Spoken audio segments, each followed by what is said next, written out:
whenever you set up StreamYard, just avoid doing it. No, it's live. Like, Whatever. just avoid. StreamYard will create the YouTube link for you. Gotcha. Mm-hmm. Cool deal.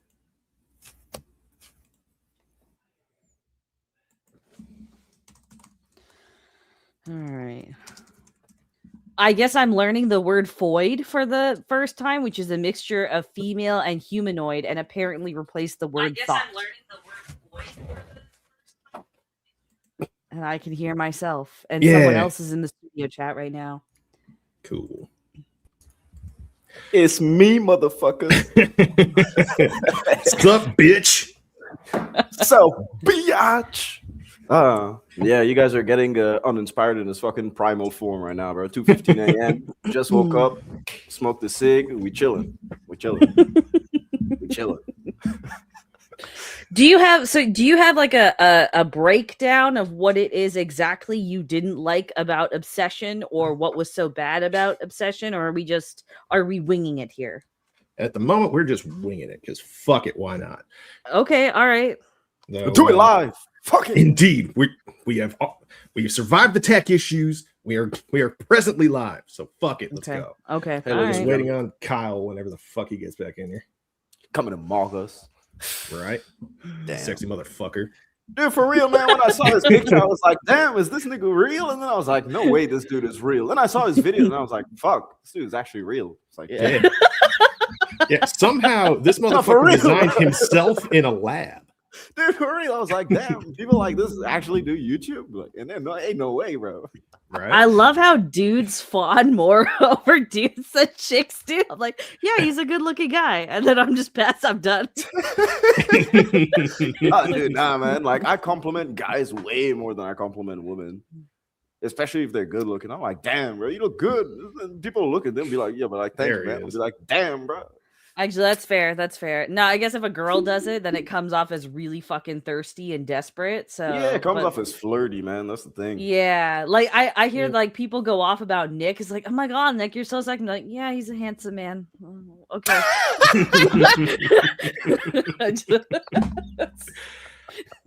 Yeah, nowadays you have to be really careful with how you compliment ladies. So I mean, it can fuck you over pretty hard. This is applicable to the movie. Indeed. So. It is true. Kyle is like, Kyle doesn't even need to compliment women. Brother just stands there. Like, come on, man. Like, why the fuck does God create people like this, man? Like, what kind of competition they giving us, bro? No, I told you earlier. God has nothing to do with it. He designed himself in a lab. Bro, thank God you're not in France, Kyle, man. Because damn, just find a good spot and let the boys come to you. Thank God. Thank God. Andrew Tate. Thank God. Thank God. I was in Romania, okay? In the prison, you know. All that's missing is you got to put these on. Okay, now I'm going to... Oh, my God. Incredible. Oh, man. You know, it just made me think I don't own regular sunglasses, man. I only own, like, red tint sunglasses. Oh, and then you're going to look like Bronson. Specifically the circular ones. Yeah, I do. Like, do you have a pair like this? Oh, yes. Not even like actually, I do. Yeah, I do. But mine aren't hearts like that. My hearts, like, they melt at the end. It's really cool, actually. Ooh. Oh, okay. Yeah. I know which ones you're talking about. Okay, I've seen those. Dude, how the fuck do you think I pick up women, bro? I just walk around with cool ass sunglasses, and then a lot of people are like, "Oh man." I mean, cool. You're an objectively good-looking dude. I figure you just pick up women being you. Yeah. So how do we bring everyone over who's waiting at the other link? That is a great question. I'll send them the new link. I don't know if they can click on it though, and okay. Doesn't look like it's clickable though. Well, it's definitely live, and we got somebody in chat at the moment. I don't even know what your YouTube channel is, Proc. Yep. Well, Procto. Is that it? Is it just Procto? Proctofile. Yeah, the Proctofile. Yeah. It doesn't show up for me when I type that in. Yeah, it gets censored in most chats. Give me a sec. Can you post a link to your YouTube channel in our private chat, and I'll tweet it out as well. Yeah, okay.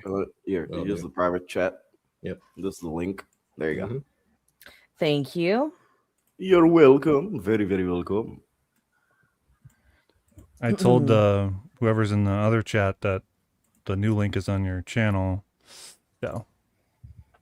All right. Then I gotta send it to. Much appreciated. Yeah. Well, I mean, they're here for the gang rape of Procto, man. So they gotta be here to witness. Man, is this technically your first time, Procto, on your channel? Hosting on my own this channel, yeah. Yeah, so there you go. Yeah, it's gonna be fun. All right. Vex, what were you gonna say? No, I was gonna say, I thought like we had peaked with like the horror community idiocy over the last 2 weeks, but then Proctofile came out with this fucking retard take, and well, I don't entirely know it. So. Oh, okay, all right. Proctofile, state your case, I guess. Get right into it then. So normally, Vex and I are on the same page, damn near share the same brain when it comes to media. Yeah, like last year, a whole shit ton of people were recommending the Del Toro's Frankenstein. That was the one movie last year I was so tempted to walk out of like 3 times. It fucking sucked. And there are a couple other examples too. And she's given me some great suggestions in the past. So was it last Sunday or so when it was 2 Sundays ago when you gave Obsession a 10 out of 10. Mm-hmm. I was like, okay, this should be right up my alley. And then I watched it.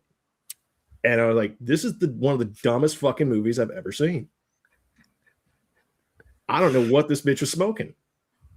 And I put up a post. A whole shit ton of people decided that I was a big, fat, dumb, gay retard. Here we are. So technically, Procto was the one smoking in this situation. Yes. I don't know what the fuck you've been smoking, bro, but Obsession was cool, man. Okay, so... Okay. I was going to say, Procto, what would you say is the biggest flaw? Well, I guess, we should start with like the flaws that everyone has with the movie, because there are flaws, I even have some flaws with the movie. So Procto, what are your biggest flaws of the movie in terms of like the narrative? Just the narrative, not really anything like direction wise or anything, just like the narrative. Okay, I think we can all agree that performances were solid. Cinematography was amazing. Like Indy Navarrete her performance was well above what anybody expected. The writing itself is absolute shit. Like there's no rules for the One Wish Willow that are actually consistent. Did you just choke, Vex? There's no rules for the One Wish Willow. Please explain. Give evidence. Wait. Let him list off his shit first, man. Don't worry. Let him list off. It's gonna bite her tongue, right? That makes sense. What the noise? I'm writing this all down. This Ooh, fucking retard take. Well, this is professional debate now. Okay, well here's a quote from Curry Barker from Collider just 2 weeks ago. Okay, when it comes to the One Wish Willow, quote, I know there's some crazy lore behind it, but it's almost not my job to figure it out. It's up to interpretation.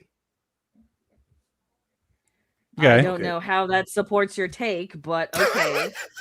Okay. So how do we connect the no rules accusation with the ambiguity that the director has? Well, technically, Procto, what would you consider the fact that it has no rules established? Because, like, go ahead. Okay. Yeah, go ahead. Okay, by no rules, it's a bit of an exaggeration because there is only the one rule in that everybody's allowed one wish.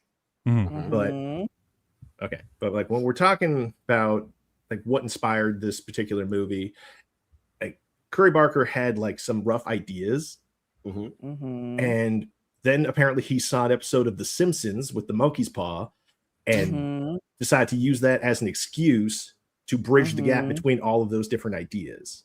Okay. Yeah. Facts.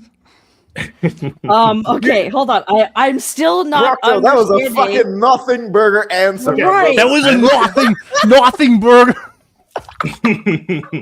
Okay. Come on, man. Come Okay, on. you started off with the statement that the One Wish Willow has no rules, and then you just completely fucking abandoned that idea to be like, oh well, a Okay. Simpsons episode. Connect it, please. Okay. Here's a much easier way to kind of break this down for you. Okay. What happens to Nikki throughout the movie? She's possessed. Possessed. Is she? Yes. That is a question that I posed in my video. There is a way and an avenue we can go down to talk about if she is or not. Okay. All right. So, what happens to her? She's possessed, my nigga. Like, I don't know. For most of the movie, yeah, she's possessed. On that road, yeah, you can go down on that, right? So- But Procto, you're saying something else. Yeah, Okay. what do you think, Prato? Okay. So, there are a couple different ways you can look at this. So, if you're possessing somebody, either their consciousness is in the body, but they're, not in control in any way, shape, or form, Mhm. or it is removed from the body. Mm-hmm. In this case, they did both for no reason and didn't bother explaining it at all. I see what you mean Okay. with the support call when they said you wanna talk to Nikki. Yeah, that call broke the movie. How? One, You got to explain your thinking here a little bit, because you're not connecting your thoughts very well. So we're just all confused. okay. So when it comes to the One Wish Willow and its existence in the movie, Mm-hmm. how does that make sense to you at all? Okay, so this is a point that I understand, that I agree with. So the One Wish Willow, the fact that everyone has one wish, and I was talking about this with of course Gord King, and so the thing is that I came to the conclusion, same conclusion as you. Why has no one wished for like the end of the world, or why has no one wished for like some crazy outlandish shit that everyone would be able to see? So to fight that, you have two different sides. So you have the side of a lot of people would do what Ian did, for example, for the wish. You don't believe it's real. You wish for some stupid shit. The stupid shit arrives. And that's like what anyone would naturally do. So it's like, you get a One Wish Willow. It's like, oh, I wish for a pet monkey. Boom. It's like someone has a pet monkey. You're not really going to hear about that in the news or anything like that. And then after that, secondly, you have the One Wish Willow aspect of, fuck, I lost my train of thought. Jesus Christ, I lost my second point. No worries, man. Okay, So hold people on. were wishing for things that were mundane and not end of the world exactly. scenarios. Yeah, exactly. Not end of the world scenario stuff. So that I can understand, and also the fact that it's crazy that the One Wish Willow exists in this world. However, the world is very closed off. You only see the group. You only see Sarah's dad, and then after that, you just see like a couple of people just in the mix. You have the waitress at the beginning, and that's it. So it's kind of like a locked off world where it's its own pocket. So I can understand if in this locked pocket, it's in a universe where the One Wish Willow is something that's like a bit, kind of like you hear about it through the grapevine, And also the fact that he does the Reddit search and it proves where it's like, oh, yes, 100% it works. No, it doesn't work. 100% it works. There's also the fact of like, there are probably a ton of One Wish Willows that are around that are just fake, normal just toys. And maybe this is one of the only shops where the One Wish Willows are real that are sold. Now, of course, this is up to speculation, but That's I'm just a lot of using headcanon. Well, I'm kind of using what they've presented to me as the elements in the movie. You know what I mean? So that's Vex. Go ahead. Sorry, I didn't want to interrupt your train of thought. No, That's all. no, it's good. I remembered the second point. The second point was those Reddit posts and stuff like that. So I'm done with my point. Okay, so just in terms of like, why hasn't anyone else wished for anything? Yes, the Reddit post thing kind of alludes that they're out there. You could interpret it as kind of like a Willy Wonka's golden ticket sort of thing. So there are a ton of Willy Wonka chocolate bars, but only a few of them have golden tickets. The other thing I think that needs to be addressed then as to why, the world isn't ending or whatever, is the movie is very explicitly told from Bear's perspective. And that's why some of the relationships with Sarah and Ian feel almost like a little fragmented or broken, or could feel like a little bit like jittery. Like there's some like smooth connections that are missing that you'd normally see in other movies. And it's because Curry Barker kind of does the job of, I just want you to experience what Bear is experiencing, but like from a viewer's lens, you don't really have the access to anything else. So because Bear is so hyper fixated on like such like almost stupid things, and that's just, and he has a very anxious personality, you don't really see what the rest of the world, even in this small story, is like. You don't really understand how the store like functions on a sales level or on a social level. You don't understand what's going on in his family life. You don't even understand like on a broader scale, like what his supposed best friends are really doing with their life, aside from Sarah trying to get hers on track with going to tattoo school or whatever, right? So whether the One Wish Willow exists outside of this, or whether people have wished for other things, is kind of irrelevant to the point of view that Barker is focusing on. Okay. So, but also try to like logic this out reasonably. The One Wish Willow is being sold for $7 on just up on a shelf over a little knick-knack store by people that know how it works so intimately that they're just comfortable talking about it. I think that's a bit of an assumption in all Not honesty. at all. The second guy mostly. The guy in is very casual talking about it. He says how he had his and etc. Yeah, he's very emotionally removed. Yeah. But like the first woman, you can tell that she's just fucking joking. Like she just sees this as a prop. And again, this goes back to, well, think about it like the Willy Wonka golden tickets. Some of them work, some of them don't work. Yeah, I agree on that aspect, and it's true, because like you have the One Wish Willow thing where the world is so closed, man, in the world, because as Vex said, it is from Bear's perspective. So I can understand totally that the second vendor is chill with it, because maybe the One Wish would definitely work for him. He said he did his wish. He said, oh, and even when the sound starts to go down and like the noise starts to drain from Bear's ears, you can hear him say, "He's like, or maybe you could kill yourself. I'm just spitballing." I was like, Jesus and even Christ. then, he's kind of like half joking about it, right? So like you can't really take it's like whatever he 50-50, says you know? seriously. Yeah, And it's also weird because it gives you a bit more insight on the world, because Bear goes into the shop completely bloodied up, and the guy is just like, "Don't come in here with that energy, man." It's like, chill. It's like, so like the world itself, I feel like it's established throughout the entirety of the movie, whereas the One Wish Willow could exist. And also, there was also in the Reddit thread, when he was looking it up, there was like, the One Wish Willow has been here since the 80s. Is it a Mandela effect? They specifically use the Mandela effect term and everything like that. So I do think that, as we said before, it's a golden ticket type of situation. Some do, some don't. And a lot of times a person will just say, "Oh yeah, I wish for some random shit." It happens and they've wasted their one wish. They go back to the One Wish Willow. Even if they find a real one, it won't break. And they're just like, you know? Okay. It not breaking at all was a really weird move. I feel like those things should be fragile enough that even if the wish didn't work, that it should just break.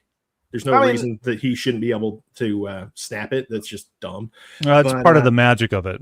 Yeah, it's like it's a visual cue to show that it's not possible to make a second one. Potentially, yeah. That's it's more so that yeah. But then we got the customer service line, and the fact that this thing exists in the age of the internet. Like, if this thing existed at all, irrelevant of how narrow Bear's perspective is, the rest of the world exists. And if anybody had the ability to find a thing that just grants any wish, people would be buying those things up. As many of those things they can, just to record everybody else doing stupid shit. So to that point, like, yes and no. People, like, again, if we're going off the assumption, which is what it seems like, that only some of them work, because that's what the whole Reddit search is kind of tells us, right? Not all of them work. Then we also live in an age that has moved away from superstition and magic in the world. So if only a couple of them work and they're not really documented, then no one's going to think, "Oh, this is something that I need to go and buy and see if it works." Those are probably the people that end up getting it, and then, it didn't work or anything. But I think it's plausible that like supernatural things can still exist in the age of like the internet and social media and phones and everything. It's just a matter of, is the world at a point where it still believes it or not? I feel like that's something you kind of need to bake into some of the narrative too, because when Bear breaks his one wish Willow, there's kind of this half-hearted, like, because he's so desperate to get Nikki, he wants her so badly that it's almost like the magic surrounding the one wish Willow is able to pick up on that and take advantage of someone who really doesn't have like a strong character who's so weak that they totally could take advantage of in that kind of way. Well, and to just bounce off of your point, Nikki actually does do, as much as she says she loves Barry and everything, she is completely controlling of him.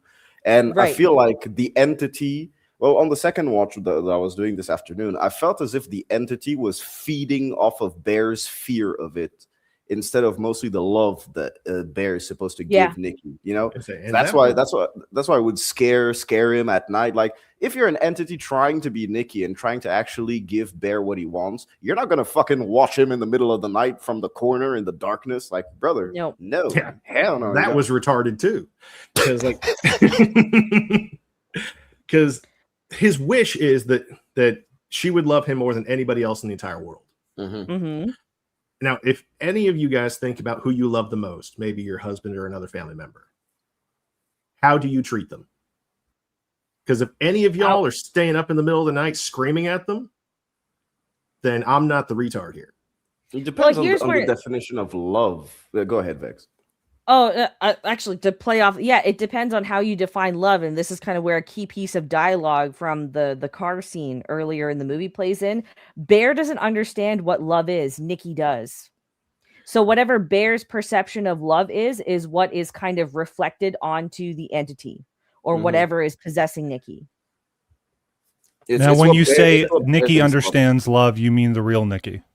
The real Nikki, because remember, they had that conversation in the car, right, when he's driving her home after the bar, and she's like, oh, I want to write like a romance or something like that. And he's like, oh, a love story. It's like, no, it's not a love story. And so for her, she has the understanding of what it really is. But for Bear, it's just, I am so obsessed. I want Nikki so bad that I have cultivated this idea of what I think it would be like to be in love with her, to have a love with her. And that's where kind of you have to connect the dots yourself into how this supernatural one wish Willow now will take that and impose it onto Nikki. That's why she's so like domineering and controlling, because that's ultimately what Bear wants, is he wants Nikki just all to himself. He's very reserved about it, and he's kind of anxious and, a little pussified about it, but that's ultimately what he wants.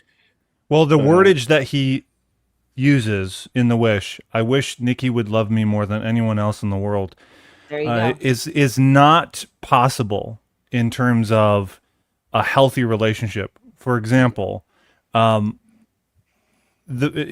we get into a religious talk about that, we're supposed to love God more than our spouses. So there in and of itself is the flaw in his wish. I mean, there's one word that he could have added to that would have fixed it. He just could have added healthy. I wish me and Nikki had a healthy relationship and she loved me the most in the world, right? But because he leaves that out and wishes that she would love him more than anyone in the world, we are seeing a distortion because we're not supposed to do that. We're supposed to love God above anyone else in the world. And I'm actually talking this out. This is the first time, but this is what happens when you have these conversations, these ideas spark. And Curry Barker not intending this at all. I wonder, there are a lot of things he didn't intend, and which is why this movie is hitting a lot of chords with people and it's becoming a blockbuster. Is there are these subconscious primal things that this story is bringing up, and that is one of them, which is, how can you love someone more than God, right? And this is a story, a morality tale in that. So, whoa. Yeah, just to agree. tie it back, like it does go back to, again, where now we're looking in a world where religion isn't really at the forefront, superstition isn't at the forefront. We look at everything through an overly rationalized like lens, right? So you have a point there with the religion. It is a devil in the details at the end of the film, we learn. Yeah, and like just to add on to something that Gord just said in the chat, where he says it's obvious the entity reacts to Bear's responses, which opens the door to many odd behaviors born of fear and/or preservation. I think that's the first instance is when she does the funeral for the cat, the commemoration thing, and you can feel as if the entity is learning to be human. In a lot of tiny scenes sprayed throughout, where he's like, "No, you can't do this." He's like, when Bear says, I think his reply is like, "This is fucking awful" or something like that. Then she's like, "Is that good? Does that mean it's good?" But like the camera isn't focused on them; it's focused on the cat. Right. So you only see you only see their feet, and then it cuts like less than 20 or 30 seconds, like while they're still having that convo. So it's. I don't know. You can feel like the entity is continuously learning, but at the same time taking advantage of Bear and trying to feed off of his fear. That's what I got. On that note, I'm going to build on that a little bit further, because now it's connecting a dot for me for the first time. This kind of shows the entity is quite old and of like a completely different era. Is that there was a time where dead bodies would just sit out for days so people could come and look at it and like give their blessings and whatever. Back in the Old West, they take pictures with the fucking dead body right next to them. So like this is something that is, you're right, it is actively trying to learn how to fit in and be whatever Bear's definition of love is or whatever, but it also has something that is it's got learned behaviors that don't fit into this time anymore. This is an ancient entity, possibly, that is learning to adapt to modern world. Yeah. But then to counteract this point, to give Procto a point, is how the fuck does the entity know how to work a record store, man? Like, it just pulls up and does normal ass shit during the day.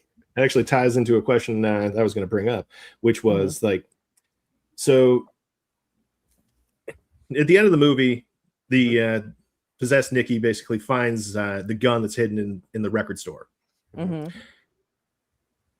They briefly bring up the gun while they're at trivia night because it's just a fucked up thing. But this is well before she was possessed. So is it basing, like, how much of Nikki's pre-existing knowledge is the entity like privy to? All of it. Okay. I would think all of it. Okay. So if it does have access to all of it, how does it not know what a healthy, loving relationship looks like? Because Nikki hasn't been in one. Yeah. But like, you guys just said earlier that she does, that she has an understanding of it. She's presently writing a book, a love story. She understands the difference between romance and love. Right. But she knows that difference because of what she's kind of learned from her own experiences. But we learn in the last act of the movie that she's been in a sexual relationship on and off with Ian for 2 years now.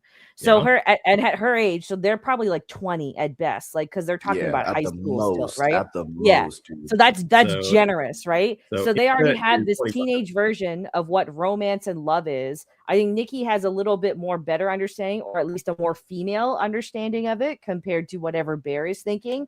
And she has more relationship experience because of what she's been doing with Ian all this time on top of that.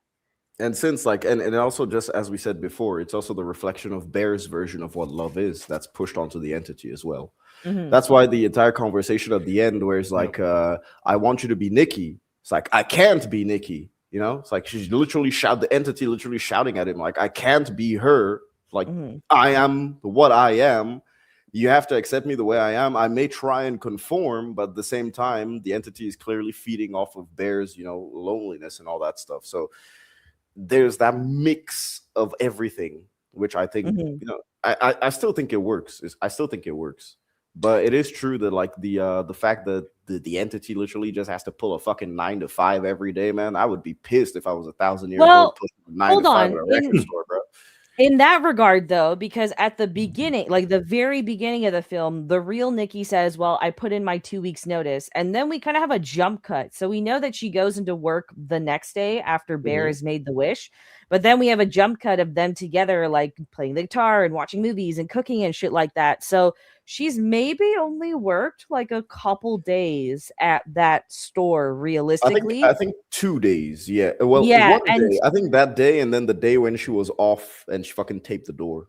Right. And then on top of that, like you can tell that when she is in the store, when she's possessed, she's just kind of filling a space. Like even when she's talking to the store manager, she's just focused on Bear the whole time. So she's just a filler employee. It's totally fine that this entity was totally fine standing in one spot, shitting and pissing and vomiting on itself for an 8-hour shift. I think it'd be fine working a 9 to 5. That is a critique that I have about the movie, actually. That moment right there when she freezes throughout the day.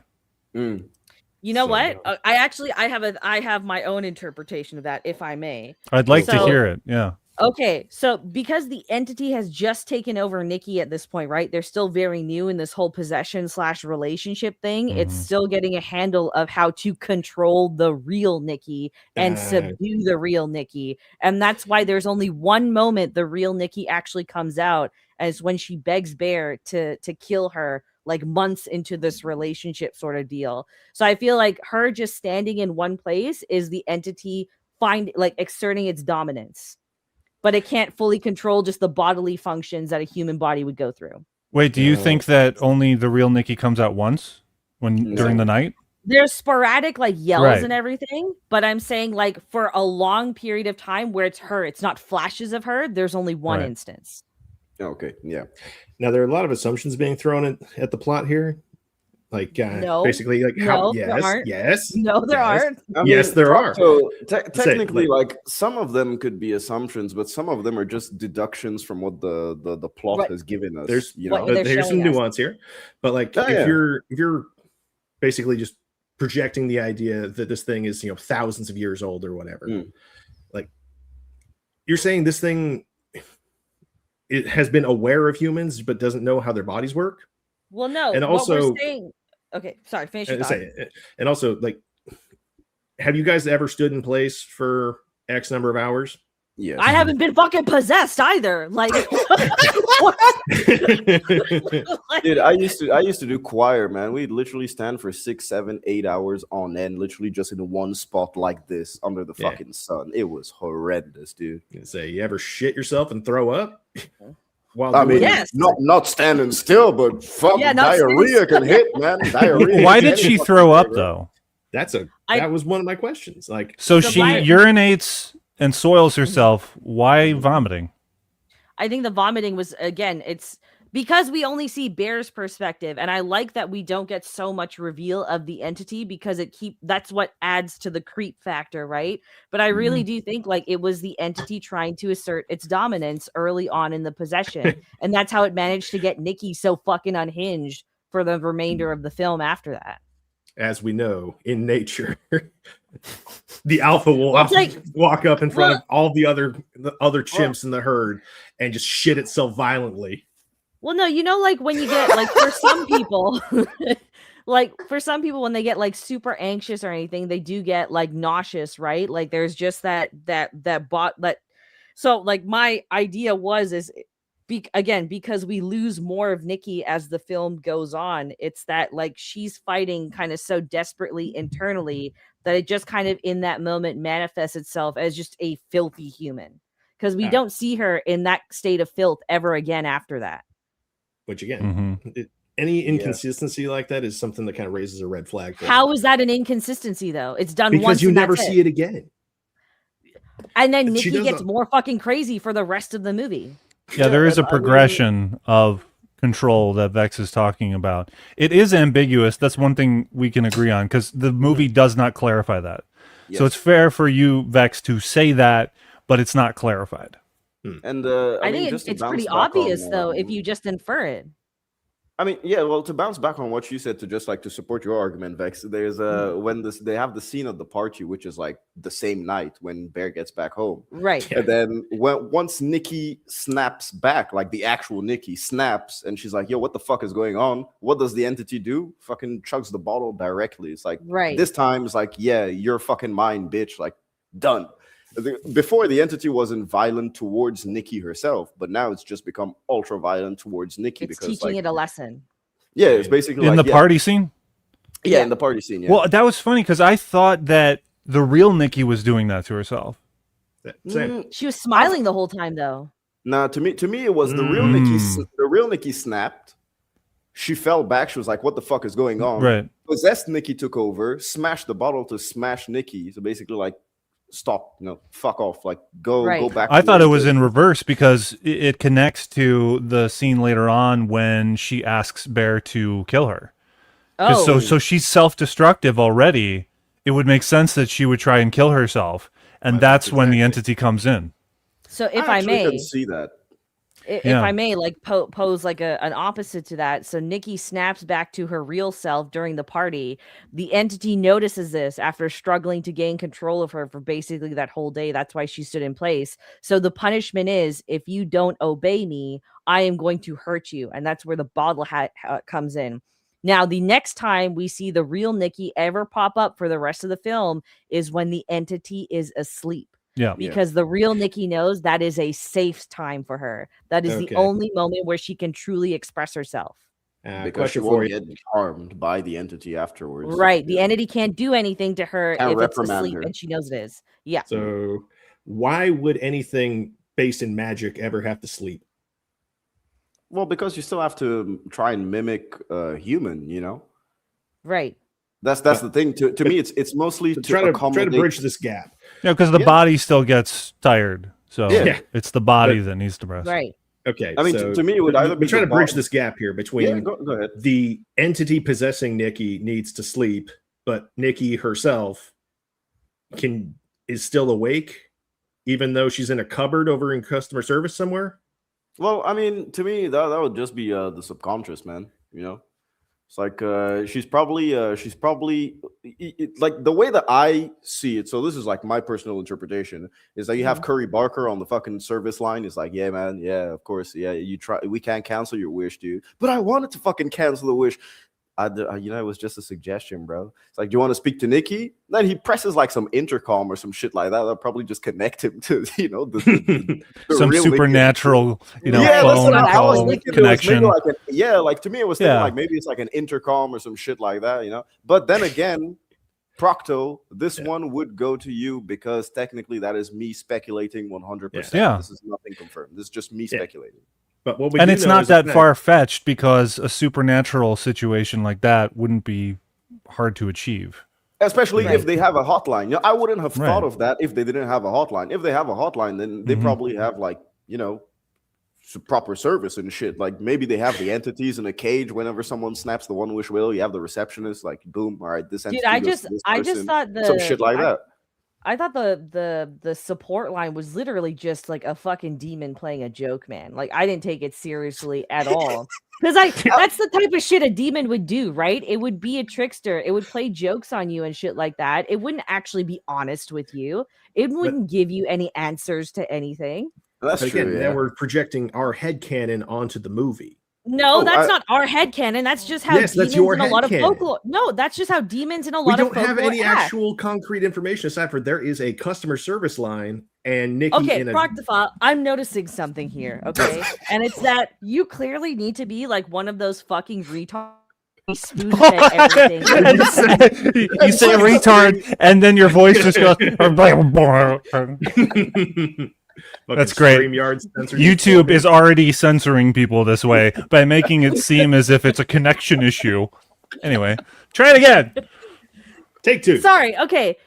It seems that you need to have like this entire narrative spoon fed to you, and by doing that, you kind of diminish what the wonder and appeal of horror is. The best horror films out there, the best horror stories out there, leave it to your imagination. They don't spoon feed you everything. When you start spoon feeding everything, you get fucking retarded shit like Backrooms or like Scream 7. Okay? Oh, Scream 7 ending. Oh yeah. Right? So it's I genuinely feel like you're nitpicking things that it's just, oh, I didn't get it explained to me through the narrative, so therefore it's stupid, when you're completely ignoring that's why horror works, is it's ambiguous. It just drops a little bit for you, and it lets your imagination conjure up the worst things possible to fill in the gaps. And to add to that, the thing about people wanting answers to every little minutia in a film is just not possible. If you want to find that, it's going to be in a novel form, because that's how novels work. It's not possible to do it there's some movies that maybe they do, like, that are in terms of movies where the exposition is the entertainment. Inception is an example. A heist film is going to tell you every little detail that's going to happen, unless there's some kind of twist, like in Ocean's 11. But generally speaking, the exposition in a heist film is an example in which there's no ambiguity. You're being clearly told what is going to happen, what's going on, and that's part of the fun. With a genre film like in horror, going back to Jaws, and even though it was an accident that we don't see the shark as much because it wasn't working, everyone knows this, it was a boon to the movie, and there's mystery to it, and we don't know where it comes from, and blah, blah. If you follow along into the franchise into the fourth film, then it gets really retarded in terms of it following Brody's wife all the way down from Martha's Vineyard to Bahamas. I love Jaws for the revenge, man. It's a fucking guilty pleasure seeing Michael Caine in the Bahamas chilling, bro, getting attacked by a shark. I love it, dude. But someone asked him, why did you end up doing that, Michael Caine? And he said, I didn't see it, but I saw the house that it built, and I loved that.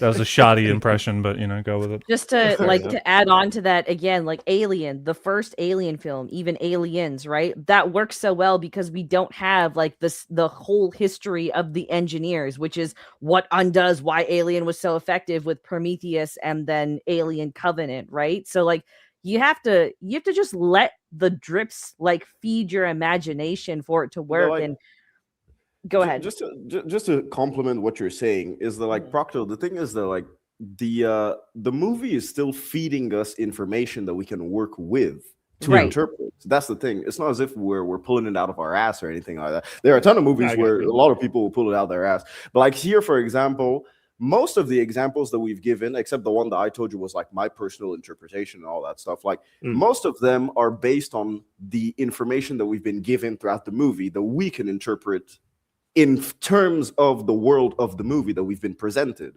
So a lot of our opinions, I think, are valid. I think some of your critiques on the One Wish Will. No, he's made no valid critiques. Okay, don't give him that. He's made no fucking points. Going back to when you said the rules are not consistent, or they break the rules. Okay. So sorry, I've been drinking a little bit, but hopefully you have notes that you're referencing. So, okay, instead of rules specifically, let's go with the term lore. And when it comes to like the way this Willow works, like there are a lot of little issues that don't really, like, they're objective parts of the movie that just don't add up. Okay.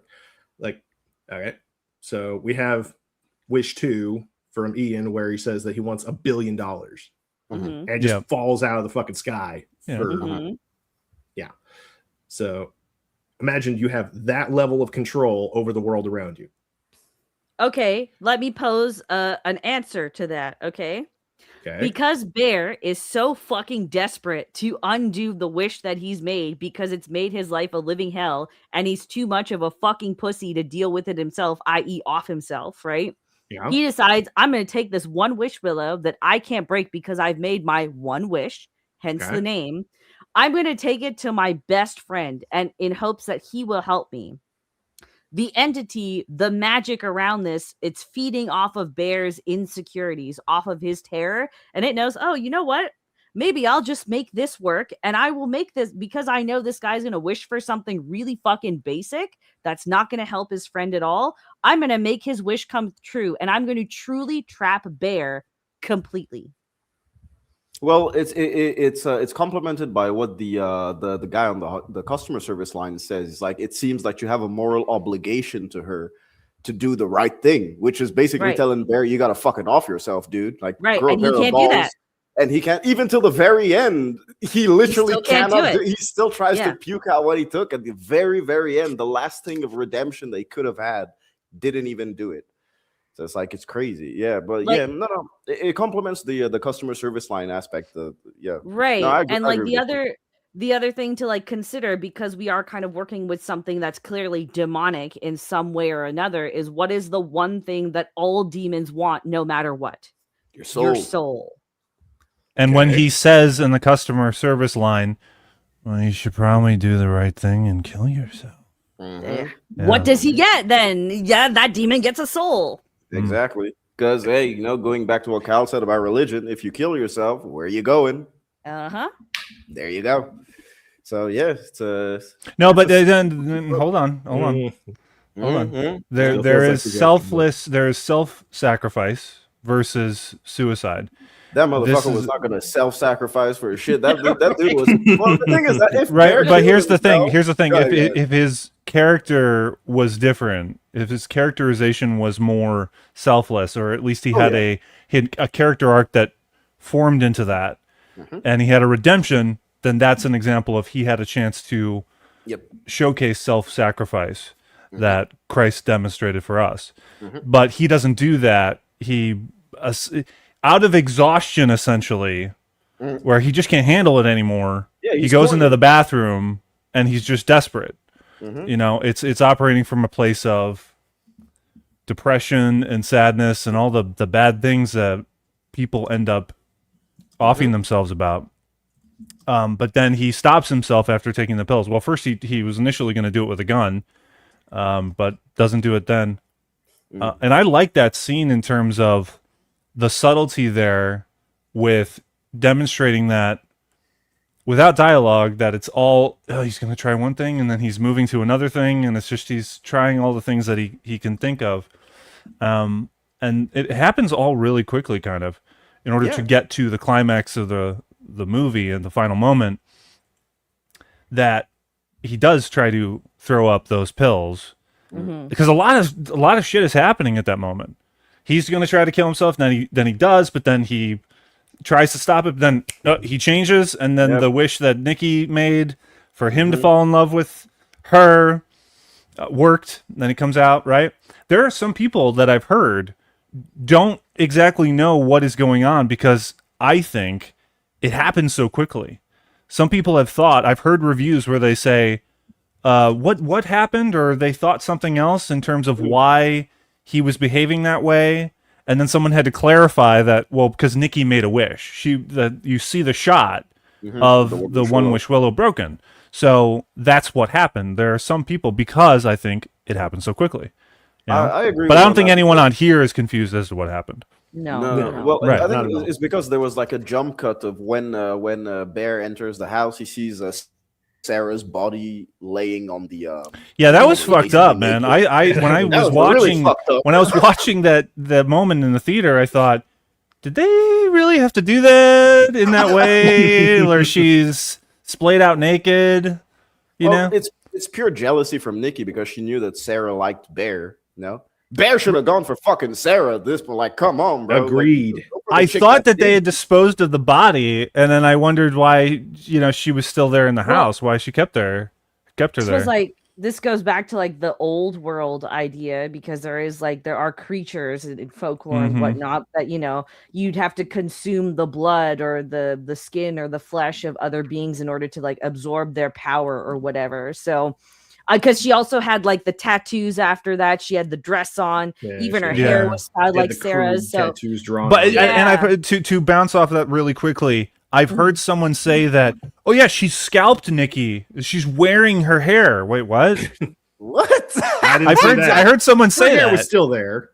Yeah. So I was like, where did they get that from? She cut it off and put it back. The bitch. Yeah, no.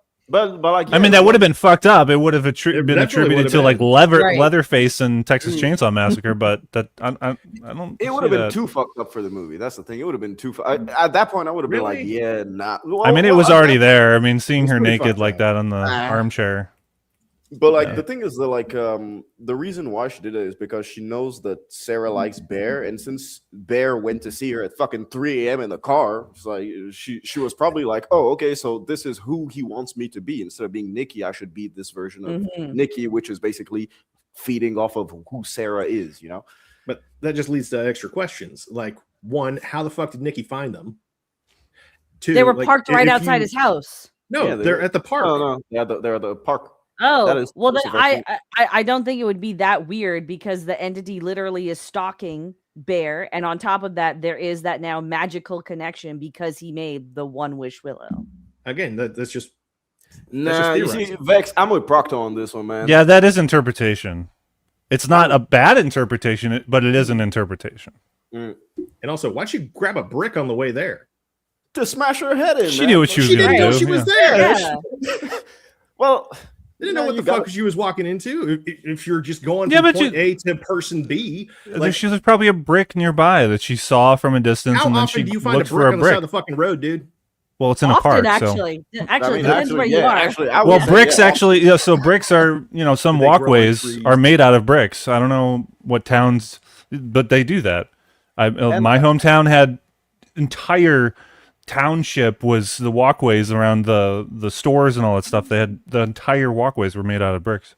Dude, literally, if I go down to Seattle, I can tell you the number of times, the number of times I found a loose fucking brick on the side of the road, 0. Dude, I literally go downstairs right now. I can grab you a brick. No shit. Legitimately. He's probably gonna challenge you to do it, man. I'm not fucking going down there at 3 a.m. Bro, this is the witching hour, man. You didn't catch me outside at 3 a.m. Fuck that. For those that don't know, the Uninspired Reviewer is in a very later time than us. Yeah, I'm in or early time. And thank you very much for joining us, sir. Dude, it's my pleasure. Cool that you're here.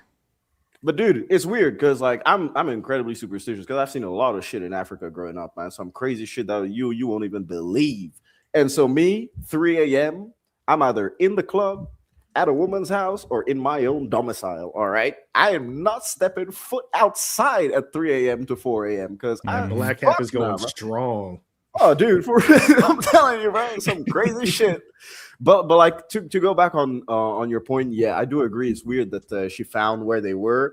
Now you can go with logical deduction where it's either he's at Ian's place or with Sarah, but the fact that they met in the park, it's like no. So I agree with you on that point. Yeah, that's a good point.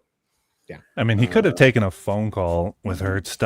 She steps outside and takes the phone call with Sarah. That could have happened, but it takes away from that scene happening and the visual nature, because there are a lot of scenes in movies where phone calls happen and just it takes away from other opportunities occurring of what you can do with a scene, and just having the visual of the characters in one space.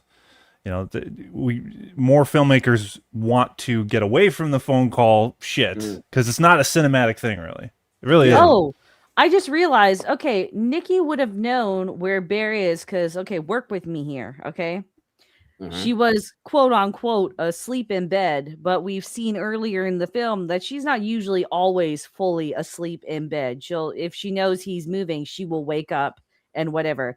He's texting Sarah the entire time in bed right next to a supposedly asleep Nikki.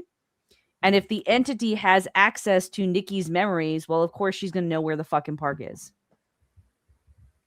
They could have put a shot in of, the possessor, Nikki, doing this. Yeah. Well, I remember, like, because I rewatched the film today, and when he's texting Sarah, like the camera is framed in such a way that Nikki is completely out of it while he's texting her. So there was an intentional choice there. So she couldn't have seen it. No, I'm saying that the Curry Barker framed the scene so that she could or could not be awake. You don't get the option of ever knowing. So you interpret it based on everything else you've seen. Isn't that the when he's leaving the house? Isn't that the scene when the real Nikki comes out and speaks to him? It's before that. It's like the night before that or something like that. Yeah, it's not after. I was mixing it up in my mind. My bad. Yeah, I mean, I guess I could see it, but to me, it's still a bit of a. I don't know. To me, I still need a bit more convincing, like a bit more time. Maybe I'll rewatch the movie to see that a bit more. But for now, I'm more so on Procto's side with the way that it's weird that she found him. You know, fucking geolocation, dude. Right. Well, he also only walked there, which means it couldn't have been very far. Very true. Means she probably, again, we've seen her wake up just as soon as he moves a little bit in bed. So she could have easily been watching him as he got out of bed and was watching out the window. Good point. Yeah, there's enough there. There's enough there. I never found it a problem. Yeah, I'm still like, for me, it's not a problem, but you know, to raise to Proctor, like, to me, I'm still 50-50 on the fence with it. But like, if to me, it's not really like a huge problem. To me, it doesn't. No, it's not a problem at all. Yeah, it doesn't break anything. To me, it doesn't. Except the window. Except the window and the skull. And her face. And her face, yeah. Well, I did think that the amount of times that Nikki was bashing Sarah's head against the brick, it went to a point where, and we know the movie has dark comedic elements, but I felt that the special effect actually started showing its seams, and I started seeing that it looked fake. I saw it too. It looked like it, right? But also seeing the skeletal structure, it didn't come across as an actual human skeleton. It just looked like that's just the underneath and plus whatever structure that they used. You know, they cut down a couple of head smashes too. If not, they were going to get an NC-17 rating. That's what correct. Said. I would say that it was a benefit to the movie, because if they showed any more, it may have showed the effect way too much, and the weaknesses of it. So because you see the rigidness of the torso as it's being moved, as if it's on a fucking swivel, as if there's a hinge down there, and it's just like, here we go, like the Japanese movie I was talking to you guys about earlier, a dude gets his head smashed in by a rock, and it's probably the most realistic fucking head smashing I've ever seen. Because like you cannot see the transition between the actor screaming and the guy just fucking and dude, it's realistic because the dude has to pummel him like 3 times before his like face even starts to fracture. And then he just pummels him again and again, and then just fucking watermelon, everywhere. But that was like the most realistic head smasher that I saw. So compared to this, that was a masterpiece. Yeah, I'm not saying that it's bad. I'm just saying if you look close enough, or at least for me, I was paying attention, that it started to not look as realistic. And you can get away with it. This movie does, I think, because of its dark comedic elements. I'd say. Yeah. I agree. But then, Proctor, what other points do you have of contention? Points.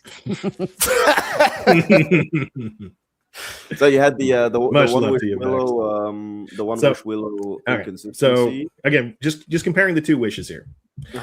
When Ian makes his wish, $1 billion just falls out of the fucking ceiling for no reason. Like it didn't. There's no explanation to it. It's just immediately teleported there. It's not like it was secretly hidden up there the whole time by. It's a wish, Shut dude. up, woman.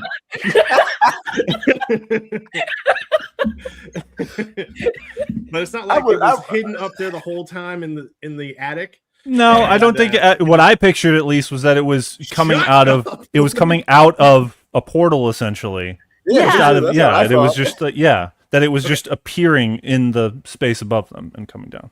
Okay, but that 1-to-1, actual like translation of his wish to this the money just appearing and him, it being so real that he actually shows up to Bear's house and be like, oh my God, it's actually $1 billion. It's real. We can actually go spend this shit. So when it comes to Nikki, why would there be any reason for it to possess her at all rather than just adjust like the slider on her love scale for Bear? You're asking why a demon would be nice to a human? Why would an evil entity fuck with a human Counter being? question, why is there a demon involved at all? Because it's a fucking wish, dude. Thing. It's a weird. This is a MacGuffin wish thing. Quit projecting demons on here. Well, hold on. What else would it fucking be, though? I do have an explanation. There is no explanation to it because let us listen to Kyle. Yeah. Before I get into it, though, the reason why this works so perfectly in the first place when it comes to a demon in a situation where someone makes a wish for that person to love them like no other, Satan comes in as an angel of light. Okay. So there's the explanation right there, as it says in the Bible. And so evil will not come with the horns and the pitchfork. It will come in a seductive manner. Okay.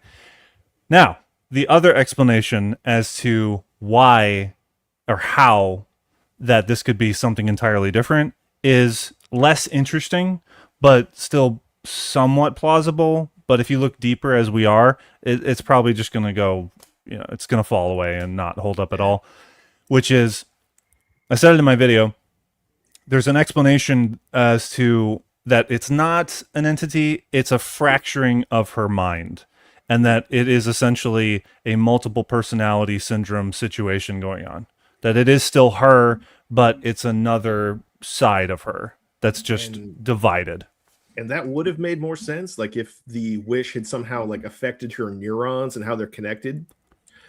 But as we see from the customer service thing, it's like her consciousness or soul was like a singular factor that it just popped out and put in a drawer next to customer service and replaced with whatever the fuck is possessing her.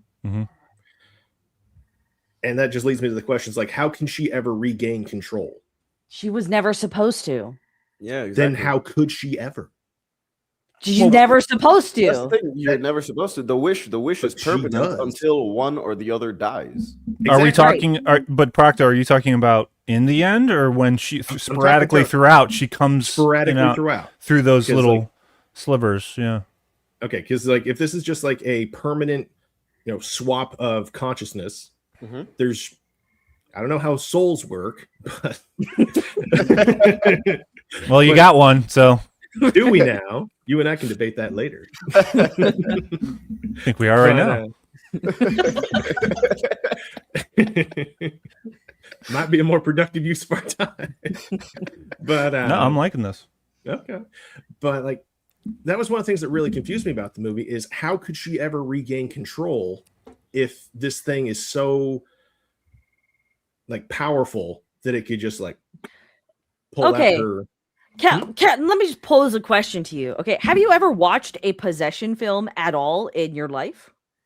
Like The Exorcist? Yes. Just any possession film, any possession film whatsoever. Yes. Okay, what is usually the goal of every person, like the demon that possesses every person in every possession film?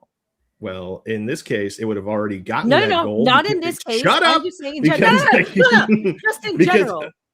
Okay, like if it wants her soul, then with that wish, it already has it. No, it doesn't. Mission accomplished. No, it's in the fucking drawer. No, it's not in the drawer. It's in customer service. Go ahead. They have control over it. Wait. So we have two different things. So like Procto, the fact that you're saying that she's in a drawer or something, that to me is headcanon. Because we don't really know where he calls up customer service and asks if he wants to talk to Nikki. Yeah, and you think a demon's not gonna fuck with you if you call a customer service line, man? That's the thing. So the thing is that like it would be Nikki. The thing is that, but let's say the transition isn't 100% complete. So it's like if starts off slow, then the entity at a point will 100% take over Nikki. Nikki won't be able to have those flashes where the real Nikki is popping through. So that's like the long-term goal for the entity, the long-term goal for Bear, because that is the wish that you want to have. The wish will only be broken if either Bear dies or Nikki dies. Yes. That's it. Until then, Nikki is not supposed to be back or anything. She's not supposed to come back. The entity is just, that's it. That's your wish. The entity has taken control. Done. You're not supposed to have Nikki coming back. But I think, as we saw in the beginning of the movie, Nikki is a resilient person. She has a lot of willpower. She has a lot of she's good. You know, the homeless guy, she gave the homeless guy $20, man. $20 is a fucking lot for a homeless dude. But you know, can confirm. As a all he's gonna do is myself, he's gonna go and get drugs. So I thought that was stupid what she did. And so, like, at least, you know, you have that. And I think maybe someone they established that Nikki has like a pure soul, I guess you could say. So the fact that she's combating the entity to the point where there's those tiny flashes of her, I can see it happening 100%. And I can see the entity not being ready to have someone combat it that way. One, I don't think that she would be able to fight it in any way, shape, or form, just due to like the way MacGuffins work.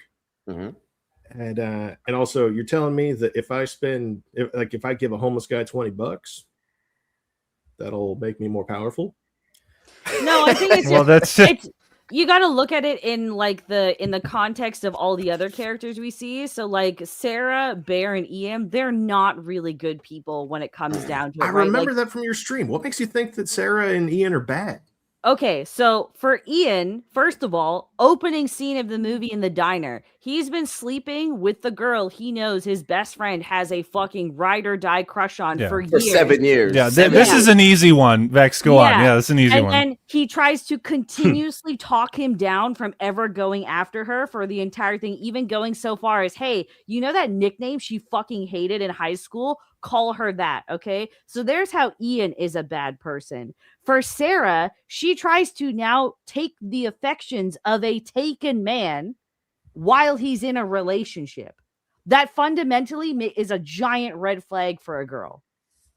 Not as bad as Ian, though. I'm entirely with you. It's easy with Ian to showcase that he's a dick, he's a terrible friend, and no empathy whatsoever when he got his face shot up with a bullet at the end. So yeah, and plus the fact that it was a dumb moment anyway. I didn't work. It's real. It didn't work. Yeah, that was. Yeah, we already fucking saw that. Okay.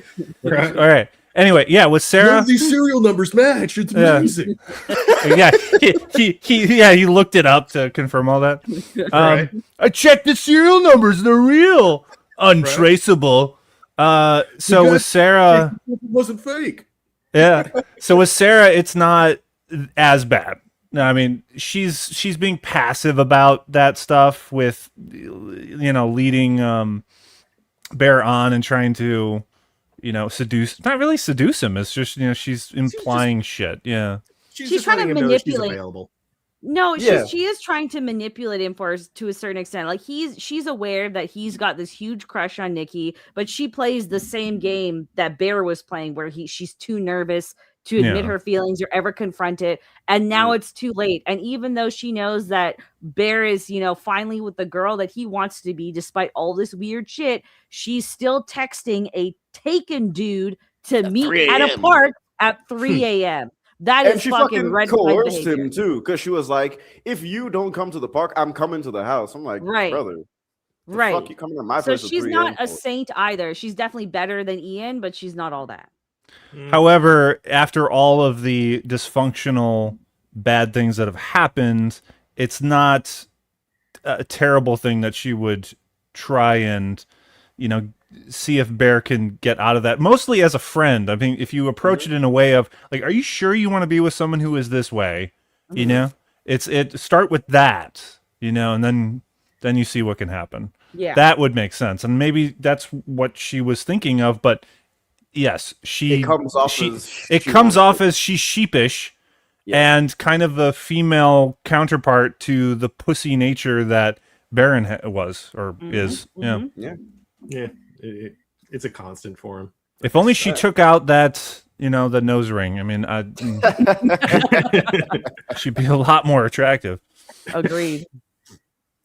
And like just like to comment on the movie in general, I feel like the movie does a really good job of establishing the characters in the first 10-15 minutes, especially because, you know, like I said this I was saying this early on Twitter, like I'm 24, so the high school era, you know, like 18, all that is literally, it feels like yesterday for me. And so because of that, even though it's horrible to say, if I had the one wish willow from ages like 16 to 19, I would have probably done the same wish as Bear, because a lot of guys, especially nowadays with the age of social media and stuff like that, a lot of guys, they don't know how to approach women. They're so scared to just say something, to even say that they're pretty or whatever, especially fuck you, Gord King. Yeah, we got comments. Not the backseat drive, but I am okay. Forgive me, but yeah, do we have comments that we could show on here that we could respond to? Well, okay. Other comments in there? There's stuff like this here. Yeah, like you, Gord. Gord King, you're like 42 last I checked. What the fuck are you doing watching SpongeBob? Hey, SpongeBob is that's good at any age. Hold on, let's not diss SpongeBob. Come on. But like, yeah. So to me, I can completely see what Bear is doing. And I mean, it feels as if they just finished high school. So they're probably like really 20s, even pushing it. I'd say they're 18, 19 max. Yeah. Yeah. And so it's like to have that social thing back then, I completely understood where Bear did his wish, which was like one of the worst parts of like actually sympathizing with the fact that he would have done this wish, knowing that I would have done it if I was in his position back at that age. And so seeing the friend group as well, how they're a small friend group, but they keep secrets from each other and everything, I still think that is incredibly realistic. And the way that he just set the tone and set the characters from the beginning was so well done that I could see how the characters would progress and the decisions that they made throughout the rest of the movie. I think that's a testament to Curry Barker's good writing in the first like 10 minutes. I think literally in the first, like, I was looking at the runtime, it was like 9 minutes. Fuck you, Bruno. Fuck you, Jay. Everything that I've researched about their age, they're in their 20s. They're not teenagers anymore. To me, they probably be teenagers. I mean, their behavior is exhibiting teenage behavior, but according to all the information that I've seen, they're in their early 20s.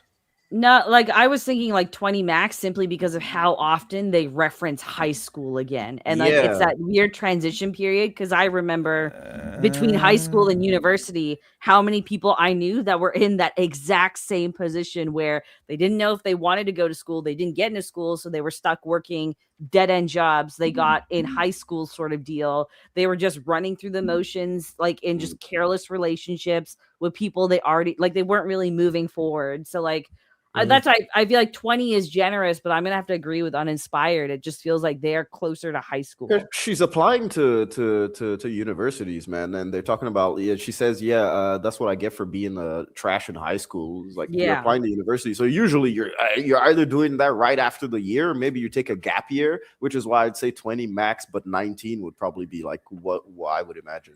Yeah. And the Megan said, what would any of you guys use this one wish willow? I mean, fuck yeah, I'd wish for a one wish willow. I would wish. I'd probably wish like Ian, dude, $1 billion, bro. What do you mean by what would tie with B? What do you mean by what the hell, Megan? One with willow. What would you tie it? What would tie? Would you wish for a tie? What would the thigh be? And how to tie a tie? Right. I don't know. Maybe I'll probably just wish for a 6-pack. Boom, done. Wait, then you're gonna get a bunch of beer. Hell yeah, that's gonna fuck with you. Yeah, that's a very good point, dude. I'm telling you, I'm gonna say like I'll write down an entire paragraph. I'll say I wish for $1 billion, taxless. Untraceable. Dude, untraceable, that I won't be fucking annoyed with, and that no one's gonna fucking annoy me from the provenance of this money whenever I go cash it into the bank or when I use it at the store. Then you click. It's like, dude, you need to write your own terms and conditions at this point. Yeah. Write it down first. What would you guys wish for?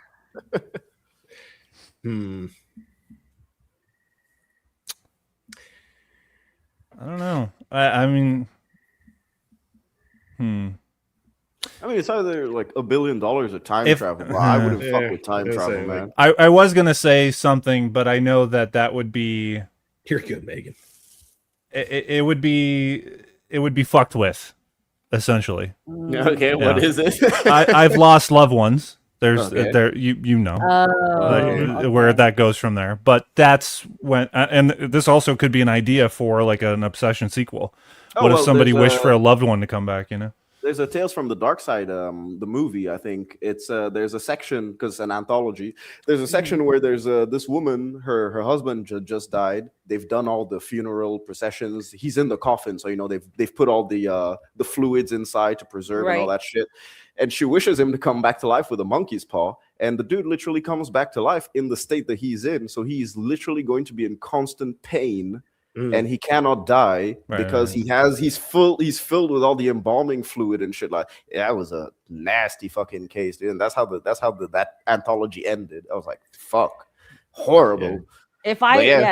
So Gord has a good one. If so, I would wish for infinite wishes, but if that's not possible, it usually isn't. Yeah, I was gonna say normally the three big things that aren't allowed are raising the dead, making somebody fall in love, or infinite wishes. Yep. Right. So then my other wish, I would be truly selfless and wish for a certain Austrian painter's vision to come to life. Nice. And then Paris wouldn't be so fucked up anymore. There you go. You'd be chilling in the Eiffel Tower, bro. So I'd probably be dead or something. I'll just go back to Africa, bro. He's still in Ghana. Hey, Jesse Owens was still able to participate in the Olympics, so true. And plus, Hitler was there to watch it, so he was there. Yeah. Mm-hmm. He was shaking his head the whole time. He was like, "Man, fuck these black people, bro. Damn." And hey. Fun fact, ladies and gentlemen in the chat, is because of the failed Austrian painter that we have the Olympic flame that's transported every single fucking year. He's the guy that started it. It wasn't there before him. He did it to show dominance of Germany at the time. So because of that, that is the only reason, and that is one of the craziest fucking traditions we've kept from a Nazi. So yeah. Well, yeah, he had a surprising amount of impact on the world. Like they created the Volkswagen. Yeah. Fucking good one. What did he say? Said he would become a successful painter. Yeah. Oh, so there you go. That's how they would fuck with my wish. But again, that's where the terms and conditions. Well, I thought you were wishing for something else. Yes, but the wish is that he would be a great painter. And then he would be known through history with, his mustache, but that he's in art galleries, all the pictures we see of him doing that. And instead of the arm gesture that he's known for, he's just pointing at paintings, in galleries. That's what he's using his arm for. Just rotate the hand 90 degrees. So he's like, look, observe how all the... But the interesting thing, he never does this. He's always doing this to point, and people keep asking him, like, why are you doing that? Why do you not point? Why do you not point at the paintings that you made, Adolf? Okay, do you have more quote unquote issues with this movie? So I had a bunch of little nitpicks, but those felt petty. These are all little nitpicks so far. You're not fooling any of us. Okay, well, check out Robert Meyer Burnett's review on it, and maybe you'll think it differently. No. Who the fuck is Robert Meyer Burnett? No, I don't. Seriously, I've never brought this up, but I don't like it when people they ping to other authorities.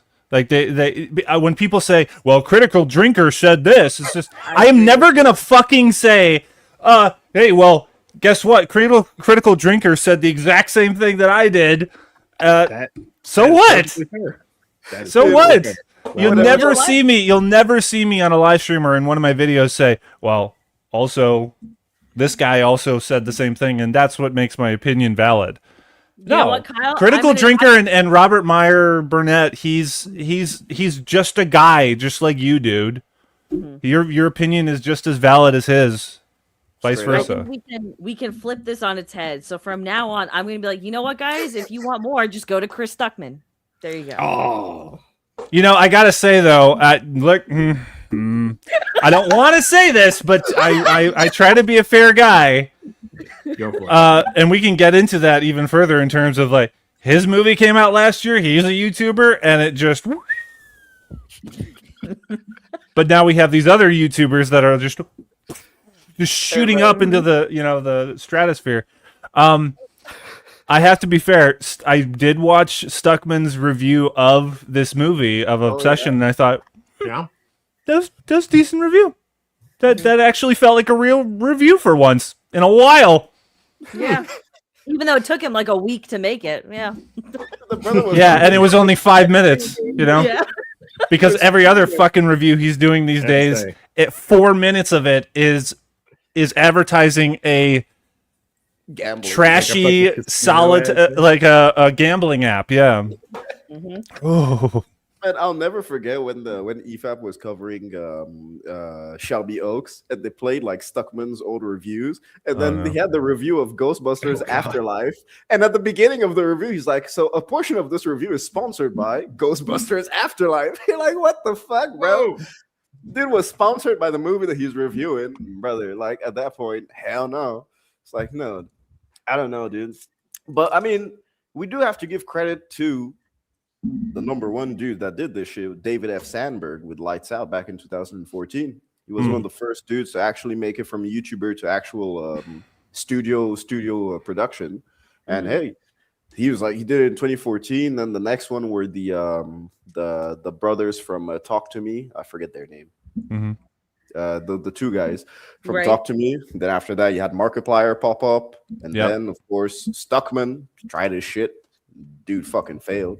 And then he could have had a good movie. The script was the problem. That's the thing. Yeah. I just have a strong feeling, no confirmation, but I have a sense that he kept that script so protected and didn't want anyone to fuck with it or change it. Didn't get any notes from anybody.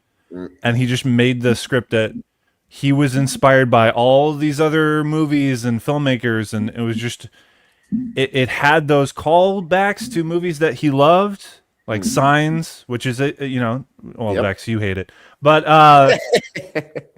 but the problem was that there was just he extended something that would have been like a 15-20 minute short film into a feature-length movie. If I may. There are no exciting incidents or events in that movie. If I may, I think I haven't seen Shelby Oaks. It sounds fucking awful, and I just don't want to bother, right? But like script issues aside, like the one thing that all of these other guys had that Stuckman doesn't have is a following. Like Stuckman's views have been dropping pretty steadily since he admitted that he won't be negatively reviewing anything. He's seen as a joke. You look at these, like Kane Parsons, massive following because everybody loves Backrooms Online. Curry Barker, same thing. Milk and Cereal blew the fuck up in 2024, and he gained a whole new following out of that. The Talk to Me did so well that Bring Her Back was guaranteed to be a success. So regardless of whether those movies were good or not, they had such an online, like a dedicated online fan base that they were bound to do good. Stuckman never had that. Well, and the word of mouth didn't pick up anyway. That didn't help, it's just that it was just bad. But like he could have had anything. He could have had a strong opening weekend if he had a following, right? Like Backrooms, there's going to be a huge fucking drop off.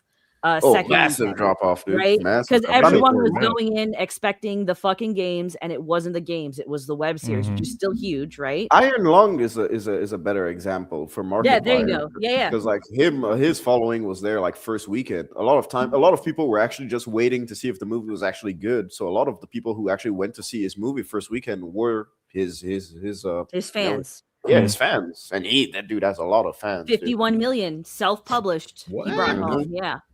Oh yeah, dude, Markiplier is huge, man. Okay, so 51 million was the amount of money that the movie made? Yeah. Okay. I was like, I thought it only had 13 million subs. What the fuck? Oh, dude. The word of mouth is what pushed it further, right? And there was, again, this was a self-distributed film on top of that. So that generates its own kind of buzz. And sadly, I mean, well, Stuckman, dude, I don't know how the fuck he's living life right now, brother. Like, I would be so pissed off at myself. I'll be like, dude, I had Mike Flanagan, I had the backing of a studio, and I fucked up. And all these other guys, literally, like, less than a year later, are all succeeding so much. I mean, it's not even as if they're succeeding a little; they're succeeding astronomically, breaking records compared to him. Man, I'd fucking cry in the shower, dude. I'd be like, fuck this. I would have quit YouTube if I was stuck with. Oh man. So there are a lot of YouTubers that are they're putting out their movies and they're making $100 million movies. I thought we were friends. I thought they would help me along too, but when they were making their movie, they never mentioned mine. Man, I'm laughing too hard. I gotta go take a piss, man. I'm dying right now. I'm dying. Anyway, guys, going by this gambling app, it's like you're in a movie. Also, BetterHelp. Use my BetterHelp code for a discount. That way you don't become obsessed. I think I might have to do that myself, guys. I'm thinking of using BetterHelp too. Thinking about swallowing a fucking gun. All right. I related so much to Bear. No, so I was thinking that actually of that kind of cowardly aspect of Stuckman and Bear. It's just this guy, he wanted to please people and he wanted to be the nice guy of I'm not going to trash films anymore, which relates to Bear not wanting to get like the possibility of being rejected by the girl. Yeah. You know, which is the possibility of, okay, if you offend somebody when you review a movie honestly, you might rub people the wrong way. Okay, are you either going to kiss people's asses and be an authentic person, or are you going to walk on eggshells because you might hurt somebody's feelings? Like, well, how do you want to live? You know, how do you want to live, Stuckman? How do you want to live, Baron? You know, these are questions. These are very integral questions of, you know, how does somebody want to live for the rest of their life? What kind of person they want to be? Right. No, agreed. What other dumbass issues do you have with this movie? Okay. When it comes to Baron's wish, how come? Okay, you're going to blame everything on demons, so it's a demonic thing, though. You don't know that. Yes, we do know that. The reason why it is likely, and it there's proof of that it is a possession, is because of that phone call with the customer service guy that confirms that Nikki is the real Nikki is trapped and screaming, which is everyone associates that with a depiction, an auditory depiction of hell. A possession is inherently demonic on top of that. Yeah. And also you have Nikki, you know, basically cracking out when the demon is asleep. It's like, kill me. Yeah. That's like one of the best clear-cut pieces of evidence too. Mm-hmm. There is a discussion that I had with a friend of mine where the souls that are in hell, people think about the souls are just in hell, that they're screaming and they're and all that, and the Bible says how there's wailing and gnashing of teeth. So there was an interpretation that I think is valid, in which there are people that realize that they went wrong and they regret their choices in life, and they wish that they could have a do-over, that they weren't separated from God. But the reference in the portion of the verse that says gnashing of teeth, that there are still people that are pissed off, that are still angry at God, that don't repent. So there's that. I never heard that before, and that differentiation there. Yeah. I like that. So with Nikki, she's wailing in this instance. She's not pissed off at Bear, even though she has a every She has right it's in that moment, you know, she's begging him to end her life, her suffering, yeah. Because even at the end, when the real Nikki snaps back after Bear dies, the first thing she says is like, "What did you do?" Well, probably because she knows what Bear did, and like she's probably thinking to herself, "Why the fuck would he do this? Dude could have just said, 'I like you' or 'I don't like you,' and that would have been the end of the conversation. But why go so far as to wish for me to love you? You know, because that's the first thing she says when she snaps back. She's like, "What the fuck did you do?" It's like she was speaking to Bear's dead body. I thought that was like a mix of like a little bit of what you're saying there, but also because the entity had possessed her so fully for so long that Nikki, the real Nikki, was kind of blacked out to some of the events that happened in the final act. So she really had no view on what had transpired just moments before she snapped back. Yeah, maybe speaking to herself because she had the gun in hand just as she snapped back. Right. The first thing she threw was the gun and then Bear's body on the floor. Yeah. You know, they should have set that up visually. That was one mistake that the movie did, was they didn't, the gun. They didn't set that up visually. It was all with dialogue. That's, show, don't tell. Yeah, that was kind of weird because it took me a while when I was first watching the movie in the cinema. I was like, where the fuck did she get a gun? Then it just clicked in my head like 30 seconds later. I was like, oh, okay. But then you're so intense. It's such an intense part of the movie that you're kind of just trying not to think about it until there's a lot that happens in like the span of a minute, not even a minute. So like I could understand. Yeah. But I like that it happens that quickly because it goes from 0 to 100 and it doesn't dwell for the sake of making you feel more uncomfortable because if the situation were to play out, all of this really would happen in just a snap like that. And I like that it like even to the end when things go like batshit crazy, Curry Barker still adheres to I'm showing you one perspective and one perspective only. Yep. Yeah, and that's the restriction that going back to what you're talking about, Procto, of wanting all these answers, is that he has the focus dialed in of the story, and that's what he excels at very well with this. And I think it's also helped by the cinematography, man. The 4:3 aspect ratio was done, really beautifully. The cinematography was amazing. Yeah, dude, for a $750K movie, I'm actually glad that we have $750,000 movies that look like this, because it's just proof that you don't need a really, really huge budget, and they can still do a lot with creativity and guerrilla filmmaking. So. Yeah, but it's not that much. I gotta say though, it is a sizable budget for a movie that doesn't have a lot of locations. Oh yeah, not a lot of people I've heard say that. It's a really healthy budget for a small production in terms of they're not doing big set pieces. Yeah, they have literally only a few sets. They have the restaurant, the music store, Ian's a lot of car scenes. Yeah, Ian's house and Bear's grandma's house. Yeah, and that's pretty much it. That's like five, and that's. But he does so well with that, right? Yeah. But I don't. It's not. Oh my God! How did he do this for $750,000? Yeah, no, that makes sense that he was able to do that. That's a healthy budget.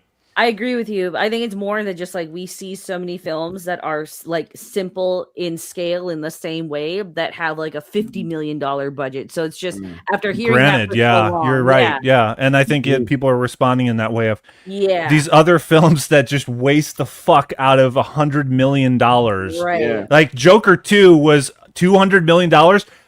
Where the hell did that movie, the movie take all that money and put it? Because that movie looks like it was made for tops 20, 15 million? Yeah. Yeah. Well, you could have easily done that for 30 mil. Easily. Especially get Curry Barker to make Joker 2. That'd be fucking imagine cool. how, right? Dude, because because the Joker is in his, like, he's going crazy and he's seeing things. So these kinds of filmmakers like Curry Barker and others, like these new up and comers that are the indie darlings now, similar to how, and I said in my video, now available, is Tarantino, Linklater, Kevin Smith, Robert Rodriguez were doing their own things, and they became successful because they were doing their own things, their own stories, their own scripts. Well, here we are again, and this is a good time because it's blowing all the other traditional established hierarchy out of there. Yep. Star Wars was fucking embarrassed by Obsession. For 2 days, I think, it may be more, but I know confirmed 2 days, Obsession beat out Star Wars, the Mandalorian movie. That's awesome. I love that. It's great news, dude. Yes. It should incite studios to not only get, young blood, so people who are maybe trying their directorial debuts and stuff like that. It's like, and a lot of people on Twitter have been saying, Twitter is a bunch of fucking retards already. So, but like a lot of people on Twitter have been saying, it's like, they're only 20 years old, only 26 years old. It's too young. It's like, brother, what age do you think Sam Raimi was when he did Evil Dead? Right? What age do you think Spielberg was when he directed Duel, his first movie? It's like, these guys were literally in their early 20s too. I think Sam Raimi was probably like 21 or 22 when he did the first Evil Dead movie. Yeah, they were young. Yeah, they were really young. So it's like that is the essence of the next generations of filmmakers doing stuff young. And Steven Spielberg was 24 years old when he did Duel in 1971. Yeah. Wow. 24. Younger than Curry Barker. Mm-hmm. Crazy. And so like you have all of this. I just don't understand why people are just so caught up on not wanting these new young guys to come in. It's so weird considering that the guys that are established now started out young and they started out swinging.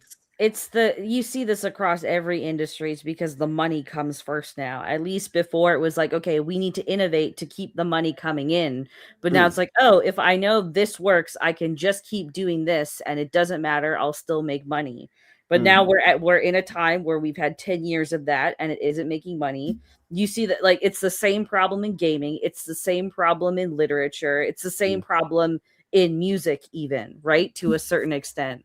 So I think they just needed this wake up call. That's it. But also it doesn't help that like a lot of the studios that used to exist when all of those directors were coming up, they don't exist anymore. They were all bought up by like WB, by MGM, by all of those big guys. So it's all becoming conglomerates slowly but surely, which puts a tighter chokehold on creative freedom and how these budgets actually work and get funded and where they go. So it's also more it's easier to make movies nowadays from your house. However, it's harder to get them distributed nowadays. Yes. Like through the normal studio pipeline. Before it was easier. You know, just go, they look at the shit. Oh, it's good. Let's fucking buy it. We'll just put it in there. Either we'll release it on VHS. And now that's why people like Curry Barker and, Kane Parsons, they were doing YouTube. YouTube was like the best medium for them. And I think it's beautiful because you have directors of Talk to Me and Bring Me Back. You have Curry Barker. You have Kane Parsons. You can literally see where they started from when you go back to their YouTube channels and see their progression into who they've become that we know today,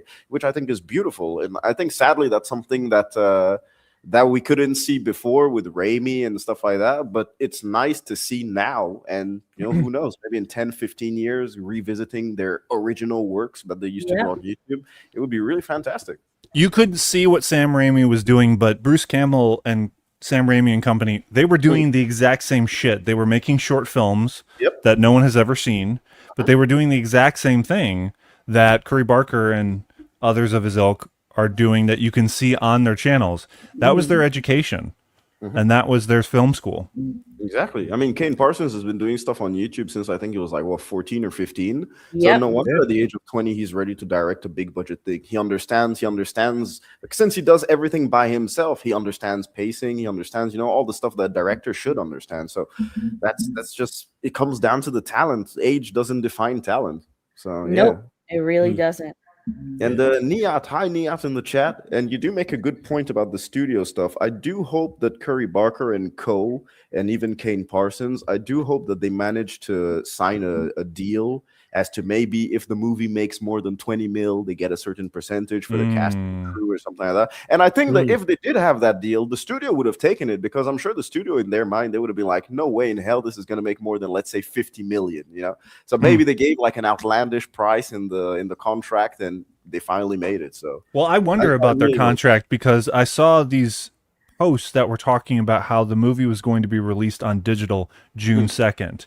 And then I saw a retraction of that, saying no, the studio is not going to release it on digital. And I responded to this when I saw the initial news that it was going to be released on digital, and I said, "What are you doing?" And I said it on one of my IG stories. I said, "This is a fucking mistake. What are you guys doing?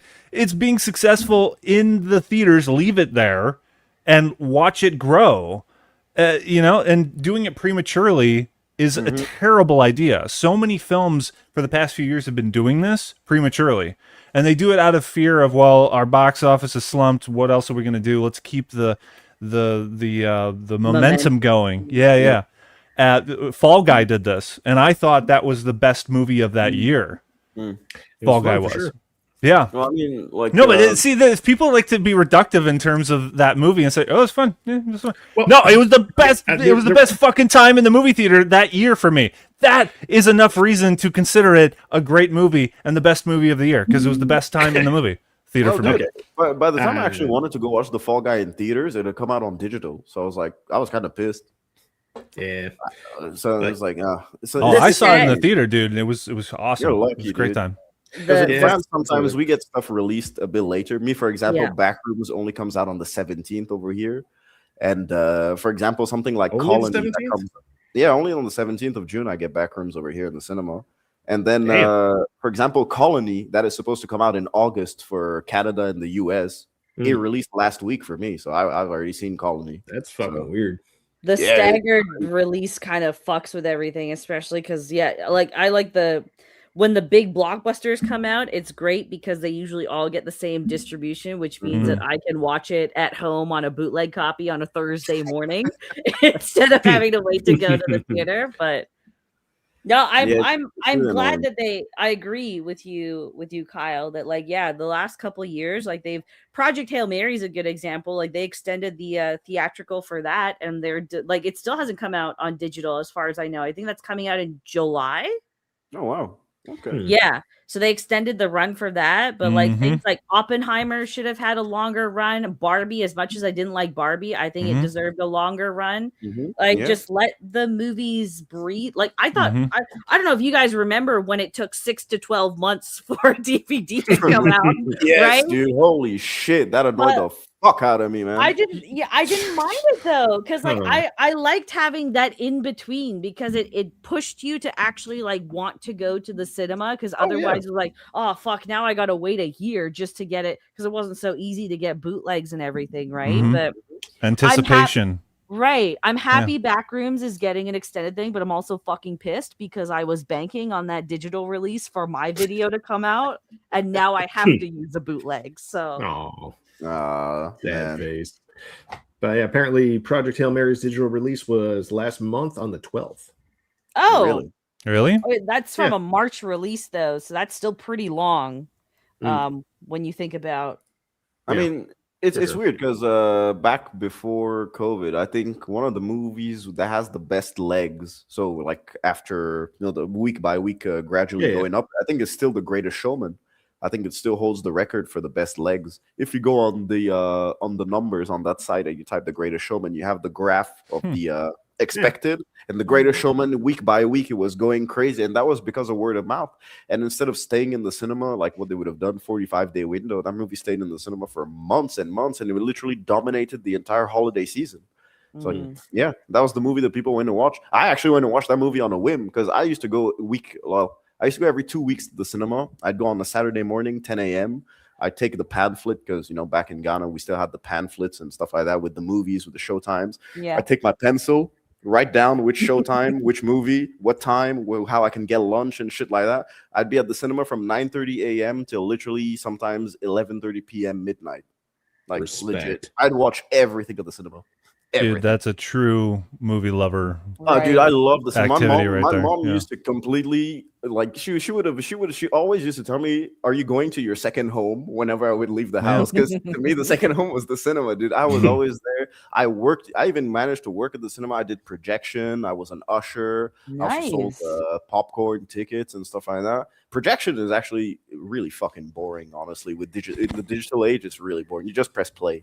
Right. It's a DVD or whatever, right? Now, or it's a USB now. It's a hard drive. Yeah, it's a hard drive. Yeah, you get a huge dude. The movies, the size of the movies are massive, dude. Some of them are like 144, 160 gigs, dude. I was like, Jesus Christ! And so you just click play. As long as you're on time, that's it. You just turn off the lights and you're kind of bored. Me and the projectionists, we were just having lunch and chilling all day, man. So yeah. God. Goodwin has a good point there with the problem that major studios have their own streaming platforms and are looking to drive traffic to that. Yes, streaming. Because in some of these instances, it is more, especially when you look at the budget for a lot of these movies, it's more lucrative to just have the 2-week theatrical and then sell it for streaming or get the streaming numbers, right? Like for Obsession, it was a $750,000 movie. Like it would be nothing to keep it in theaters with how much it's raking in, right? Yep. Something like fucking Mando and Grogu, which had like a $200 million budget, and it's not making anything, and now you're just wasting money to keep it in theater when you would make more on streaming. Mortal Kombat 2. There you go. Yeah, that honestly should have just been straight to streaming. That shouldn't have gotten a theatrical release. 80 million budget. I think right now it's sitting at like 125 or 130 at the box office, and no one is talking about Mortal Kombat 2 anymore. So I think they're gonna do a digital release. I think it's this week or next week. Yeah, I'm amazed it's still in theaters. Yeah. I even forgot. We're just over it. Like there's a different era that's being ushered in now, and I'm excited about it because it's going to usher in more filmmakers and original films that can be varied in terms of size of story and budget. Yep. That's essentially how it used to be. And classic ways of going about things, timeless ways, that there's a reason why it's called timeless, because it'll cycle through like we've seen. I mean, obviously inundated for the past 20 years. 20 years, because the superhero genre really kicked off in the early 2000s. Yep. Well, we welcomed it, we loved it, but at a certain point, right after, I call it after Endgame came out, that was the fucking peak. I even made a video that's still on my channel, where when Endgame came out, in the midst of me talking about it, I said, this is going to be the peak of the superhero genre. And it fucking was. And we've been living through that downslope for the past 7 years. But we're getting a new era now. We're getting that better cycle of original films. And Gen Z is helping with that. So we got to give them props. Yep. You know? And millennials too. Like we're doing that as well. So we want to embrace those original filmmaking voices, you know? Technically, am I Gen Z or am I a millennial? What year were you born? Quasi-sentient sperm cell. You said you're 24? Yeah, 2002. You're Gen Z. Yeah, Gen Z. Because I think millennial ends in like 95. Damn. Close enough, yeah. Yeah. Jesus. Well, he wasn't a millennial or Gen Z. It's okay. You have the soul of a millennial. There you go. Yeah. Apparently, I have the soul of a fucking old man. That's what everyone tells me. It's like, oh, you're an old soul. You're an old spirit. I'm like, brother, I'm 24, man. Like, it's because we've met 24-year-olds and they don't act or talk or think like you. That's why. I mean, I'm retarded, but I'm just not retarded on stream. You know, I'm retarded in real life. I'm not going to embarrass myself in front of people. You know, is this I'm going to do that with my friends at the pub. Okay, well, your voice is more mature as well. That helps. Yeah. That's the thing, dude. You know, you're articulate. You and Box Office Brawler have that same kind of older quality. Thank you. Yeah. Oh, yeah. I mean that as a compliment, obviously. Dude, a lot of people think I'm 30, 32, which kind of sets me aback. I'm like, brother, do I really look 32? You don't look. I bet if you shave the stash and the facial hair, it'll. Oh yeah, well, because right now it has an effect. I keep a goatee normally, but I shave my goatee. I just kept the stash, but like that's the thing, because I used to have dreadlocks and they made me look younger. So once I shaved, he had some luscious fucking dreads. Like it's a night and day difference. Yeah, those dreads were gorgeous. Jeez. Oh my, Vex! I didn't know dreads was a thing that turned you on, Vex. My husband was a white boy. Objectively, like the dude rocked the dreads. It was a shock when he shaved them. Yeah, it's true, because back then I didn't used to show my face on camera, so it was only backstage that these guys would see me. And then one day I just popped up like bald. They were like, "What the fuck happened?" It works. I'll never. I haven't seen you with the dreads, man, but if I did, I'd probably say, oh, that's kind of a shock to me, you know? Well, people say I don't look the same, which is weird, but I think I look the same. You don't look the same. No, Bro, you what don't. the fuck, man? Like, that's crazy, bro. I look exactly the same way, you know. I mean, to you, You got yes. a picture? Yeah, of course. Let's see. I got one. Just wallpaper on his cell phone. Audience, if you're only listening, you have to look at the stream this time to see the picture of uninspired reviewer with dreads. Here we go. Ah, shit. You know what? Let me fucking send it to you, Procto. With proper lighting. Full screen. I'm gonna send it to you on Twitter. You have Twitter on your PC? Of course. All right, cool. Let me just send it to you right now. But yeah, dude, I think I look the fucking same, dude. Night and day difference. I was picturing kind of Sanka from Cool Runnings. So I might be let down here. Dude, I showed them a picture last time of me with when I had like the afro. They said I look like a 70s porn star. Which I can believe it. Right, I'll send it to you, Procto. You already said it. Or what? No, I'll send you the porn star looking one. Okay, let's go. I look normal, okay? I look chill. Normal, quote unquote. There you go. You have the two of them. I think I look the same. Covering up your fucking face. I think I look the same. I look the same. Okay. It's just because I have tattoos now too. I see it on your arm. Yeah, I got Berserk. I got an angel, of course, angel fighting a demon. Then I got 3 over here, 1 over here, and then see, Procto. That's why you invited him, because of those parallels with Obsession. Yeah. What's on here? I added Sigmundus Creatus Est, which a lot of people know from Dark, but it means "and thus the world was created," which is to accompany, of course, angel and demon fighting each other. Mm-hmm. It's nice. You found after God created the world. Yeah. Then the angels fell. Exactly. Oh man. That's because Felix has to pick up 80-year-olds. I mean, I like older women, man. It's not not 80-year-olds. I'd say like 35. Yeah, you might want to clarify that. Let's be honest, okay? You'd bag an 80-year-old if she looked 60. Let's be honest.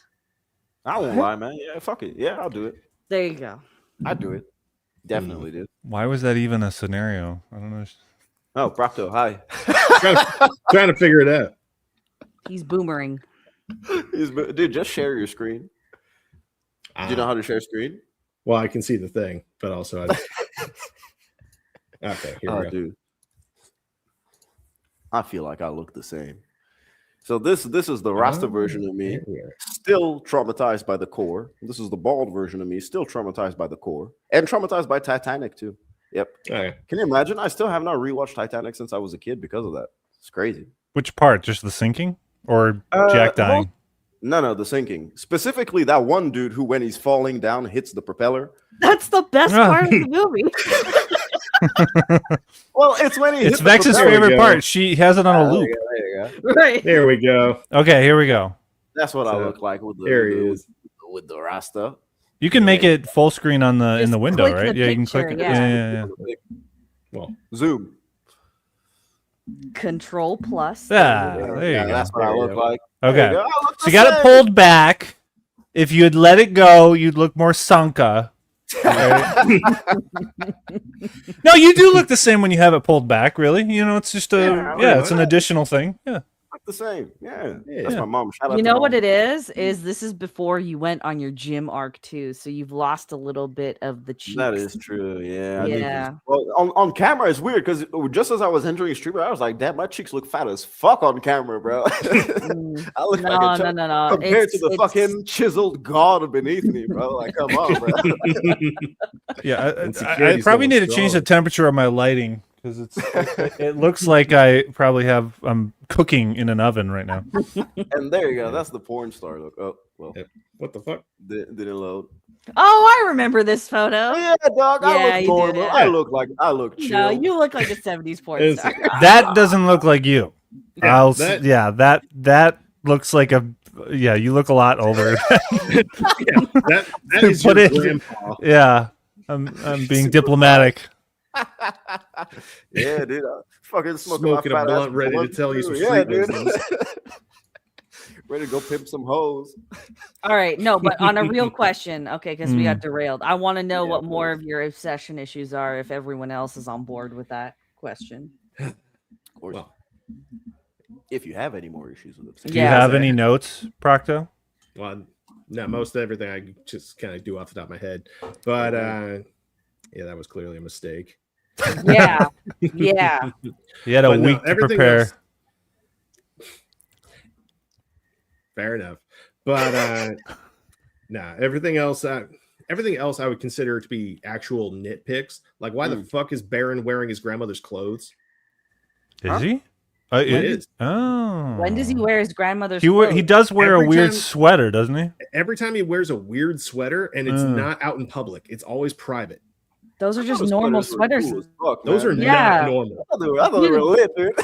Those are just what sweaters Canadians wear. Like, I'm those not are just even trendy. joking. I didn't know Canadians were all grandparents. Same in Amsterdam, dude. When I was in Amsterdam, they wore the same kind of sweaters. Yeah, that's just a style, man.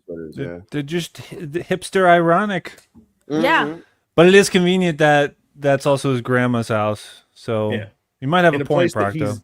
In a place that he's never like updated in any way, shape, or form. Like he brought in a computer and that was about it. Yeah. Fair point. So like he hasn't dumped out his grandmother's meds, hence why his cat died. Somehow it got into him. Somehow the cat got the meds from the bathroom to the kitchen, got off a childproof cap, ate all of them, and then died. Vex, you have the counterpoint? Well, first of all, in terms of the cat thing, I got 2 Bengals and they can open doors. So a childproof bottle. I mean, okay. Well. To the next point, though, because I brought that up on my too, that Bear had moved. you just. That's this is how you debate. I'm seeing you do this. This is how you. You're good at it, though. You're good at it. Yeah. But as for the because I brought up that point in my stream is that Bear moved into his grandparents' house. Yep. Or his grandmother's house. It's in a state of disarray. There's stuff that's boxed up in a corner, stuff that doesn't make sense. The only thing he's put in there is his computer. And for me, that was more of just a reflection of Bear's kind of emotional and mental state. Like he is very much, he refuses to kind of move forward. He's not the type of guy that takes any initiative to do anything. Like, for Christ's fucking sake, like he had to talk to a waitress with a fake speech just in order to potentially get the ball juice going to maybe talk to Nikki. Like he fumbled the bag even when he actually talked, when she was like, hey, do you like me? He couldn't even admit it then, right? And so it's weird.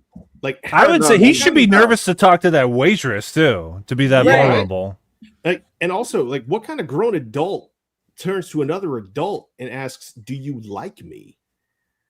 I don't think that's weird at all. That's just someone that's who's weird forward. As shit. No, that's just someone. No, who's that's forward. the thing. That's normal. That's dude. I mean, to me, asking my first girlfriend out, brother, my heart was pounding out of my chest like there was no tomorrow. I literally had to do it twice because I told her, I was like, let's go talk. I literally I could not speak, dude. My heart was pounding so much. She was like, so why'd you bring me here to talk? And I was like, Bear, I just fucking froze. And so I had to redo it again the next day to ask her out because like it's something that happens, dude. Something that definitely happens. Okay. Especially when you just have that pressure on you. It's like, ooh. Yeah, but like sure, that happens when you're younger. And you said this was your first girlfriend. How old were you? Like 7? I was 17. Okay. Around the same age. So like no, it makes sense how this entire group kind of approached relationships for the age and also the era they're in. Yeah. But for somebody who's already like casually fucking another guy on the side, to look to somebody else and be like, "Do you like me?" Rather than "Are you into me?" Not or uncommon. Well, she doesn't. She's not but she's not asking in the way of being timid. Do you like me? It's not. No, it's she's like, "Do you like me?" So I can fucking shoot you down. Right. That's the way she. And I'm on the side of she didn't have any intention of getting with this guy. She didn't like him at all. She didn't have any romantic intentions, even though. Behind the scenes, when they were in the car shooting that sequence, the actress admitted that they played 2 different takes. Like she did different takes where she was playing it as if she was interested in him, and then ones where she clearly wasn't. So the intonation in which she played it in different takes, like and then in editing, they intermix them to make it more fuck with the audience. Yeah.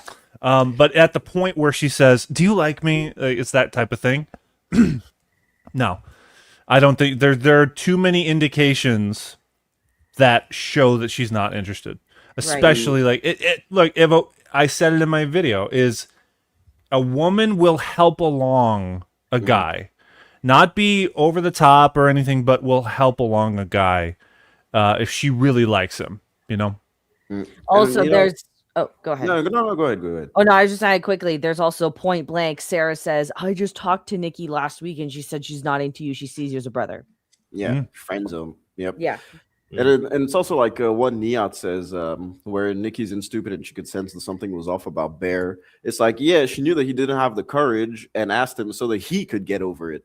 Because she knows that like it'll probably be on his mind if she leaves in the next 2 weeks and he never says anything. She knows that it will be on his mind, and that was like the perfect moment to just ask him. They're both alone together, which is something that they said that they aren't doing a lot of times. They're not really alone together, which is why he kept pushing Ian and Sarah to the side. It's like, oh, don't go to like leave the table so that I can speak with her and stuff like that. So that was like the golden opportunity for him to just say it. And that's probably what Nikki was waiting for, to just say, listen, Bear, I'm going to fucking friend zone you, but at least you said what you wanted to say and you've heard my response. So, but yeah, Bear couldn't fucking do it. So, and I understand with him, man. I sympathize with the guy. Well, you talked about freezing when you were in this situation. If they had depicted that, he doesn't freeze. He lies to her and says, we're friends. We're friends. He's lying because he's too much of a pussy at that moment. He's acting like that. He is capable. That's the thing I could have clarified in general, is this character, just as every one of us, is capable of redemption and doing good things and being a better person. But he doesn't do that. He is acting as a coward in that moment by lying to her and not telling her how he really feels inside about her. And then he just says fuck it, even though he doesn't really think that wish is going to come true. Yep. Yeah.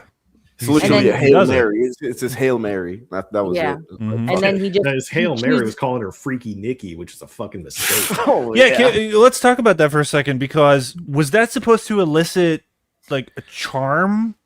Well, if you play it right, that could give you an opening.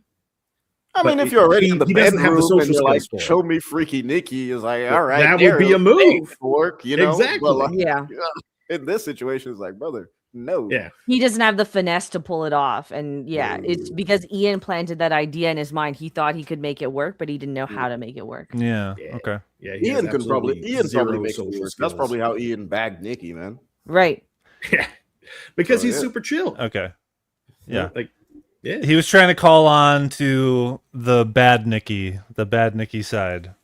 Yeah, he was like, call her the Freaky naughty Nikki. side. Exactly. Baron ain't a fuckboy. He doesn't know how to hold on. Bear has no game, man. You have to be out of the car if you're gonna pull that line off, Baron. Right. For real. Can't be sitting in there. At least step out the car and be like, hey, Freaky Nikki. Be like, what'd you call me? It's like, or that's the kind of move, like you just lean on the wall next.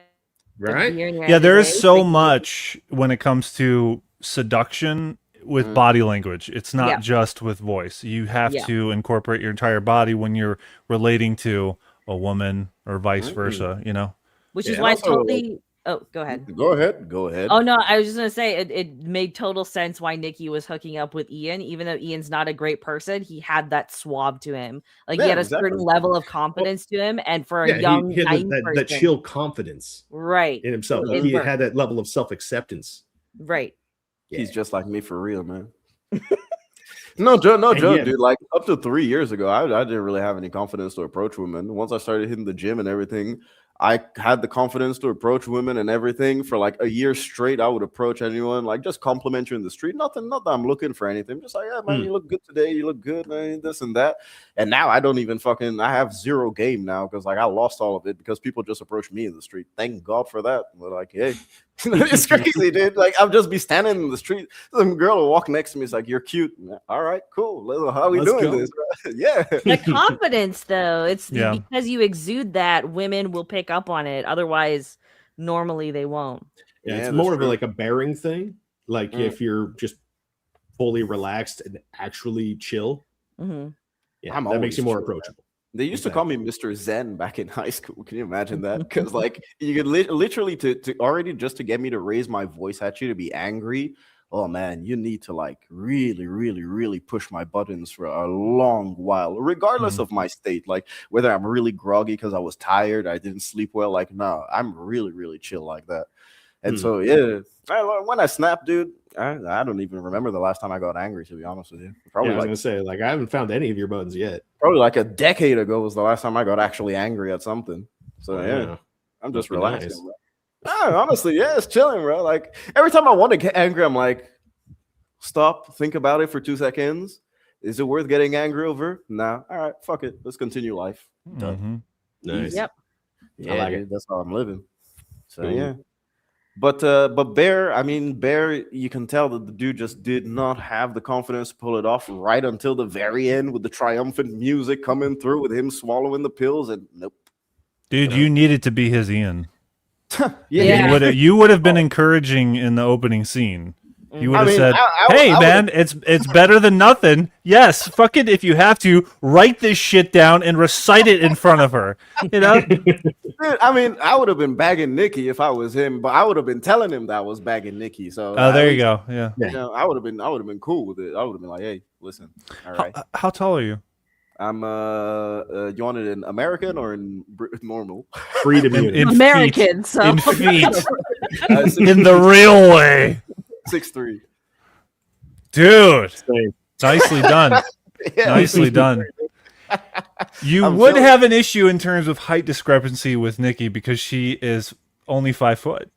I mean, dude, the shortest person I've been with, let me stand up. The shortest person I've been with reached me here, dude. Whoa. It was fun. Well, that's fun size, but yeah, exactly. And tallest person I've been with reached me like here. So, there's some men that have really short wives. I don't know how they do it. I couldn't do it. So honestly, I prefer someone that reaches like at least here. Someone that isn't always looking at me like I'm a fucking tree. Yeah. I mean, my wife is she's 5'8".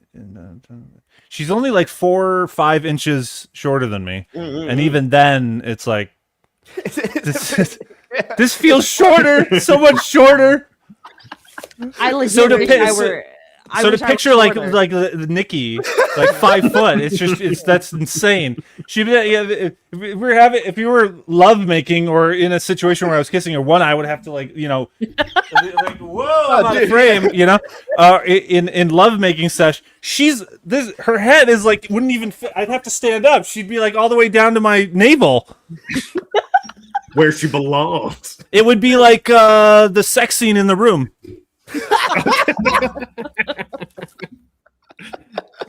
Dude, that's why whenever it's a short girl, I just pick her up to kiss me. Like that. Yeah, like, exactly. Yeah, that's fun. That's fun. You got that. Yeah. All right, keep you strong too. I bend down, man. Most of the time, I bend down just to fuck with them because like they hate it when I go down to their size. And I'm just like, you know what? You want to see the way I see the world? All right, fuck it, let's go. Boom. Just sit on my shoulders. See, this guy's got it. Yeah, 5'9". He plays with that. Yeah. Oh yeah, you're having fun with it. I'm chilling, bro. I'm chilling. I'm even seeing what day are we today? We're Thursday. Yeah, Thursday 4 a.m. Well, for you, I'm seeing someone tonight too. So yeah, tonight, Saturday, Monday, I'm going horse riding with one of them, which is pretty cool. And then got another 2. I basically. Are you riding the horse or is she riding you? No, I'm the horse in this situation. So. Okay, there you go. Yeah. So you're getting too far ahead in the story, Vex. He's the one that mentioned horse riding. So. I'll never forget the reaction when I told Vex my body count over the summer. She was like, "What the fuck?" Disgusting, man. I never want to shake this dude's hand. Nice. Oh man. Like respect for pulling that much, but also ew. Oh, dude, my ex had just cheated on me, bro. It was time to go wild. I was like, "Fuck it." I understand that. Oh yeah. Plus it was summer, so that was lit. Yeah. But yeah, man. Back to obsession. Is there any other things? Well, you said it was. Fuck you, Jay. I mean, yeah, because you said it was only nitpicks. Yeah, I was saying, I don't think we're gonna get anywhere productive with the rest of the stuff I had. Well, we haven't gotten anywhere productive with the. If you project demon shit onto it from the very beginning, the rules—they're inconsistent. They break them. Yeah, I'm still confused how the rules are inconsistent. He did clarify. He did. He said he talked about the lore and yeah, he took back the aspect of rules. Yeah, it was mostly the fact of the customer service line and all that stuff. Yeah. We put it into one. Yeah. And we're not imposing demon stuff. It's there for you. Again, possession stuff inherently is demonic. Yeah, they don't use those words. Yeah. Right. But all the evidence is there to see. Because I even posed it. Even an audience that's new to the stream listening is I posed that the possibility of this wish fractured her personality into two. You know, someone I could think could believe that. I don't, but someone could, I think. So I have a question then for Proctophile. If it's not demonic, then what is the one wish willow? What is the thing in Nikki? If it's not a demon. Does any kind of spiritual possession require it to be demons specifically? No, I'm just saying it's usually when it comes to possession, it's usually demonic. Like that's just what lore and culture and folklore over many centuries have done. Okay. Well, would demons give you $1 billion? If it was to fuck with you, yes. I mean, imagine if you go to your mom's bank, dude. He goes to the bank, cashes it in, and then they're like, "Oh yeah, this is stolen money that was lost like 30 years ago. You're going exactly like if it was me writing it, it would have just like popped up into his bank account right there, and then he'd be dealing with the fucking FBI for the rest of the movie. Well, he'd still have to deal with again, this is told specifically from Bear's perspective, so we don't ever get to see, nor do we need to see how Ian deals with the $1 billion, right? But we don't know whatever sort of caveats there are to his wish. We just know what there were for Bear's wish. Exactly. So like the problem is like everything that we know objectively about it is spread apart so far that doesn't really connect, and everything that we kind of do to connect those dots is basically like headcanon. I disagree wholly on that. Okay. My answer to your question of would a demon give someone money? In the New Testament, 1 Timothy 6:8, the love of money is the root of all evil. My God. So, yeah, dude, Joey Badass said this on Paper Trails, man. They say, money is the root of all people, but say money is the root of all evil, man. Because we all follow paper trails, because everybody got to pay their bills. There you go. That's the most amount of karaoke you guys are getting from me, okay? If you want me to sing something, I'll sing some Frank. But again, I have to, what would the thing in Nikki be if not a demon?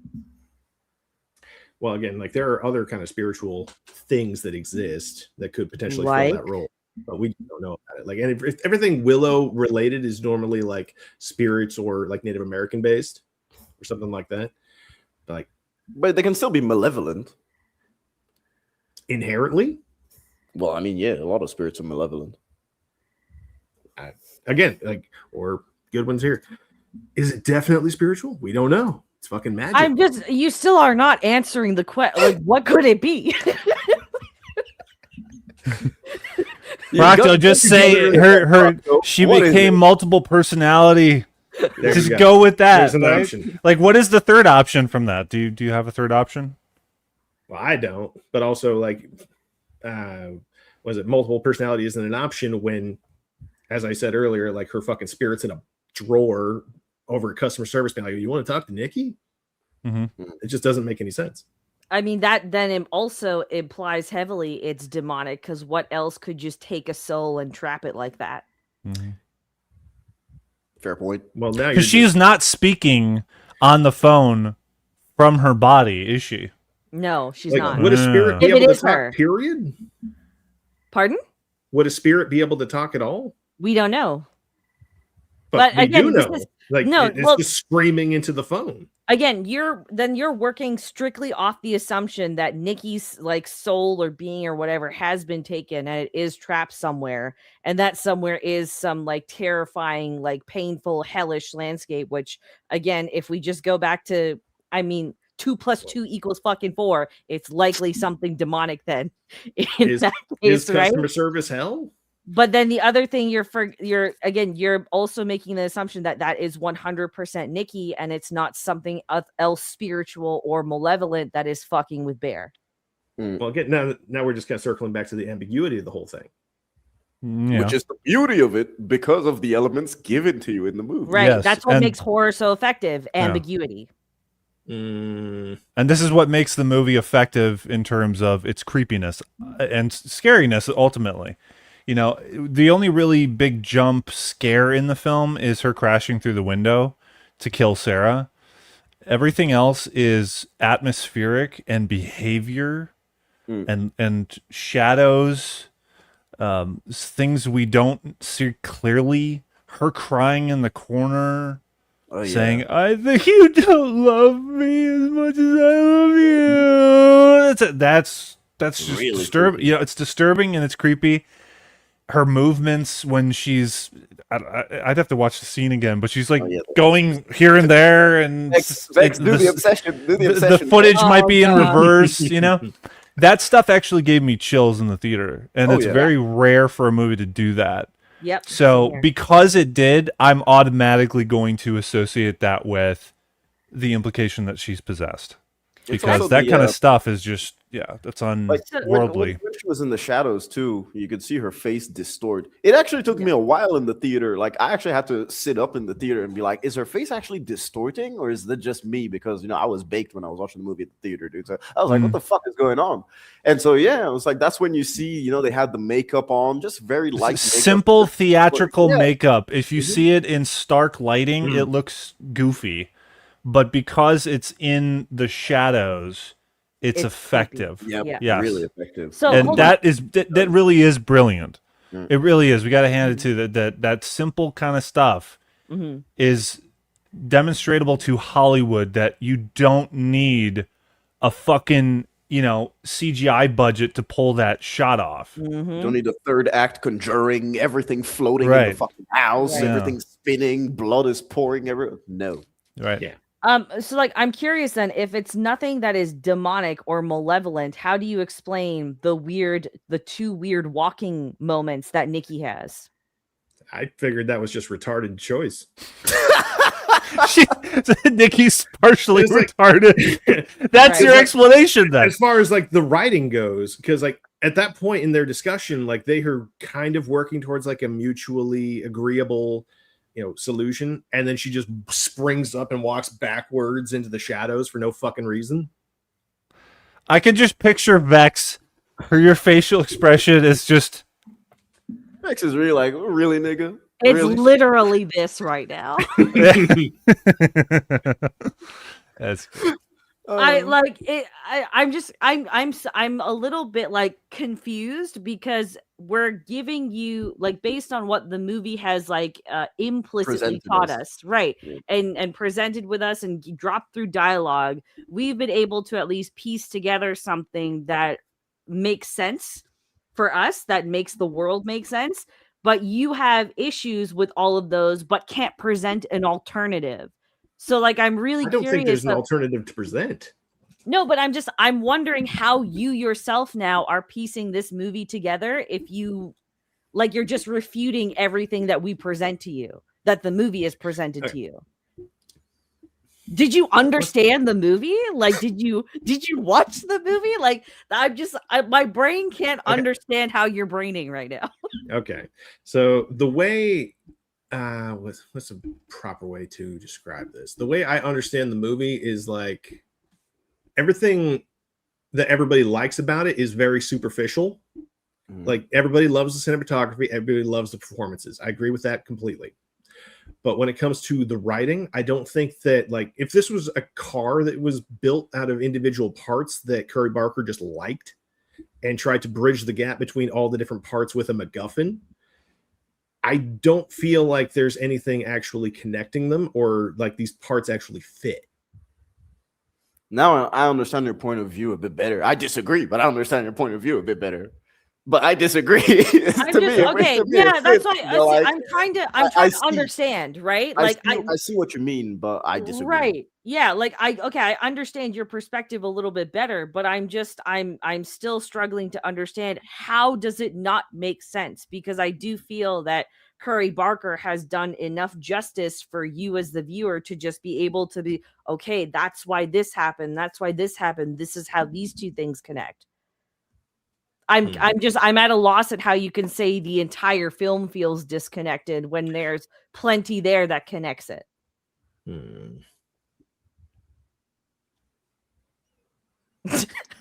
We gang rape Proctor, dude. Right, we really yes, and the proper phrase, Vex, not the censored version that you said on X.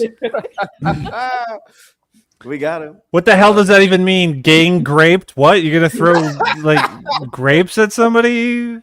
Right? They couldn't afford tomatoes. Yeah. There you go. That's a good. Yeah, another version. Just weren't feeling cruel. It's like, you fucking loser. With Proctor again, we'll just have to tape his eyelids open and be like, Proctor, do you understand the movie? Stop it! I beg you. Clockwork Orange. Every like nitpick you've had, it genuinely just seems like you wanted this movie to spoon feed you, and that tells me that you're not usually a person that watches horror movies. Like, it's not something that you usually appreciate or have or is a go-to genre for you, which there's nothing wrong with that if that's your preference. But to then say that this is a stupid movie or it's badly written simply because it's not of your persuasion, I think is unfair. To defend him, he didn't say it was stupid. I didn't hear it was stupid. He said the characters were retarded. Yeah. Well, Baron, I could say he was stupid. But like, I think the way that he had like implied it is that they were stupidly created, not that their decisions are of stupid, naive, barely adult sort of deal, which is what all of their actions spoke of. Okay, then I'll clarify. Procto, do you consider the movie stupid? A stupid movie.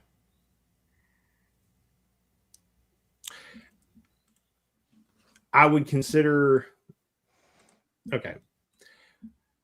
For the just parts that spit it out. We're not going to judge you, Procto. Just say right. if you think it's stupid. Just say you think it's stupid. Yeah. I've been aggressive, but I'm not going to fucking hate you after this. Oh yeah. I know. I know you're not going to hold it against me. Though I'm sure you'll pull up the fucking retard gif every time. Every time I say something in chat. No, I'm not being held hostage. I invited these bitches here. Yeah. So, no, when I first saw the movie, I immediately got home and put out a post saying this movie's fucking retarded. Mm-hmm. Okay, then I take back everything I tried to defend you on, man. Fuck off. You betrayed me. I tried to give you some slack, but you fucked up. Okay. I must have not read that post. Okay. No, you but I mean, to be fair, he didn't call it stupid. He called it retarded. So. Okay, those are basically synonymous. Let's I know. I'm grasping for straws. Yeah, I appreciate you. But all right, so there you go. Yeah. All right. Okay, so sorry, finish your thought. I would say basically this comes down to our willingness to accept any kind of ambiguity. Mm-hmm. Mm-hmm. And I guess we'll just have to agree to disagree. No, we'll have to agree that you're wrong. Okay. There you go. But okay, then I have another question is what is a horror movie that you enjoyed, or what are some horror movies that you rank as your favorite? Well, just say recently, or just in chat a couple seconds ago, Megan asked if I liked The Substance. I fucking loved it. Like, it was like a 9.9, 9.99 out of 10. It was fucking amazing. That's great to hear. And that's a movie that I consider a modern day Brothers Grimm fairy tale. Yep. inspired movie. I even did a poll on my channel that included Hereditary, Obsession, one other one, and The Substance. And Hereditary won actually outright, even above Obsession. 100 votes or so, 48% they voted for Hereditary, which was it was an inspiration for Obsession going into that. So that kind of makes sense that it's the kind of the father of Obsession, kind of in a way. But yeah, I would consider Obsession actually better than Hereditary because of its subject matter. I think it's just more poignant and more culturally relevant. The Substance is just amazing in terms of its conceit or concepts rather, and the special effects, and just bombastic nature of it. Hell, the practical effects are amazing. Yeah, exactly. Yeah, and it has more fun, and I think it's more darkly comedic than Obsession is. 100%. So I like it in that aspect. Yeah. Can you give some other examples? Because The Substance is pretty straightforward in everything that it tries to say and do. I'm just wondering if there's something that's that kind of leans into the same ambiguity that Obsession sort of explores, or if that's just not your type of horror. It's that nothing's coming to mind as far as like ambiguity and storytelling, but yeah, I can't tell you in general. I'm not really like the biggest fan of horror movies just because I find them very repetitive. Oh man, that kind like of slashers can be. Yeah, that's what I was about to say. If you're going to certain subgenres of horror, I can totally understand you, man, 100%. But I'll actually make you a list of some really good horror movies that are like separate themselves from the norm. Maybe just like 2 or 3. You can check those out. You probably like them. Yeah, I'm be down for sure. Yeah, dude. Because I totally get you. Especially me. There was a time where I would only watch horror, and after a while, when you don't have any new things or anything fresh or nothing fresh on the subgenre or anything like that, it gets incredibly stale. Especially for the found footage. So, dude, that's where I'm with found footage right now. All of it's fucking stale to me. Guys, that shit peaked back in the early 2010s for me. Like, what is the found footage? I love found footage. Like, Chronicle was the last good movie that was a found footage movie, and then it's just that what else? What are we talking about? This year we had Strange Harvest, man. Strange Harvest was a bad. I don't even know what that is. So found footage film. There you go. Well, yeah, I got that. I don't know what the fuck the story is. Interesting how you reduce the story to just it's found footage automatically. You should check it out. You didn't pitch the story as a legitimate thing. So Strange Harvest is a mockumentary about a string of murders that happen decades apart, and another one occurs, and they end up finding these strange symbols that ends up it's literally filmed exactly like a true crime murder documentary. And there's some supernatural elements in there. It's very well crafted. Like it's well shot. It's well executed. Everything feels believable. Like there aren't any performances in there where you're like, oh, I know that nigga is just acting. Like, come on. No, you're just like, damn, that could be a police officer. The murder like setups, like they're really fucking like. I was looking at them at a point. I was like, damn, is this an actual movie or like what the fuck am I watching? Right. So it was genuinely like, yeah, Strange Harvest is one of the better found footage films to come out this decade. But I will also recommend what I like to dub the unofficial Evil Dead sequel, Deadstream, where this YouTuber, this YouTuber who has ruined his fucking image decides, oh, I'm going to save my career online and I'm going to get my fans back by spending the night in one of the most haunted houses in America. And it ends up literally being an Evil Dead sequel. It is the perfect balance of creepy really and fucking comedy. Funny. It's so good. You pitched those well. You got me intrigued. These were movies that came out in the theaters? No, I don't think they did. I think Strange Harvest had a limited release last time. It did, yeah. Deadstream, I think, only made it to a couple film festivals, but no theatrical release. Was Shudder, I think. Directly, it was Shudder. Shudder exclusive, yeah. Yeah, Shudder on but their site. Deadstream's on Netflix now, because I just rewatched it yesterday. Deadstream is like the comedy from Deadstream literally comes from the dude's react. I mean, even the demons are fucking hilarious sometimes. Yeah. Deadstream is cool, man. But yeah, like horror isn't my favorite genre.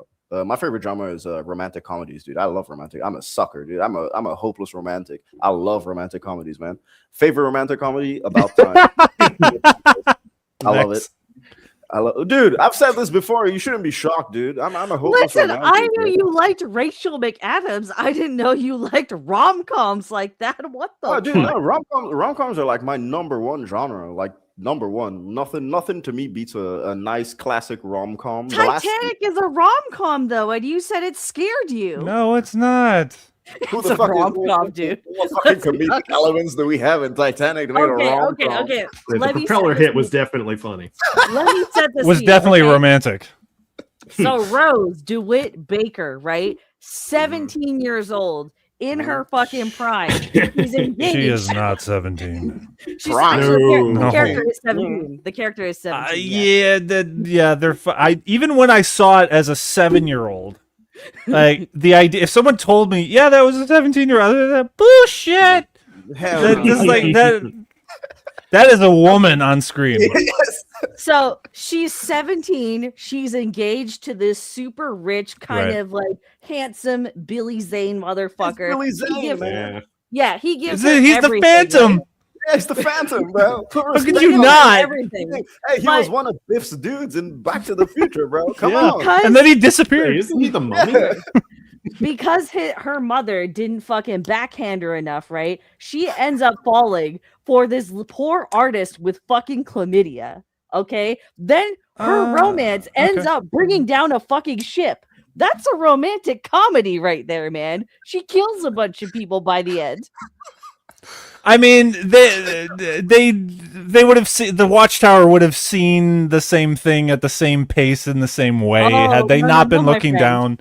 No, my friend. Listen, I remember because I watched Titanic about 6 months ago. Okay, the two guys in the Yeah. little watchtower are Yeah. busy watching them canoodle. I know. And then they see so they were looking me at see the that. ocean Damn, it's been a before, while. saw nothing. Look away for 10 seconds, look back 10 seconds later, then the iceberg is right there. So the road Is it immediate? Like that's, I'd have to check it out again because is it immediately when they look back to the is. horizon? Yeah, it is. It is. immediately. Okay, I then mean, that's fair. I think that was a mistake on James Cameron's part to make it so that them making out below them was basically an interfering nature A contributor to them horny crashing into the right. iceberg. A Yeah, horny okay. 17-year-old is what inadvertently killed 20,000 people. That's kind of funny. Yeah, well, that- I mean, you know what? I No. may rewatch Titanic thinking it's a rom-com in mind. Maybe it'll get past my childhood trauma, okay, of death. So I mean, maybe. Vex, it doesn't sound like you found it funny in that moment, or maybe you did. Maybe you did find it It's funny. It's hilarious, like, I'm sure. all of those people are gonna die after this. These stupid retards. Vex going to the cinema for like the 30th or 40th anniversary of Titanic. She's the only one laughing in the theater when everyone's just dying. It's like, oh, cool. That was With actually- her laugh, yeah. I mean, that's she's got an infectious laugh. You do. You have a good laugh, Vex. She really does. That You was do. me when I went to watch The Monkey with my friends, dude. I was fucking laughing in the cinema when people were dying and everyone You mean the around was primate? dead. No, The Monkey, the one with Osgood the newer Perkins. one? The Osgood Perkins one. The one that It's came out yeah. last It's year, it's right? literally called The Monkey. Yeah. It's Yeah. called The Monkey. Yeah, it's the one where it's Theo James who plays like him and his twin brother. Yeah, but like I was the only one laughing my ass off in the theater. Everyone around was dead silent. Even at one point, my friend turned to me. He's like, "Why the fuck are you laughing so much?" I'm like, "Dude, this is hilarious, man." It's like, "Fuck." Oh man, but yeah, rom-coms number one. Okay, About Time, my favorite rom-com of all time. I know it's magnificent to me. There are some very trippy, horrendous moral implications that I will agree on. Of going back in time and trying to make someone fall in love with you. That's kind of fucked up. However, dumb old. I mean, goose not as is- fucked up as an obsession. So Not as fucked yeah, up as 'cause obsession, he yeah, that's keeps true. going with his wish. Yeah.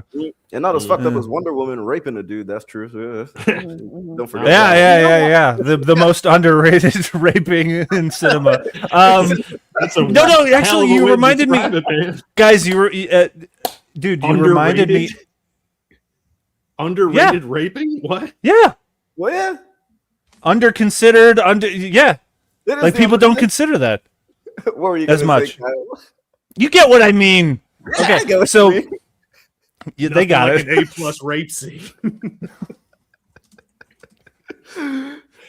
unconsidered, etc. You get what I mean? Yeah. What does your history look like? No, the scene in Obsession when they cut to them having sex and she's completely in a like coma state. She's in a zombie state. I found that really weird because it's like that's not the real Nikki in that moment. That's possessed Nikki. That's the possessor. Why is it reacting in that way? Shouldn't it be enjoying that shit or being like crazy? Why? That's one thing I can go on in terms of what Proctophile you're trying to get across. That's something that's inconsistent. Why would she be behaving that way? Yeah, that was a nitpick that I just genuinely didn't understand. And give me one second. It was like the scene prior to that was her freaking out with him over at the restaurant. Like, if I may. Okay, like, but like when it comes to that particular situation, she has basically all the cards. He's really anxious. I don't think he would be the one on top, fucking the shit out of her with her being bored in that next scene. If anything, she should be on top going crazy, and he's struggling to keep it up. I disagree. But again, this is just based on what the movie gives, right? And how I have interpreted it, right? Yeah. So we're still at a point where the entity has not fully contained Nikki, right? So there are still bits and pieces of Nikki that, like, it isn't truly till the party with the bottle where the entity has a full control over all of Nikki's autonomy and behavior and emotional state, right? But during the sex scene, it's still Nikki fighting back a little bit. And I also do think I do really think this is an old world spirit. That's what the whole Sandy memorial thing tells me, is that this is an old world spirit, and an old world spirit would not understand how sex works in the 21st century. Brother, I think missionary has existed for like Okay, let me I can't go with you on this one, Vex. Let me rephrase this. Okay, because sex is usually, like, if we're just going by what it typically was, it's for doggy reproductive style. Yeah. It's very vanilla. You don't usually have it out of wedlock or anything, right? So an old world spirit would not be so used to the casual manner in which sex is handled in this era, right? A more traditional spirit or more traditional person wouldn't be as comfortable or understanding of the way we liberally kind of see sex these days. Yeah, I'm trying to bridge that with. I can't go with you on this one. Yeah, I don't know, man. No. Okay, well then it's the first half where Nikki is still not completely under the entity's control. So I don't know. I'm a buff on there's nothing to clarify that. I mean, it really is interpretive. I mean, majoritively speaking, the aspects in which you're talking about, we do agree on, but that's a one instance in which a scene it seems out of place in terms of the choice to have her be in this disconnected, looking off to the side state as if she had taken muscle relaxants. Hold on. Okay. I have another idea to pose. Okay. This is just hitting me now. Okay. So we're kind of all running off of the assumption that the entity has access to some of Nikki's memories or behaviors or whatever, right? Okay. That's something we can all kind of agree on. So if that's the case, and she's been engaged in a casual sexual on and off relationship with Ian, that's kind of been void of what we can say is some of the emotional stuff that she's wanted, as is hinted in that conversation with Bear in the car before he makes the wish. Perhaps the entity is feeding off how Nikki has acted in the past in a sexual encounter. But poor Ian. Woo! He ain't pleasing her. I don't know, bro. I don't know, man.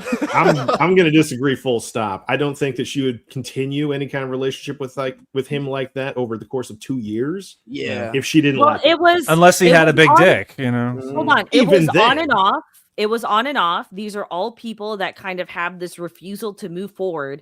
Only now, in the beginning of the film, has she herself come to the conclusion, I need a big fucking life change. I'm going to leave my job. I'm going to go and just write what I want. I'm going to finally take control of what I want. That includes leaving behind this on and off relationship that I've been kind of catering to for so many years now.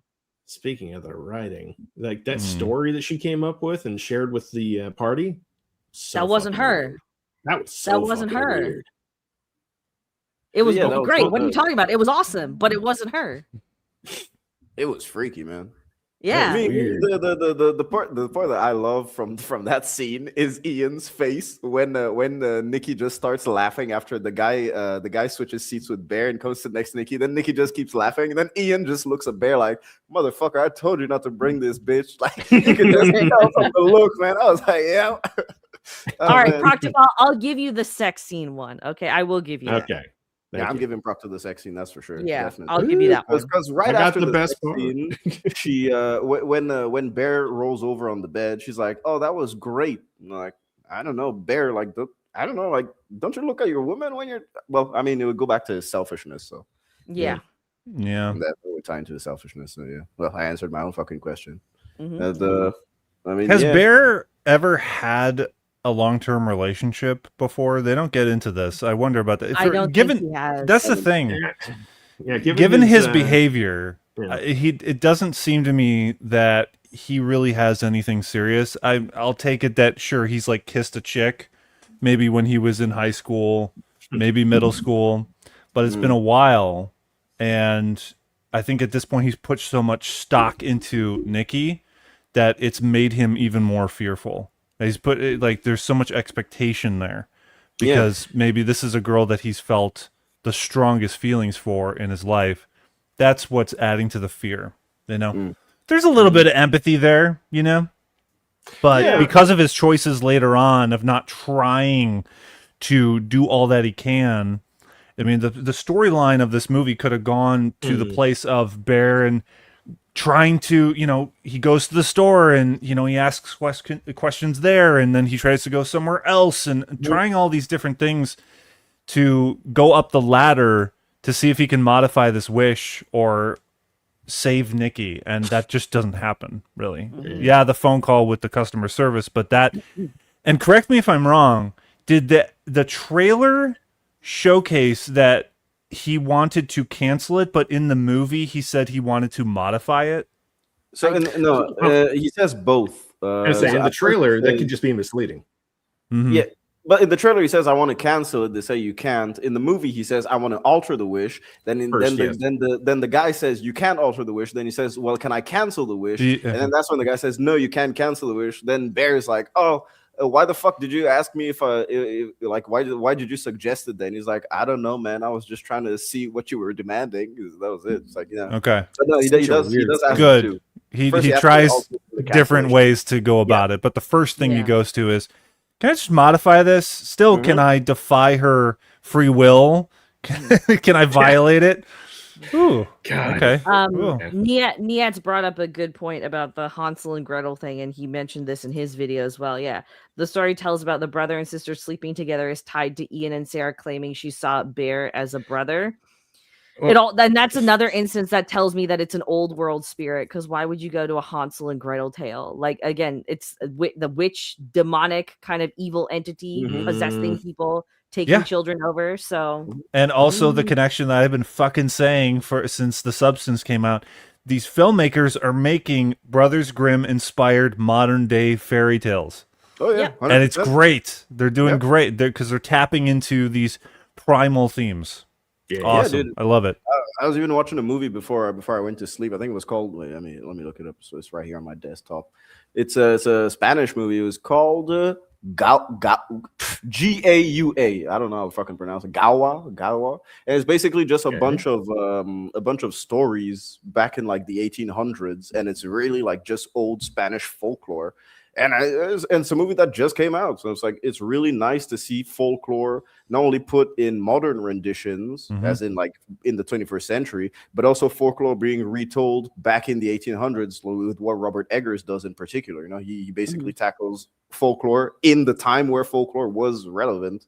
Well, when it was made, basically. I got you. Yeah. That's one of the other like great, like, because of my top 5 movies of the horror movies of the 2020s, Eczema also goes back to old world folklore, kind of all the creepy tales of early Japan and early Korea, and it works really fucking well.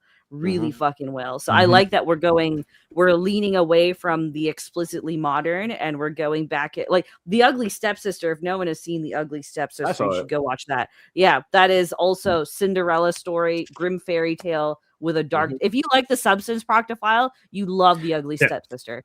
Well, I told you during that one stream that I ordered a copy. I still haven't received it yet, but I'm definitely looking forward to checking it out. Normally, you and I are on the same page. I honestly, I liked it. Vex was like, "Oh, don't watch it while you're eating, brother." I sent a picture of me, a full ass plate, right on the front of the screen. I was like, "I ain't no bitch, man. I'm eating. I ate my meal so well, bro." Oh god, that shit doesn't get to me usually, but it's a rare instance where like I was like 3 times during the movie. Niad, you make a very good point. I watched Passenger last night. That was dog shit.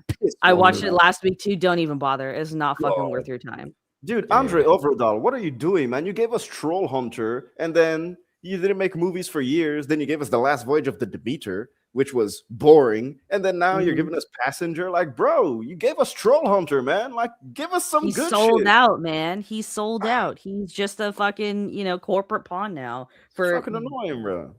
Yeah. It's really annoying, man. But yeah, Hokum. I actually recommend Hokum. Proctor, did you watch Hokum? Not yet. I missed it while it was in theaters.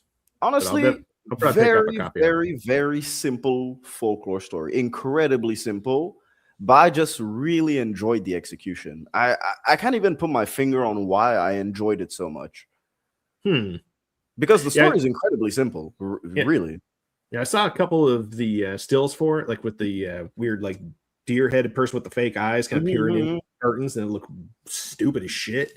But then I agree with you. A couple other folks recommended it, and I was like, maybe. And then it was out of theaters. I was doing homework. And Nia, you make a good point with the Autopsy of Jane Doe. That was so good. Fucking fantastic. I don't even know why they made a mortuary assistant movie. We literally had the Autopsy of Jane Doe since 2016 right there. Bullshit, man. Bullshit. I bet you the mortuary assistant was inspired by the Autopsy of Jane Doe. Probably, yeah. 100%, man. I recommend it. Definitely recommend. Who is it? It's that dude that did Speed Racer. That's the actor for me. Emile Hirsch. Yeah, Emile Hirsch. And then they also have is it Brian Cox from I think it is Brian Cox. Yeah, I can't remember who it was, but it's another famous name. Yeah. It's Brian Cox is his dad, yeah. But yeah, man, I'm telling you, I'll make you a tiny list of like horror movies. I mean, honestly, number 1 on that list would probably be The Wailing. That's it. I don't know if he'd like The Wailing though. Oh man, I don't know. I'll check it out. It's 2.5 hours, but during those last 30 minutes, my heart was literally pounding out of my fucking chest for 30 minutes straight, dude. I was like, holy shit. So yeah, to this day, I think it's the only modern movie that has scared the older version of me. The younger version of me was Conjuring, that's for sure. The Conjuring, 100%. Yeah, Conjuring. I was like 11 when it came out, and I went to watch it alone at the theater like a dumbass, man. Jesus. See, Christ. that was Eczema for me. Eczema until Obsession. Eczema was the only horror movie as an adult that had scared me in recent years. I love Eczema, man. I'm the one who recommended it to you too. Yeah, dude, I don't know what that fucking giant samurai just gave me the heebie fucking jeebies, man. I had chills all over my fucking body. I was terrified. Oh my god. It's so good, Proctophile. It does a 180 in the middle of the movie, and you don't it shouldn't work. It never works usually, but it works flawlessly here. Okay. It's yes, Gord. Eczema is scary. Exuma is scary. Exuma, sorry. Like exhume, yeah. Yeah. The Asians do the best horror. Well, I mean, nowadays Asians do the best horror, in my opinion. But I don't know if it's because the movies are objectively good, which they are. But I don't know if I find them scarier because it's folklore that I'm not accustomed to. That's what it is like they understand how to build up. Is like the problem with a lot of Western horror films is that they think, oh, jump scares is all you need for a horror movie to be a horror movie. And jump scares don't work if there's no lead up to it, if there's no payoff for why it happens. And Asian horror movies across all of fucking Asia, even the Indian ones, understand that you need to build up that kind of tension in order to scare your audience. So like, even some of the really shitty, like Korean and Japanese horror movies I've watched in recent years, they weren't very good, but they still understood that you needed to build that tension. in order for the payoff to work. That's why Asian horror has been dominating for literally all of this century. Like Audition is fucking beautiful as well, and that was 99 or 2000. Yeah, 99 for Audition. Yeah, really good. Movie.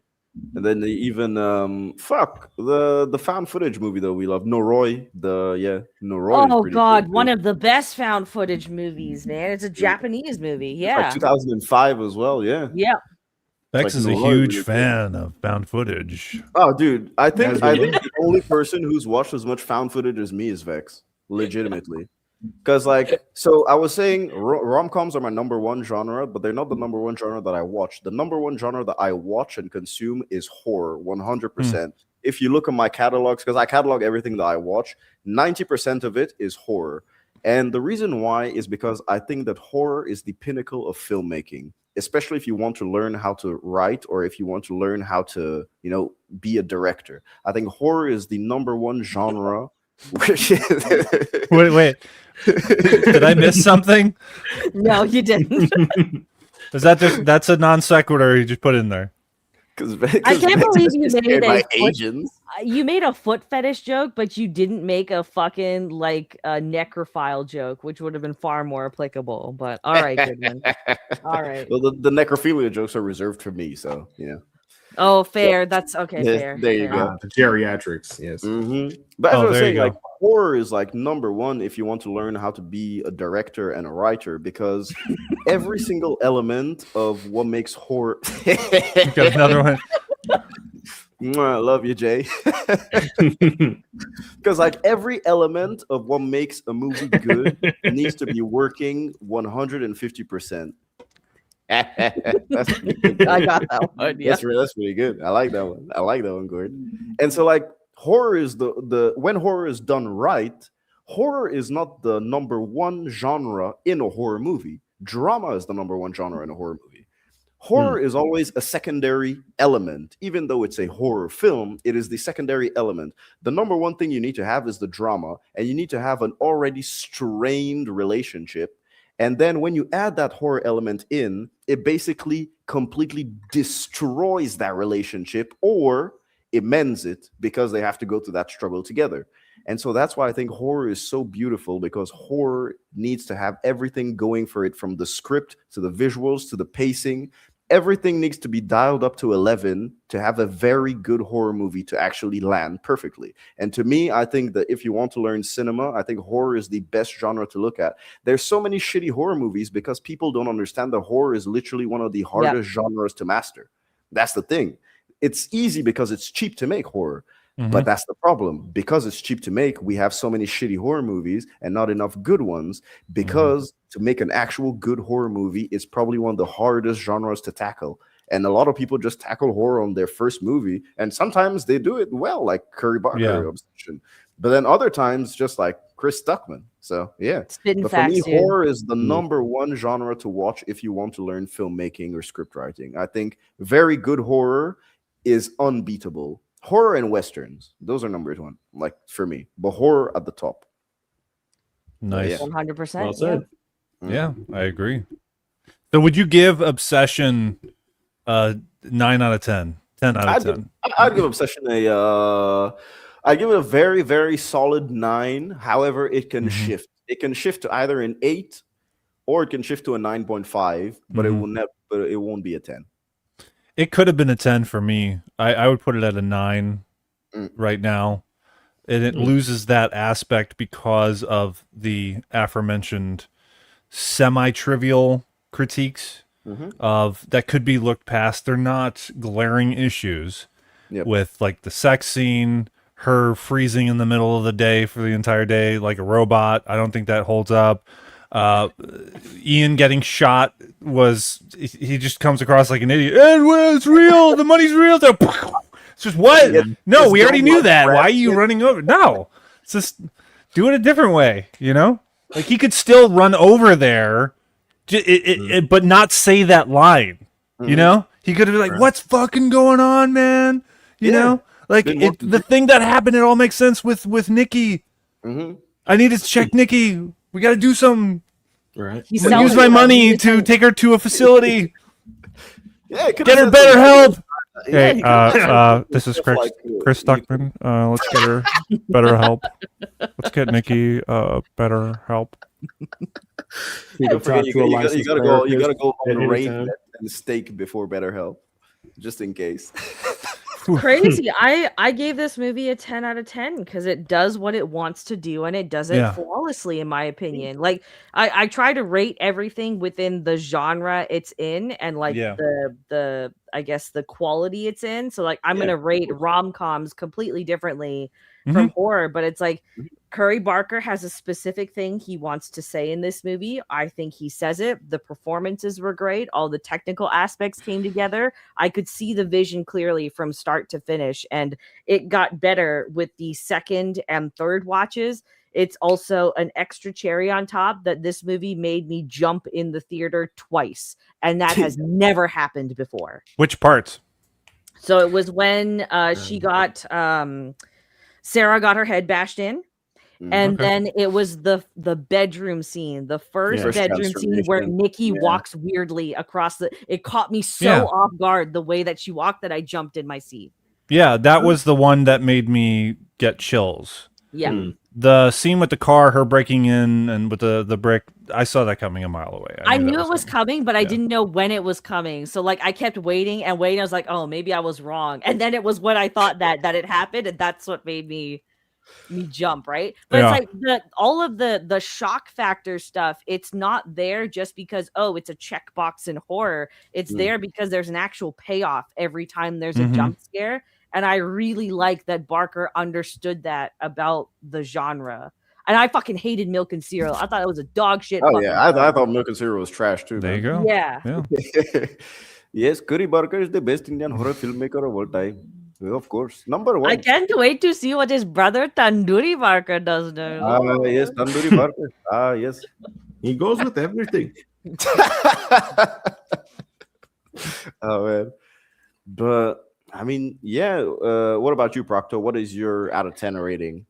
Yeah, how retarded is on a scale of retarded to stupid? Where does this land? On a scale from concussion to born that way. Nice. See, he did it better. Yeah. Let's see. Now, initially, I would have given it like a 5 out of 10 just because I didn't care for the writing. But now at this point, I think that I will have to maybe watch it again just to maybe get just an extra. I'll take that. Yeah, that's a victory.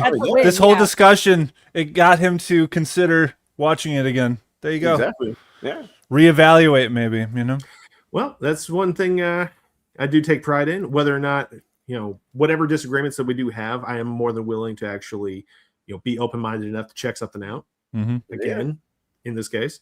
So, yeah. But I would say that, that's your first viewing wasn't favorable. So there's a small chance that you might, it'll rise up a point of like, oh, you rated it as a 5 on the first time, maybe it's a 6. Well, now you have maybe it goes down further. I don't know. You have some alternate perspectives to kind of view everything from. So hopefully that kind of ties certain elements together better for you. I don't know. I rewatched fucking what was that? Dread. I rewatched the Carl Urban Dread last year, and I fucking hated it. And then I rewatched it a week later. I was like, "What the fuck was I thinking? This is beautiful." Brother, you should have just watched my freaking video, bro. Come on, right? Yeah, I broke down the entire thing, character by character. Dude, I watched your Dread video after I watched Dread the second time. I was like, "What was I thinking? Like, was my vagina acting up?" So yeah, that you might have that moment, Proctophile. Maybe I do have a strange vagina. I mean, honestly, it happens. Like, it's also period sometimes when no pun intended. But I literally on my period as it was coming out. Please, uninspired reviewer, tell us about the your period. Yes, the period experience, the menstrual cycle. I mean, I heard it occurs every 25 minutes. You have periods in your life when you'll watch a movie, you'll think the movie is garbage, and then you'll watch it 2 weeks later or maybe a month later, sometimes 3 years later, and be like, holy shit, with the new perspective, So I wouldn't say rewatch it now or anything like that. I'd say maybe rewatch it with the stuff that we had in mind that we gave with you, like the points that we talked about. That's got to be a video. You got to make a video called that. Honestly, I used to do what the guy did on sex education. I used to do that in my high school, but I wasn't paid for it. But everyone used to come to me for advice, which would kind of fucked up. But I don't know. Yeah, Vex, what are you doing? You got to get advice from him, dude. Everyone came to me for weird sex advice, man. I don't know why. Just because I'm chill, bro. Like I don't judge people. That's why, probably. So yeah, maybe they just felt comfortable around me. A lot of people feel comfortable around me. No, you're chill. I can tell. Of course. Yeah, and so it's like you have periods where you watch movies, and then sometimes it's just not the right time when you watch a movie. I have some movies where they've been on my list, they've been on my hard drives, they've been on my computer for like years, and one day I literally just decide to sit down, and some fucking miracle happens where. He just read it. Yeah, just read it. Thank you, Jay. Thank you, Jay. And like, it's a miracle where sometimes I'm watching the movie, and exactly what's going on in the movie is like it's reflecting what's going on in my life right now, and it's something that I wouldn't have appreciated, let's say, a year prior, or maybe 3 months prior. You know, so it's weird. Sometimes movies just find their way to you when time is due. So yeah, I think that's the beauty of cinema as well. That's why I love movies, man. Yeah. Yes, they help relay experiences that you've never even potentially considered before.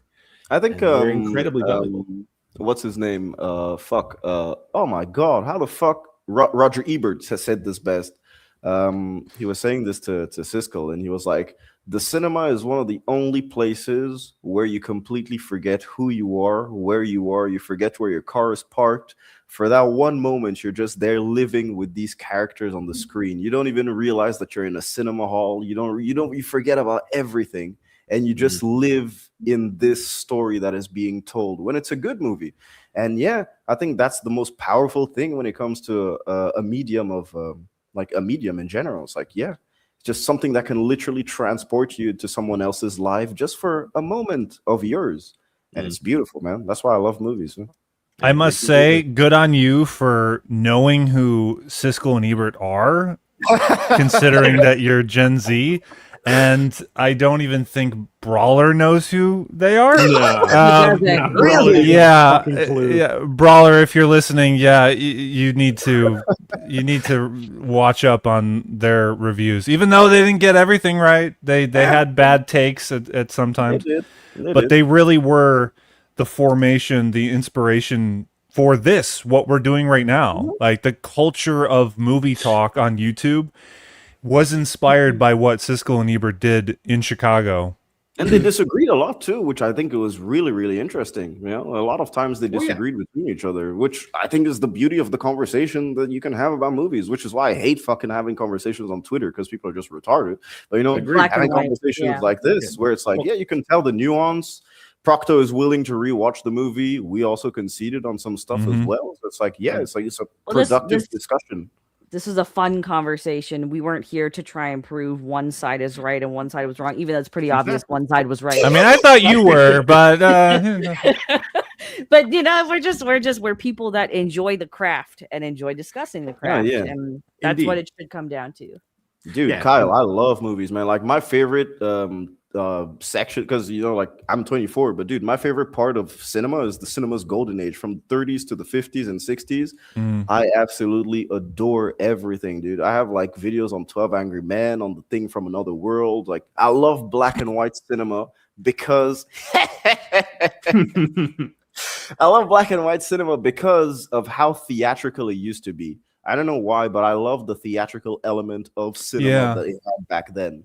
I felt that years ago. I mean, I haven't, seen a black and white film in a while, but I remember when I rewatched Roman Holiday, like 10 years ago. I'd grown up watching it, but there was something about that time when I rewatched it. I remember writing a post semi-review on Facebook, and I talked about this effect that black and white had while I was watching it. It conveyed a sense of unreality that was so positive and impossible to see in real life. I mean, if someone's fucking colorblind, maybe or something, or can you wear black and white glasses and shit? to limit and take away something that you already have. Yeah, that's whatever affected and that you could wear that could do that. But to see that movie in black and white just showed a step further toward cinema and what its effect it does. And you're talking about being in the theater, forgetting about your car and some of your troubles outside of that auditorium. Yeah, I would argue that they could even dim those lights even further, And I think that the aspect of what you're talking about, the effect that it has on us, is because it's a dark room.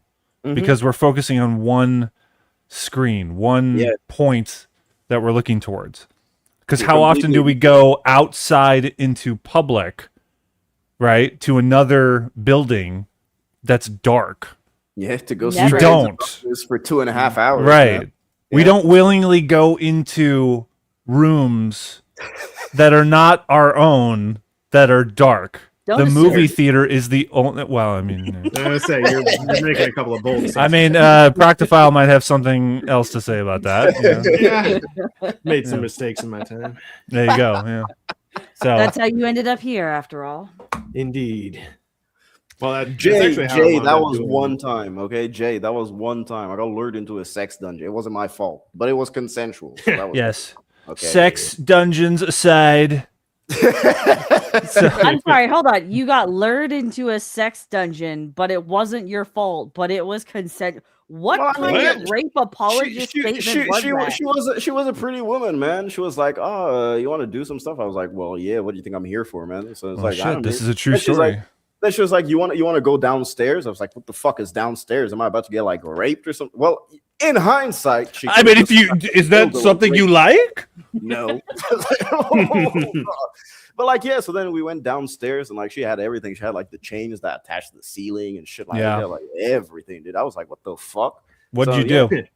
Well, I mean, I did what I had to do, man. Oh, I thought you were gonna be like a sane person and say, I'm gonna take off right now. No, I asked her a very important question. I was like, do you want to be dominated or do you want to dominate? She was like, I want to be dominated. Once she said that, I was like, fuck it, let's go. I mean, that does change the. It changes a whole lot. Yeah. I thought we were going down a different route there, but okay. Yeah. The next answer. This is the bowl. But yeah, man. I guess is there anything left to say about Obsession except to people in the chat go watch it? Definitely go check it out. Like, even if I didn't like it, I would always recommend it. Yeah, that's the thing that we can all agree on. We are in favor of this movie becoming successful. Yeah. Yeah. Go watch it at the cinema, man. Just let them give Hollywood the right message. As people have been saying with the culture war for years, fight with your wallet. It's like, we fucking let Better Man flop. I'm still pissed off about that, man. I'm pissed about that too, man. I'm really pissed off we let Better Man flop. But hey, at least we're not letting Obsession flop.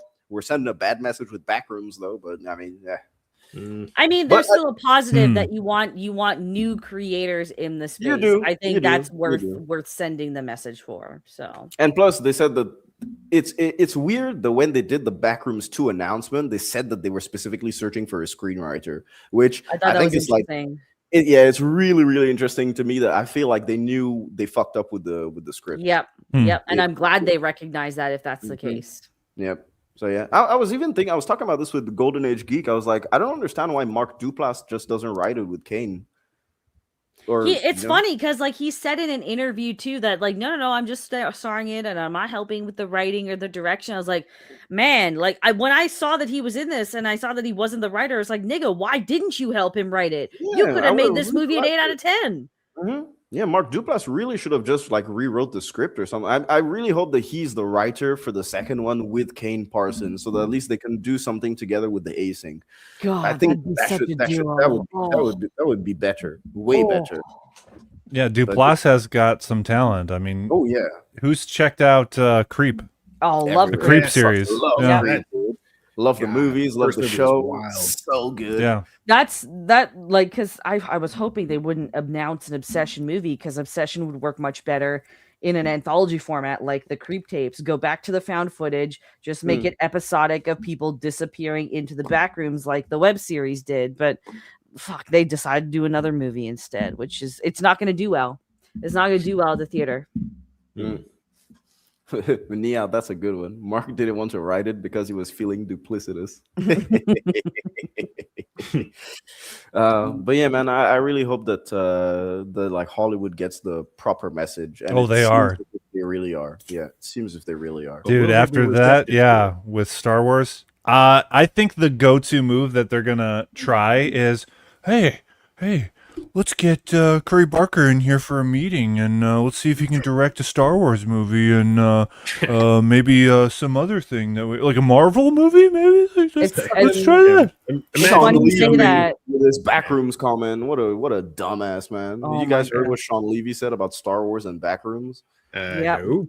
He got interviewed and he was like, "Oh, I heard a lot of people are interested in the Star Wars Backrooms crossover." No one What fucking the fuck? No one said That that. is so No fake. fucking That sounds way. bullshit. No, they Now literally have it retarded. on tape in 4K, bro. He's saying that shit, bro. And then he says, "Oh, I'm dipping my toes in a bit of both, so I think I can make it happen." Like, brother, The world between worlds. No. don't fucking do this shit. Whoa. Like, no, imagine It's Star Wars yellow. and Backrooms. What's even the concept over there? Like, Man, they are getting fucking desperate. Okay? no, they're really desperate. So there you Really. go.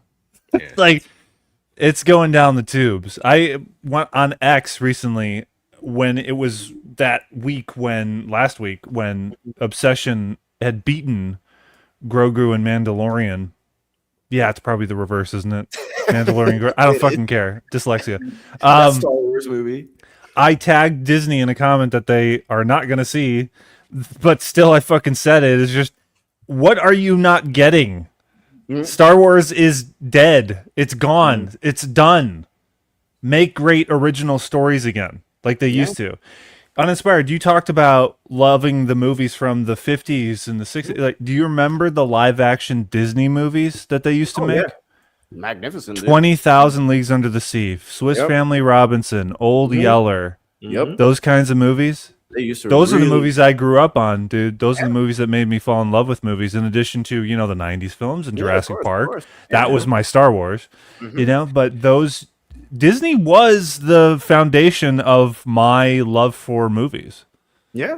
When I'll they agree used with to be that. great, yeah. They used to be good, yeah. Well, the Yeah. Disney family movies were like really, really good. The live action stuff, Yeah. because like they didn't really hold back, and it was proper storytelling. Even though it was for young adults, you know, it was PG or PG-13. They still had those very dark thematic elements that they could tackle really well too. Oh yeah. People would die, people get stabbed, literally- people get shot. I mean, they weren't afraid to show that. No, Yep. they weren't afraid. Fucking Lion King dropping Simba's Yeah. dad off a cliff. Yeah, yeah, true. Yeah, it's Or Dude, any they- Don Bluth movie. But where, that's in the 90s, like, and that's great. I'm not knocking it at all. But I grew up like with the story of Robin Hood, the before the cartoon and Yeah, the before classic. it was after Errol Flynn, I believe.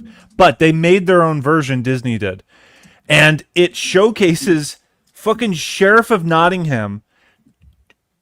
He's chasing after Robin Hood, going up a drawbridge as he's trying to escape, and Robin Hood punches down on him, and he falls, Sheriff of Nottingham, in between the castle and the fucking bridge as it closes in on him. You don't see the gore, but the implication as it cuts away is that guy's getting fucking crushed. Yeah. And that's in a Disney film from the 50s. That's amazing. It's badass. Yeah, awesome. awesome. Think of their first back one, when they Snow used to White. sell cigarettes with protein, man. Yeah. But yeah, just think of Snow White. First movie they ever came out. Within the first 20 minutes of that movie, a dude's ready to carve a chick's heart out. Yeah. Yeah, Yeah. Like, it's true. Back to the fairy tale stuff. Yeah. You know, that's where I wonder, like Curry Barker and other filmmakers, like them doing the Grimm's fairy tale stuff. Are they going to involve stories about children and, you know, like getting into adult themes of, you know, involving death and, you know, experiences in life that you have to, like, they should, you know? I feel like the only issue that would stop them from telling stories like this today would be studios that would say no, this wouldn't fly, or maybe no, this is too dark, or no, this is this, and you know, the studio would kind of censor the more horrific elements of a child's movie, which I think they kept doing Well, they didn't do, but they've only been doing this recently, because even The Incredibles, for example, is like, I grew up on that, and The Incredibles still has a lot of mature elements, you know? Mm-hmm. What were you gonna say, Vex? I'm sorry. No, I was just gonna add, I think the other issue too with doing the fairy tale thing is you need to find a way to modernize it. So like the substance is really great in which it latches on to female insecurities to make its, whole Cinderella story work, and that's relatable to a lot of generations of women. But if you take just like a standard kind of kids grim fairy tale, it's kind of hard to terrify children. That's why Obsession works so well, is like the way all these characters act is very relatable to Gen Z and Gen Alpha, which is why they keep going back to watch this movie, even though Twitter seems to prove that they don't fucking understand it at all. Yeah, that's what's not to understand. What do they not understand, bro? Oh my god. Okay, so there's zero human contact in person. Okay, ever. you know that listening. moment in Blade Runner 2049 where Ryan Gosling is sitting in the room and he's like, God damn it! Yeah. That's been me for a fucking week, looking at Gen Alpha Twitter go over Backrooms and Obsession. Like, there's like, I read the script for Obsession, and like, oh my god, like Bear clearly didn't care about Nikki's autonomy when he denied her, death when she asked him to kill her. Like, I can't believe that. You needed to read a fucking script to understand that, you stupid cunt. Die. Just die, please. I mean, the Backrooms discourse for me is the worst, because Backrooms is one of the case where it's presenting you all the elements to make a great movie. But so, I mean, this is the worst analogy ever, but I'm going to use it anyway. Imagine you buy the raw materials. You're going to build a house. You buy all the raw materials. You have the logs. You have to cut them down and everything. You really have to shape them to make the house. But instead of cutting them down and refining them and transforming them to build your house, because you already have the blueprint of the raw materials, what you do is you just take a bunch of cement, you stack the logs up on each other, call it a day, and be like, yeah, this is the house. Well, you had all the elements to do a proper house, but you just didn't use them correctly. That's what Backrooms was to me. It was so surface level while trying to have subtext, but the subtext itself was so surface level that nothing managed to shine. There was no fucking subtext, so it just became whatsoever. flat. That's the thing. Yeah, I'm seeing Backrooms being way more mixed than Obsession. Yeah, and I've gone back and forth on whether or not I should go and see it. Do you, even though you guys don't like it, do you think I should see it though? Yes. Yeah. You know what? Like, as many issues, because all the issues do just boil down to the script. Like, the acting is very good. That's the only issue. Yeah, they build 30,000 square feet of actual sets, and that's pretty cool to see on the big screen. Kane Parsons, 20 years old, as a director, so much talent. His direction was phenomenal, right? So I feel like it's worth watching if you're someone as a film lover that can appreciate those elements. But yeah, go in knowing that the script feels very disjointed. It's kind of like there's two movies that are mashed together. 3 movies, actually. Yeah, 3. Yeah, if you include the async stuff. And then on top of that, it's like the writer that they hired, who's clearly just a dude that works for, it was A24. So it's just an A24 standby guy. It was clear that he just watched the web series, was like, oh, I'll just, put all these Easter eggs here, even though it doesn't make fucking sense with the first half of the movie that I've made, sort of deal. The pacing is all over the place. I understand why they do the stuff they do in the first half of the movie to make the second half happen, but that doesn't mean that it necessarily finds harmony. Honestly, it should just stay. I don't know have you seen the web series?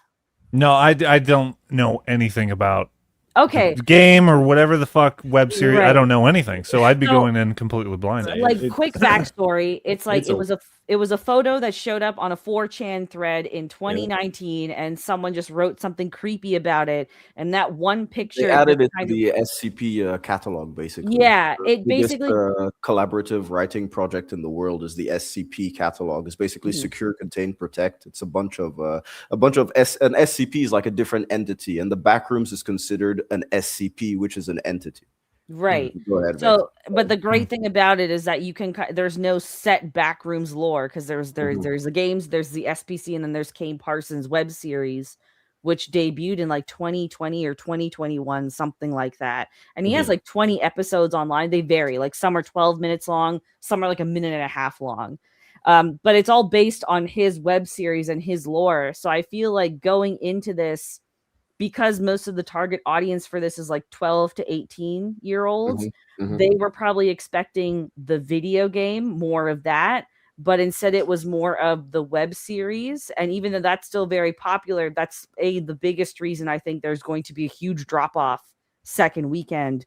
But also that's why a sequel is going to fail, because it missed out on the audience that would pay. Like, it's the Five Nights at Freddy's dilemma. As fucking shit as that movie was, it understood its audience, right? And it made a fucking killing in both movies.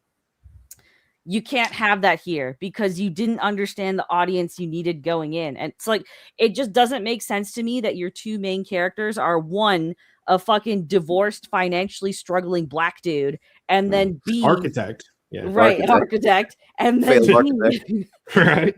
B, this fucking, architect discovers the back rooms. This pale 40-year-old white woman who's a psychiatrist who can't get over her mom's agoraphobia as an adult. Like, no child is going to relate to that. Even me as an adult, I'm like, okay, I get it. But like, what the fuck does this have to do with the pirate demon that eats him later in the movie? It's absolutely nothing. It's goofy, man. The writing is a fucking mess. It's a bunch of teaser spoiler for me right there. Sorry. No, it's intriguing how they would incorporate this shit, but it should work on its own. That's the thing. I want to go into it as a blank slate. So we're gonna see what I think about it in that way. Yeah, honestly, you may enjoy it. I know, like, I was talking with Golden Age yesterday. He said that he loved it. Like, he gave it like a 9 out of 10. It was like one of his best movies of the year. But keep in mind, Golden is someone who is only now discovering a shit ton of movies that a lot of people have seen. No, seriously, like, he's on a proper film journey. Like, he's really rewatching all the stuff, and so I'm really proud of him. And so, like, we disagreed on a lot of stuff, but we agreed on a lot of stuff too, in terms of the flaws of the movie. So. Yeah, I don't know. Like, I don't know if I would pay money to watch it, man. Seriously. Wait for digital, yeah. Well, actually, I have a free ticket, so don't waste your free ticket on that. Don't waste it. Save it for something else. It's not worth use that free ticket for something else, man. Yeah. Right. I don't know. Maybe I'll see what's going on in on the internet somewhere. God, don't worry. I'll send you a link, man. You know what? No, I have my ways. No, I even during this stream when you were talking about Project Hail Mary, Proctor, you mentioned that it was already released. I went on the website and checked. Oh yeah, it is. Yeah. I will say, because Backrooms does such a good job with the set design and the sound design, it's worth waiting for the digital. I wouldn't watch a bootleg just for that. I don't know. Okay, man. so you respect it enough to recommend watching it in its true form, intended version. I don't even fucking recommend it, dude. Like, to me, it was just a really flat nothing burger, and like visuals can only hold me for so much, Oh yeah, yeah. It all comes down to the writing, man. Yeah. That's a problem I did have with the visuals, is like, okay, the backrooms and liminal spaces idea is interesting, but now you've let it sit too long and it's lost all appeal very quickly. Then we see that with a bombastic, bigger budgeted version with like the Transformers movies. Yeah. You got the aesthetics, but the fucking like, what are you doing? So Nothing. So yeah. But I mean, it's a good period for horror. Passenger was left in the fucking dust, man. Everyone was like, "Oh, obsessed." I remember seeing that teaser, and I thought it very effective. Yeah, me too. But then it suddenly comes out, and I see these lukewarm responses to cold, and it's just wow. I was expecting it to start some kind of kindling, at least, of a fire, but no. Nothing at all, dude. It was bad. It was bad. So premise was promising, but the actual execution awful. All over the place, man. It's like if you had never ever watched a horror movie before and you were 11 years old, you'd show them Passenger. Yeah. It's like the stuff that you put for your kids when they're having a sleepover for Halloween. You'd be like, oh, let me put a scary. But movie isn't it for you. rated R though? Still. There's nothing really that justifies. Really? It's not even gory or anything like that. Too. Yeah, it could have been PG-13. I guess maybe it's just because they swear, but that's it. Maybe it's really safe. It's like every trope is in there. It's not even particularly interestingly shot. There's no fun lore to it. I don't know how they roped in. What's that old woman that shows up in it? The actress. Oh, I forgot her name. But I know who you're talking She's about. a fucking famous actress. Oh my god. Let me look it up because Yeah, I don't know how they roped her into it though, man. She deserves better. Who was it? Melissa Leo. Yeah, Melissa Leo. Yeah. Yeah.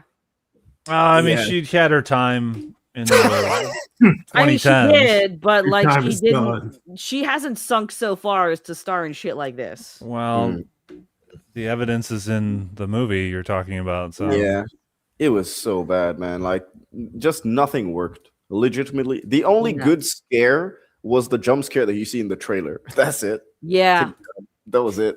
That was the only one that got me.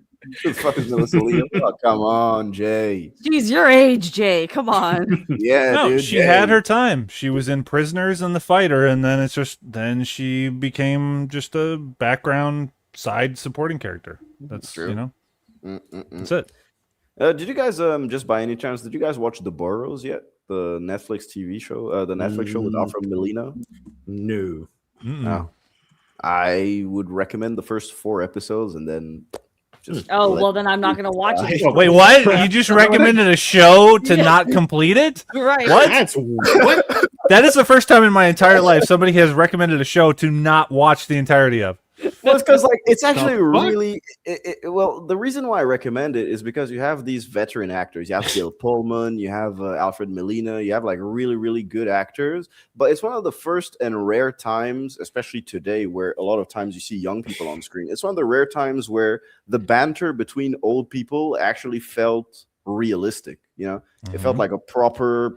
It felt like 2 guys just discussing, because it's basically in The Burrows is like a senior's residence, but it's like huge. There's a spa, there's everything. It's a town within a town, but it's only for old people. And so you pay your monthly due, and they give you a nice house and shit. But it's like a casual place, except when they start getting their brains eaten by aliens during the middle of the night. But that's like the thing that's bothering everyone. So the first 4 episodes are really good, and then they introduce a really like dumb MacGuffin fantastical element at like episode 4, and from there on the writing quality goes down so much. So yeah.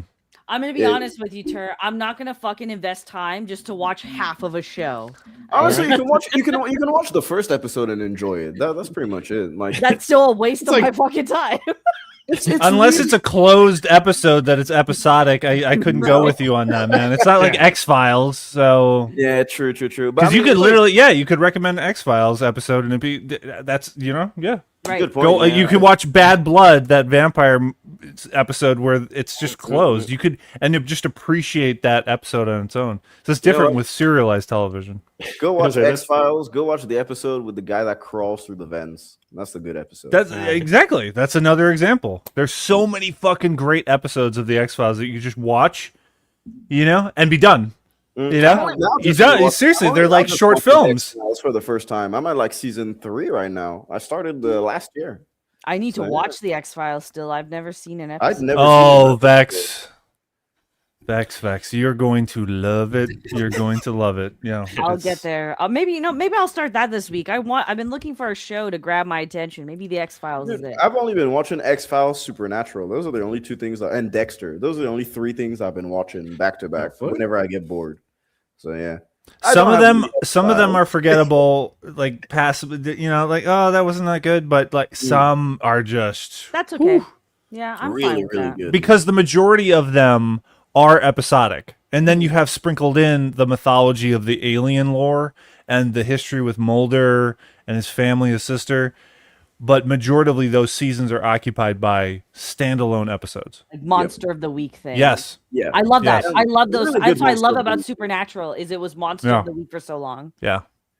What season should I stop watching Supernatural? 5. After 5, just stop.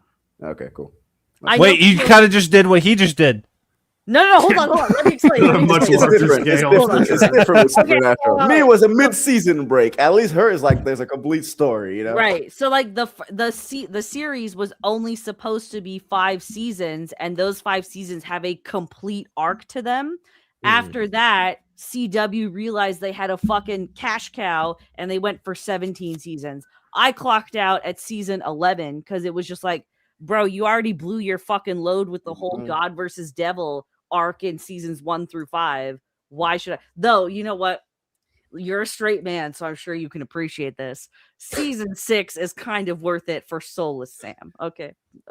Dude, But I can barely watch Smallville because of that fucking Tom Welling on screen, bro. Dude, What? Jared Padalecki is just fucking heartless and shirtless and all muscle for all of season 6. No, Proctor, this is no joke. I cannot watch Smallville because this motherfucker Tom Welling is mugging me every time. He's just too good to look at, man. So I get distracted. I'm not even paying attention to the story anymore because I legitimately start thinking, I'm like, how the fuck did God create a dude that looks so good? Like, what the fuck? And you can apply that same logic to the female version of that, which is Erica Durance as Lois Lane. She's the best fucking Lois Lane in TV shows and movies of all time. Dude, so like, yeah, I stopped watching at what episode? I'm at episode 4. It takes me like 2 days to get through an episode because I just zone out legitimately. I'm like, man, this dude is just too good looking. Like, dude, and plus, like, he looks at the camera, he's giving that Zoolander look. I'm like, damn, what the fuck? I need to learn these moves, bro. Not for real. It's like, what the Change fuck? your whole fucking head. Did you get your inspiration from the red crystal version of Clark? Is that what you're channeling? I've been getting red crystal edits on my Instagram every time. Once I started watching Smallville, every time I see like some crazy ass cool edits of Superman just mugging people, getting all the bitches, and I'm like, damn, I can't watch this show.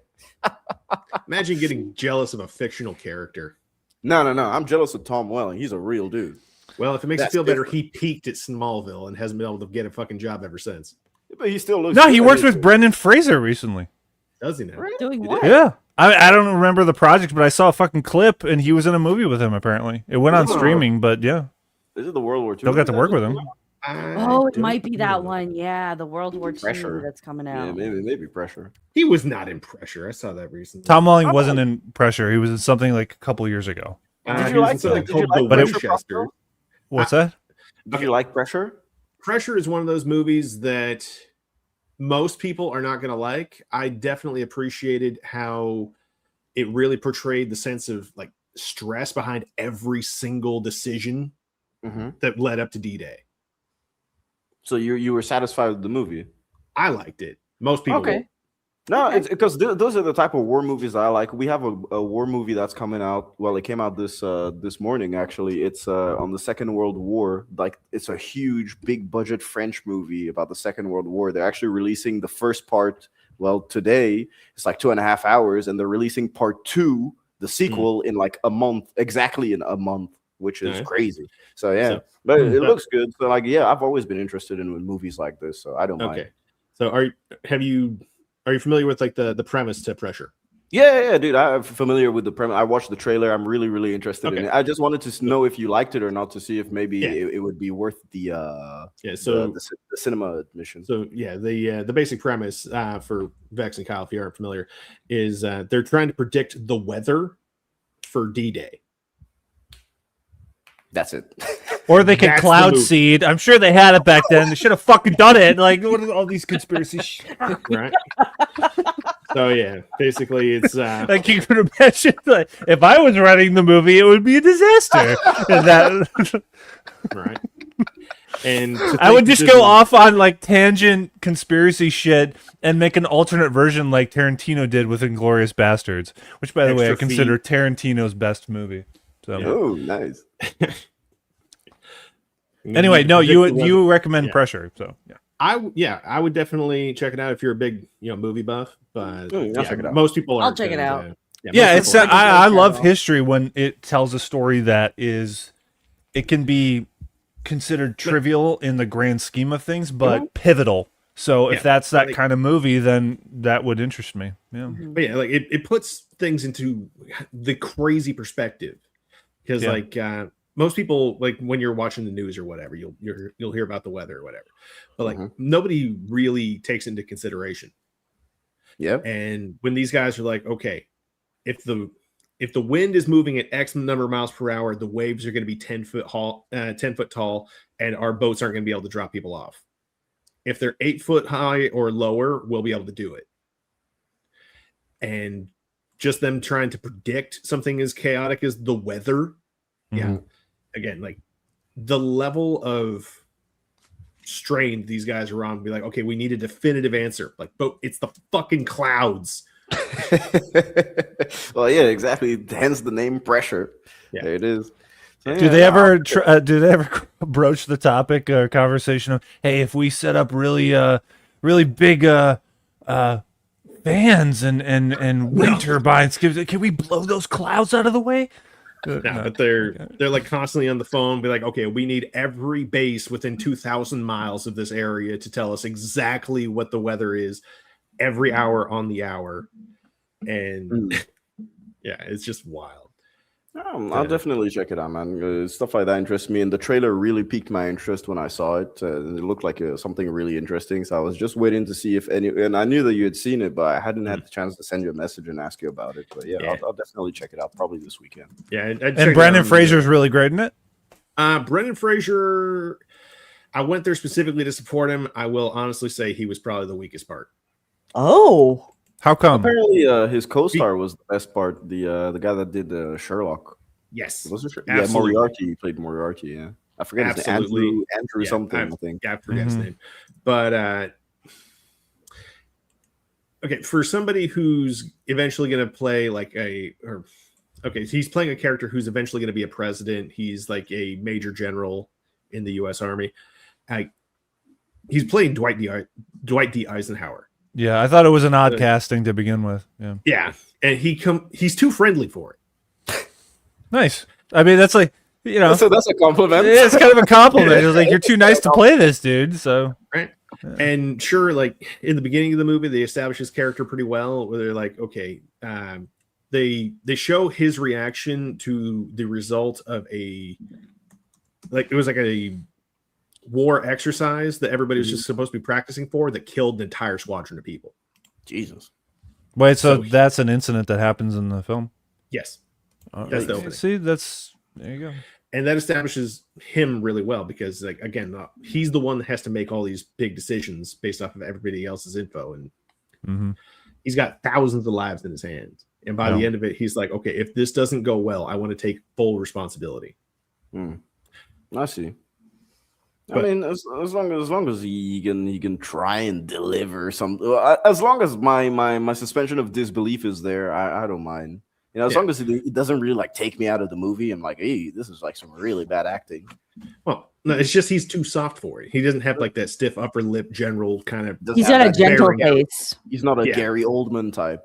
Yeah, he should though, because he has the deep vocals for it and the physical stature.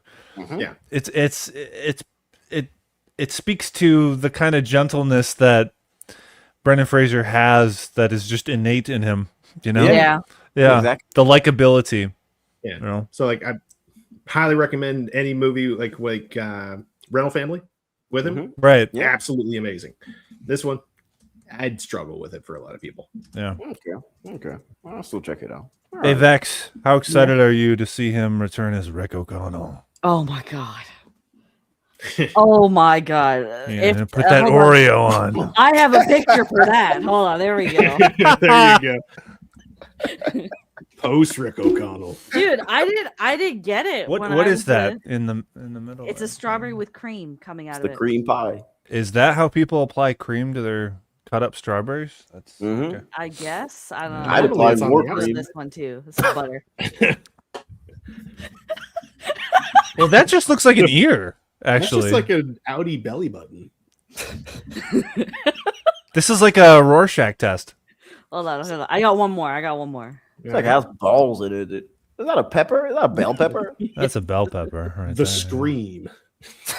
How do you not have more?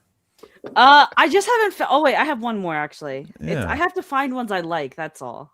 There you go. That is a. Looks like Is that like a shroom. mushroom? Is that a sweet potato all fucked up and malformed? What It's is a buttered sweet potato. Yeah. All right. Yeah. I hear those are very healthy for you. They are. They are. Mm, Yeah. dude, sweet potatoes are nice, man. Mm-hmm. I literally had some this afternoon. Face. Oh, it's been a while. I remember this one. You're welcome. Wait, is everybody that else. the? Oh yeah. That's the okay. The yeah. mind It's an control. We know who Austrian that is. painter. We The talked failed about him Austrian before. painter. Mhm. Yeah, the failed Austrian painter.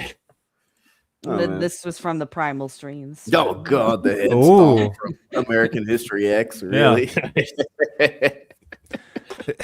Speaking of your Season in your 3 generation, sucked. Brawler's got to review that movie. American History X. Yeah, can you Yeah. imagine that? Oh, that'd be great. Dude, that would be crazy, man. Dude, I love watching. Like, I have such a huge because I was never a person who had like a ton of internet and anything. I only had like proper access to internet in 2020. And so when I moved here, and so like back then I was just movies, DVDs. Every single occasion that I had to get Wi-Fi, the only thing I would do was download a shit ton of movies that I wanted to watch, and a ton of them were just classics movies. Like I would go through IMDb's top 100, Right. then I'd make lists and shit ton of lists. I had 72 page Word document only of movie titles that I needed to watch. And in the past decade, I watched every single one of them. So I'm really proud Nice. of myself. Yeah. You're I in went that to- time where you can do it, man. That's the thing. Exactly. I did kind of the same thing, even though I grew up watching movies, but there were a ton that I hadn't seen. You know, and I even still today, I'm still picking up on, getting to movies that I hadn't seen. Last year, I watched the Godfather trilogy and released 3 videos, Fireside, friend and actor. But yeah, in my early 20s, yeah, I was watching movies nonstop, catching up and getting more familiar with them. Yeah. That was me with anime in my 20s. I just fucking rolled See? through so many. Yeah. It's something. Yeah, we have the time in our 20s to do that shit and to delve into the things that we love more. So yeah. Now I'm like, just I bored. want to watch a show. Fuck, I need to pace out. the Oh, rest dude, of my I don't even weekend. watch TV shows anymore, man. Unless it's like a 1-season limited series. See? That is the only time I will watch a TV show. Unless the TV show is already complete, like Dexter, Supernatural, and of course X-Files, then I'll watch it. But if it's something that's ongoing, fuck to the no, bro. Dexter isn't complete. Yeah, I was what are you saying. talking about? Yeah, they're still coming out with more Dexter. I'm talking about the original run for Dexter, okay? I'm Okay, not watching alright. any of those weird ass Yeah. spin-offs. Maybe Yeah, I might don't. watch it, Dexter but Resurrection. I just Don't. want Dexter. That's it. Just leave it. Michael Ball. Yeah, it ended kind of. That ending. Not satisfying. It was awful. I don't mind if it ends badly. At least I'm really enjoying season 1 and 2, man. That's like the That's the peak. Those are the peaks right there. Season 1 and 2. damn. Season 4 was pretty good. Well, season 4 has its moments only because of the John Lithgow. Yeah, only because of John Lithgow. That was season 5. No, he was season 4. Trinity Killer was season 4. I thought it was. There's bleed over into season 5 and bleed season 6, but his primary arc is in season 4. Because there's a certain thing that happens with the children. Mm-hmm. With yeah, the children. Not the children. But no, for real, season 1 and season 2 are the peak. I rewatched it 2 years ago. I was like, why the fuck did I love this show so much?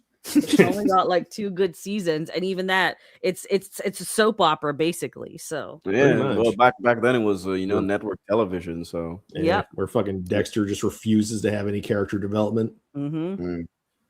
I'm gonna keep sitting in the dark part. I'm damaged. Bro, those What- later. Sorry. go What ahead, is a series that ended greatly? Dark. Breaking Bad. Oh, Breaking Bad. Isn't too, that- Yeah. I mean, Breaking Bad ended perfectly, man. You don't even I need to actually watch don't all remember 3. how it ended. Oh, well, I won't tell you. No, I watched it. I just don't remember how it ended. Well, that's Time the for beauty a of rewatch rewatching then. it. Exactly. Yeah. I remember the show, and I remember the It's okay. Yeah, you beats remember- of that you were remember a couple significant, parts, but yeah. Nah, that means you gotta rewatch it, man. That's the best time to do it when you've forgotten. I remember binge watching it. Like I didn't stop. It was just quickly as can be. Yeah. You know something funny? I haven't seen it. It's worth it. It's worth it. Really is worth it, man. See, I don't fault people who haven't seen lengthy TV shows. Oh, yeah, For me sure. neither. Yeah. Well, the thing is, like, I generally equate like mass approval to a very low quality. I see what you mean. So when everybody is just hyping it up for fucking years, I'm like, there's no fucking way. It lives up to the hype. I'm Breaking Bad someone who actually only does live up to it, man. Breaking Bad is really, really good. because I only started tuning in season 6. Like I binged the first 5 seasons and then I watched it weekly for season 6. And I was like, yeah, this was worth all the fucking hype. It exceeds the hype. Actually, in all honesty, I feel like it's kind of the obsession thing that's going on. People like it, but they don't understand why they like it. And I think most of the people that like Breaking Bad don't actually understand why it works so well as a show. So, and Jay makes a good point. You could never get past the first season of Breaking Bad. I completely understand that. Breaking Bad, it feels very, very slow at the beginning, but once you get into it, like it doesn't stop till the very end. It just tumbles and tumbles and tumbles and gets better and better with each season, man. It's really, really good. I'd highly recommend Breaking Bad. And Dark as well, as Vex said. I think Dark is like really good. 3 seasons of perfection. Oh my God. They never let up. Every episode and every season is absolute perfect. The craziest part about Dark is like you got to rewatch it too to fucking really understand it, man. And it probably has the best time travel mechanics I've ever seen in a show or film. Yeah, I'd agree with you on that. Yeah, Dark is a huge recommend. How many Breaking Bad seasons are there? 5. No, 5. Hold on. Am I confusing? Yeah, 5 seasons of Breaking Bad normally. Then there's the El Camino movie if you want to watch it, but you don't really need to. And then there's the Better Call Saul. Oh, there are 5. My bad. Yeah.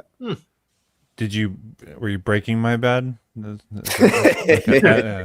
was bad. So that means I binged 4 seasons and then tuned in for season 5. But like the seasons weren't long. No, it's 10 episodes per season.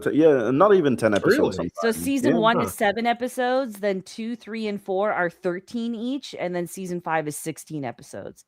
Okay. Oh, well, yeah, a bit more.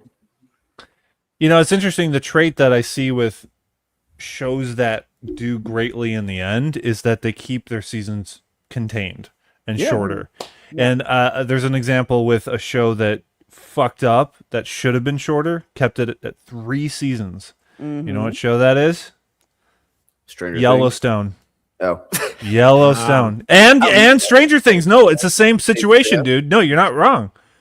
That is a show that should have done the exact same thing. They should have kept it at 3 seasons, a trilogy of seasons. So are the Taylor, is it Tyler or Taylor Sheridan? Taylor. Are any of his things worth watching? Because I've been hearing about him for years, but I've not seen anything from him.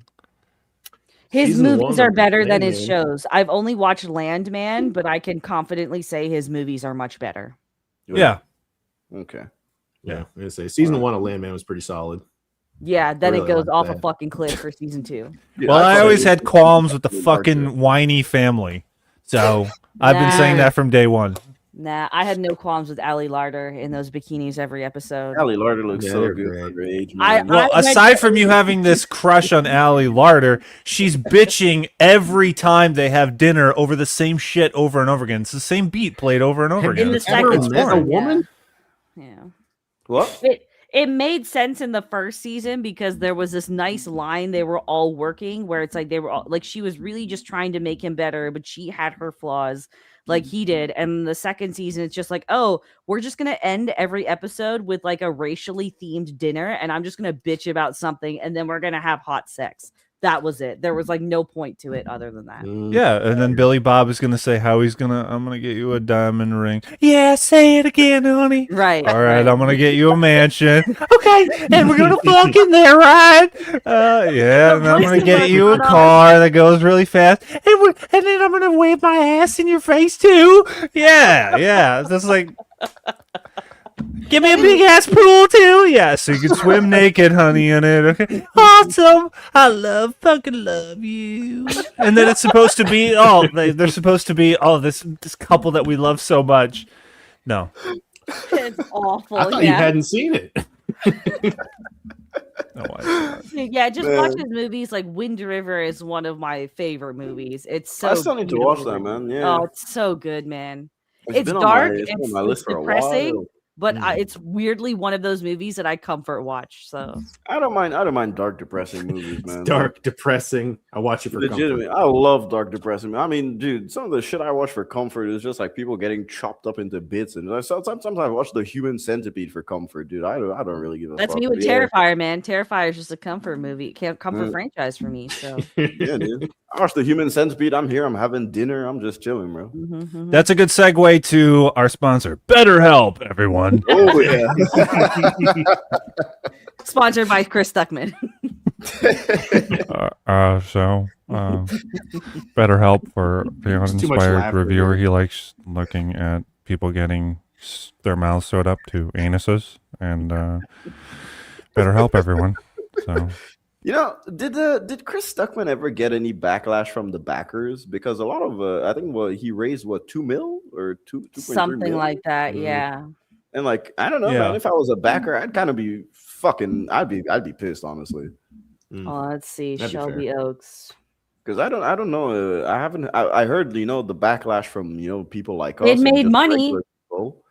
What? So it had a budget of 1 to 1.4 million, made over 8 million at the box office, so it was profitable. No. Those aren't good numbers, man. The budget was significant. I think it was 2.5 or something like that, man. Yeah, because I remember when we used to talk about this on B-Sub, the budget was like 2.5 because he had gotten, I think, 1 million from the studio on top of okay. So it was 1.4 to 2.8 million. Yeah, there we go. But it still made over 8 million, so that still means it's profitable. Yeah, profitable. For horror, is this really profitable, Vex? Pardon? For low budget horror, is this really profitable? It's not great, but I'm saying it made money. That's all. Yeah. It's not great, but it made money. Yeah, made enough money for him to crawl. Is it enough enough money for him to be happy though? No. That's why he took him a week to make his Succession review. He just wants. I feel like Stuckman is someone who just wants the recognition. That's it. He wants the if he gets the box office numbers, the reason why is because he knows the people will be talking about him, and like he'll get that recognition of being up there with the greats, being up there with Spielberg and shit. But like, no, not really. He's just chilling. Gotcha. So, yeah, man. Cool deal. You guys saw the Ice Cream Man trailer? I'm waiting for that. I need to read the comic still, but I'm kind of hyped for it. Yeah, there is a comic for it. I remember somebody talking about that. The fuck? It's based on a comic? Yeah, it's like 13 issues altogether. Yeah. To me, it just looked like Cooties, bro. It's darkish. No, seriously, haven't you guys seen Cooties with Elijah Wood, 2014? No, I've never heard of that. I thought you said Cooties. Okay. No, Cooties, like children, Cooties. Yeah, okay, that's I got you. Said, but I thought you meant actual Cooties. No, it's with Rainn Wilson, Elijah.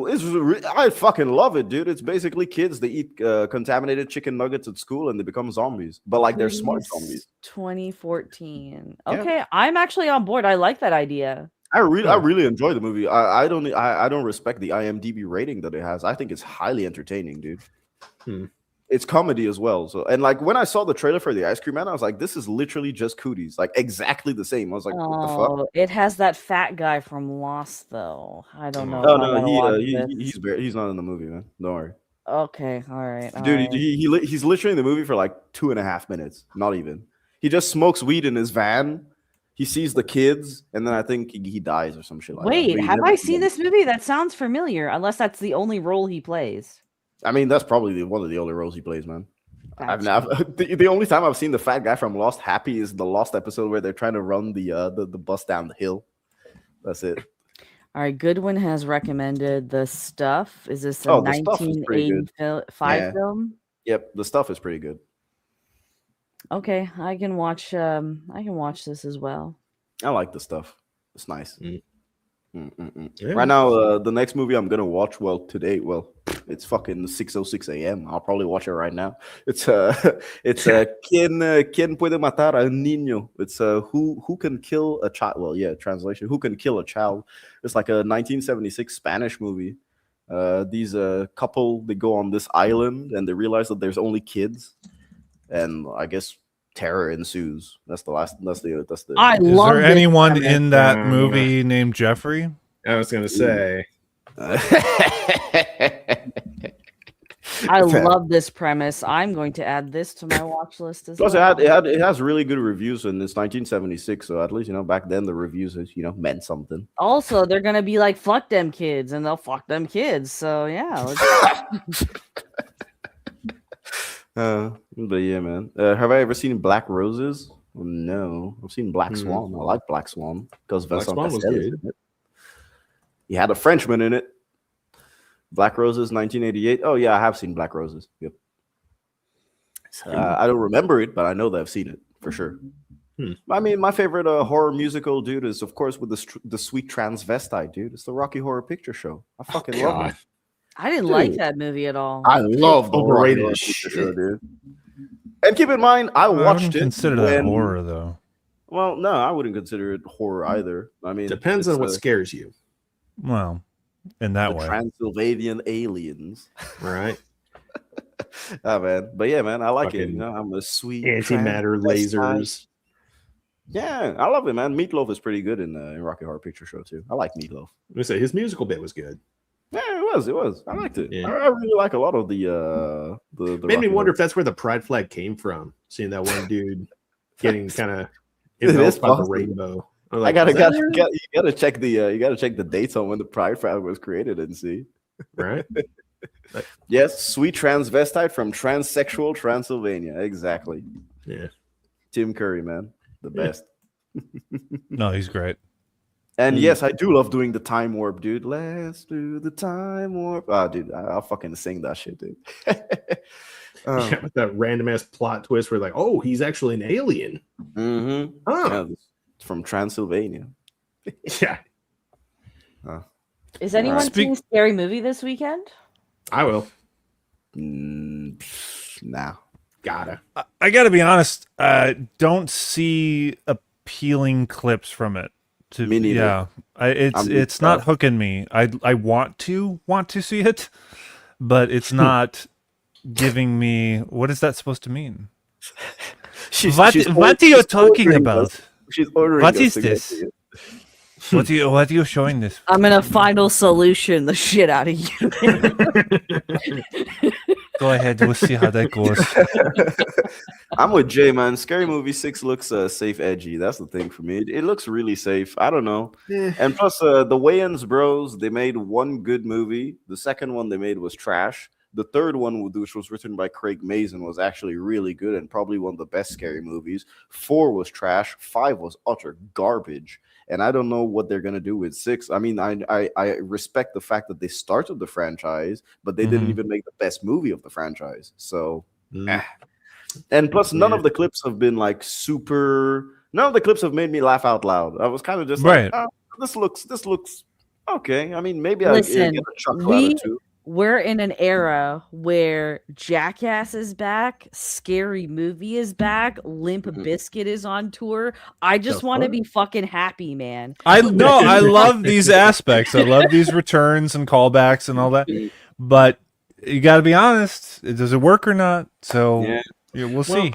I'll say like last movie I saw from the Wayans brothers was the haunted house movies, and both of those were fucking solid. They were what? Both of those were solid. They were funny. Okay. I thought they were funny as shit. So I'm Wayans brothers coming back to Scary Movie. I'm in. That was a while back, man. That was over a decade ago, man. The haunted house movies. That was like 2012 or 2014 was the first one. Yeah. Yeah. Bro, the time moves quick. Yeah. I don't know, man. I don't know. I'm really, really waiting to see the what the first reviews look like for Scary Movie, just to see if at least people say it's funny or not. Because the big issue with the Scary Movie 2, 4, and 5 is that they didn't manage to mesh all the elements of the parody the same way they did in Scary Movie 1 and 3. Scary Movie 1 and 3, even though they were taking so many elements from so many different movies, they had a very, very well-written through line to mesh all of them together. The issue is that 2, 4, and 5 do not have that whatsoever. I don't even count 4 and 5 as scary movies. In all honesty, they're just like really off. There's only forgettable. 3 to me. I only remember 5 Yeah. because of Mac Miller and Snoop Dogg at the beginning with the Mama parody. Oh, I just remember the Lindsay Lohan sex tape in that one. Or is that 4? Yeah. No, that is 5. That is 5. Okay. Yeah, that's 5. Yeah. You know, the thing that made Scary Movie iconic wasn't a parody of a movie. It was Chris Elliott with the "I'm gonna use my strong hand." Okay. That's why 2 is great. Yeah. That's why 2 is great. How do you base a turkey? Well, I'll show you. All right. Stop that shit. It's like Actually, fucking love it. him. Yeah, And get to also the love Ray. honey hole there. Just like boom, just that kiss it up a little bit. Yeah. You're right. I love that movie where Marlon Wayans plays the baby, man. All right, I don't know if you guys have seen it. Oh. What is that one called again? Baby I know which Boy one you're or- talking about. My Boy or Boy or It's Baby Something Boy. boy. No, it's not Baby Boy. Baby Boy is the Snoop Dogg, but Something Boy. It's with that they had that. I had a huge crush on that the white actress who played like the babysitter. She was in the White Chicks as Yeah. well. Yeah. Mhm. She has a twin sister, I think, and is married to Cole Hauser. from Really? Yellowstone, if I'm not mistaken. Yeah. wait, who? Which What's her name? it blew my mind actually that actress has a twin sister. I think so. I got to confirm this now because I feel like I'm going crazy. What is? Little Man is Okay. Oh man. Okay, what was the actress's name? All right, we're gonna Brittany confirm this. So Daniel. yeah, so we got Brittany Danielle. Oh, okay. Oh yeah, she does have a twin. Yes. Okay. She has a twin sister who one of them was on Dawson's Creek as like the mysterious chick that was seducing Dawson, and it turned out that she was the sister of what's her face, the blonde, the one of the main cast members. Whoa, Brittany Daniel is married to Keenan Ivory Wayans. So That lucky motherfucker. Say, I never checked out this chick's name. She played Danny in Joe Dirt. Yeah, Yeah. she was hot as fucking Joe Dirt. Yeah, Oh she my was. God. God damn. Brittany, Told you, dude. I had a crush on her when I was growing up. I wanted to be her when I was growing up. Shit. yeah. So the sister Cynthia Daniel is married to Cole Hauser. There we go. Huh. Yeah. Damn. So Joe Dirt How? came out in 2001. Tur was negative 2 years old.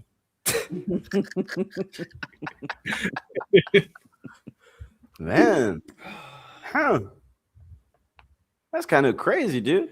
Dude, Right. I'm looking at the comments number in your live chat.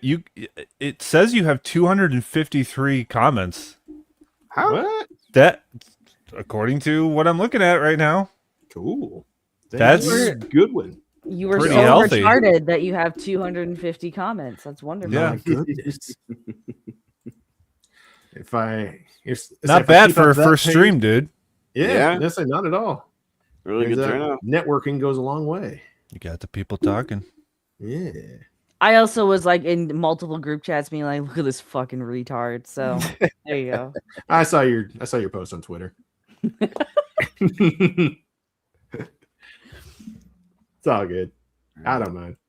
I'm gonna call it a night because it's past midnight now, which Yeah. means it's 2 Past hours midnight. past Brother, my bedtime. if I raise the fucking shutters, right, the sun is literally rising. Right? I can hear birds chirp. Like this is no joke. I can literally the sun is right here. Your right? lighting is changing. Yeah. Yeah. Yeah, honestly, if I That's the open best this part door- of like streaming with Tur though, because he's so far ahead in time. This happened multiple times. This happens Where so you many open times. the window, yeah, and Every the light single just time I comes was through. on MMM, Yeah. every single time we end up at like 6 a.m. Sometimes even my sister used to wake up and go to work. She'd come and say hi and shit. I was like, yo, Mhm. everyone in the family is waking up. I'm just here. I'm like, are you sleeping? No, I'm chilling. Yeah. I'm Bro, I chilling. genuinely expect this to be like an hour and a half, 2 hours long. Fucking Oh, 4 dude, hours I know. later. Me, I'm telling you. Well, if- but we talked about so many other things Yeah, for the last hour, so there was yeah. that. So we got a good 2.5 hours solid out of Obsession, Mhm. and I knew that was going to happen because the movie is. It's got some fruitful talk in it that you Yeah. can. Oh yeah, there's Substance definitely in plenty it. of stuff to expand to, especially if you're moving into like real world social dynamics and shit. Yeah. Like, I mean, look at all the different opinions that we had on the movie, just the different interpretations of one different scene, which is really interesting. Right, it is. And that's not going to come on in conversation often. Say, for example, I'm going to go see, I'm just going to go out of kind of curiosity for, frustration. Steven Spielberg's Disclosure Day is coming out next week, and I'm going to an early screening, so I'm going to see it just because it's Steven Spielberg. But I don't think that film is going to be as rife with discussion such as this. Yeah. Do they have a probe popcorn bucket for that yet? Or? I know you want there to be one. But, there's you can go get the Lobo popcorn bucket that can barely hold popcorn if you want. I saw that. That was so fucking ridiculous. So trash, man. So there's no attachment to it. It's literally just it's just that. It's like a little car. You open it. That's it.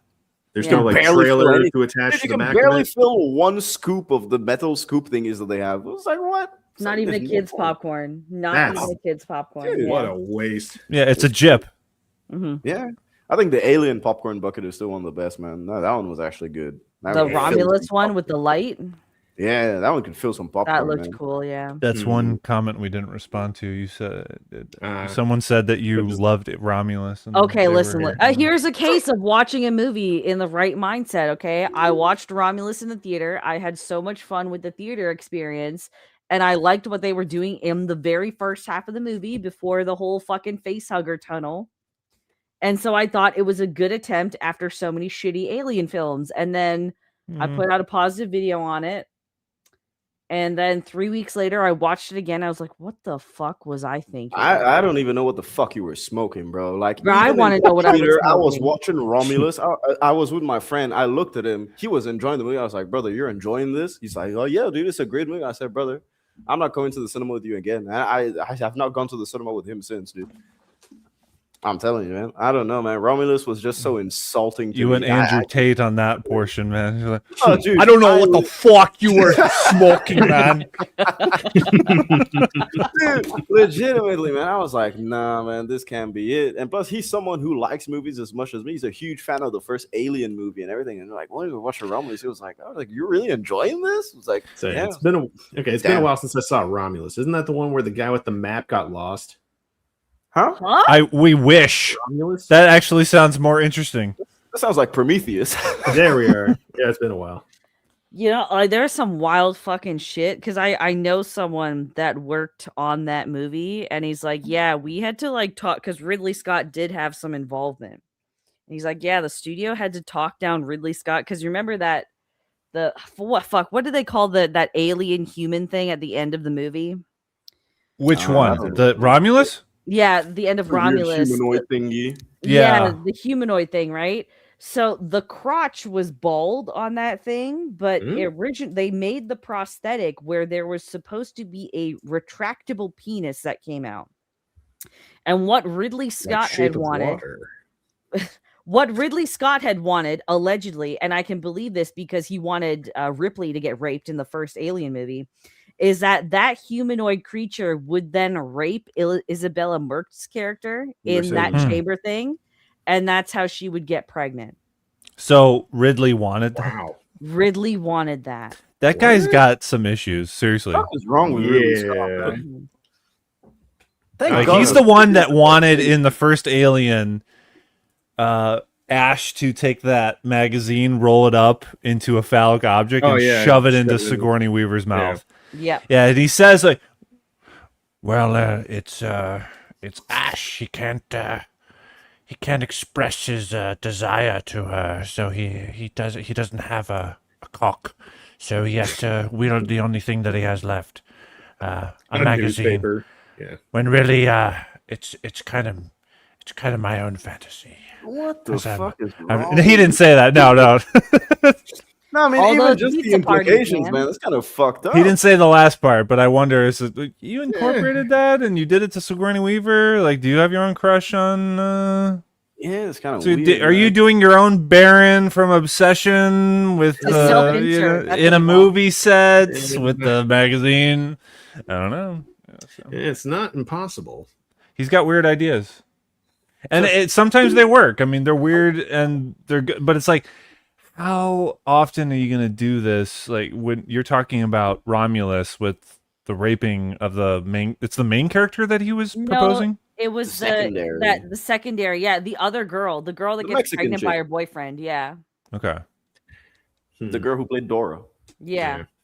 How many times are we going to do the whole alien hybrid thing? I mean, he's already doing something that's like a hybrid, and then you're going to do an ultra hybrid, semi-hybrid. What? I think it's just Ridley really loves rape, and he just wants the world to see his love of rape, just like the world has let Roman Polanski go for anally raping a girl in the 70s. That is the common theme when it comes to his ideas, isn't it? There you go. Yeah. There you go. Certain patterns you just can't ignore. Is Ridley Scott the one that made the Last Duel, the movie about rape? Oh my God! Oh, no! What? It is. Dude, we're making this connection. I've never heard this before, but now it all makes sense. It's like he has a fascination with this subject. Yeah. The Whoa. Last Duel with Adam Driver and Matt Damon. Okay, now I need to watch this. I need to watch this now. Oh, you didn't know about this movie? No. This is a movie told from different perspectives. It's an interesting take, but I don't think I did see it, but from what I recollect, he didn't do enough with that idea. It's a cool idea of you're basically seeing like 3 different versions of the same event, but it's not worth it enough. Is the event ever someone getting raped? Is that what you see? Oh, yeah. Oh, seriously?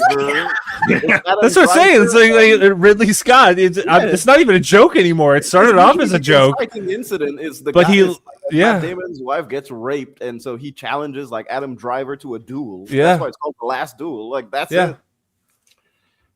Legitimately, that's why I brought it up. Jesus. Because in my mind, I was like, "There's The Last Duel."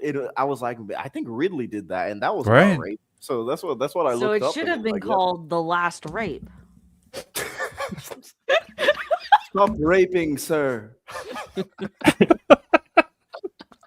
When you lose I challenge you to a genital rape warfare. at high noon. No, Max. You know what it should have been called? Ridley Scott's Last.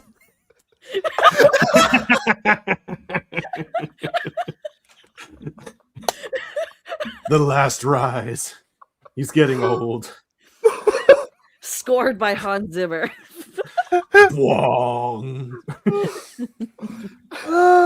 Thank God that this was like a day and date release too, because of COVID back then, man. That's why. It had $100 million budget and only made $30 billion. Holy shit! That's insane. Yeah, dude, day and date release. I remember it. Oh God.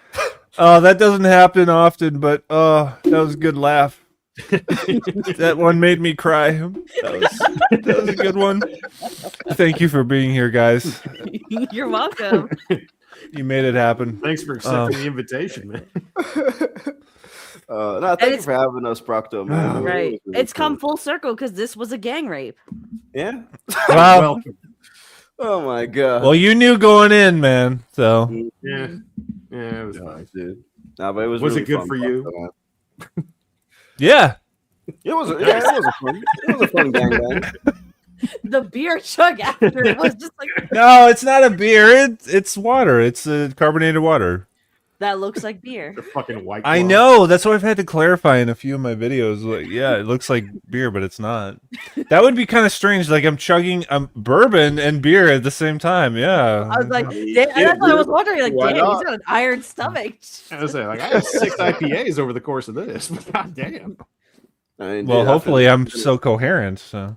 Oh, you still are. You still are. I think Alright, I've been good. watched like on one stream, and that was it. I've never gotten to that point, thankfully. Well, dude, when you're streaming for like 6 hours, oh my God. You're just like, I mean, we're not too far away from that, actually. We already see the sun in the background of you. Your lighting is completely changed. there you go. Yeah. Fucking sun outside, bro. Nice. You got some good foliage and trees out there. No, yeah, dude. Right, I'm on the second story right now. That once we're done, first thing I'm gonna do, make some coffee and smoke a cigarette like a true Frenchman. I'm going outside to do a cigar. So yeah.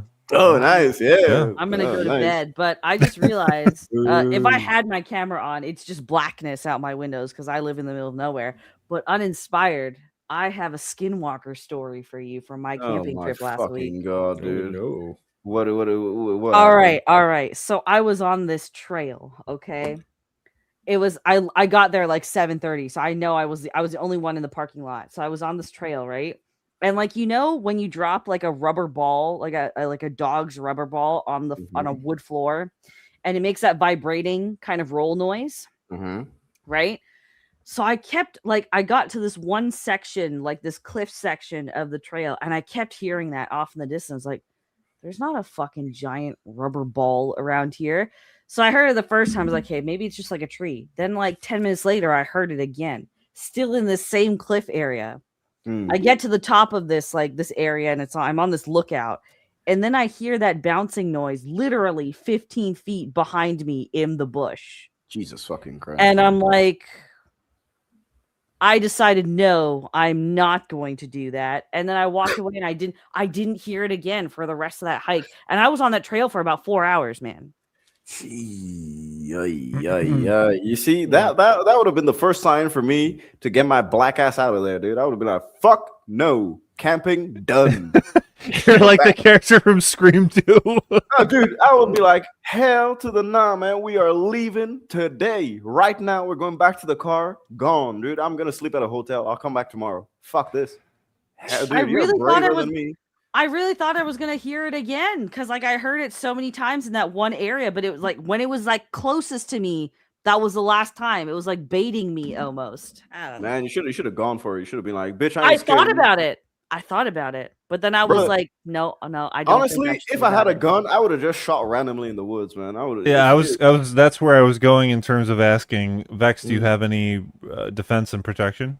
Not to travel with because it's Canada. Yeah, but don't they allow bear sprays? No, bear sprays illegal up here. Really? That's absurd. Yeah. Not even you can go hunting with like a hunting rifle, but you have to get a permit. And I was in like a provincial. You have to get permission from the bear. Yeah, I was in a park and it's not hunting season, so I couldn't. I had a pocket knife with me. That's it.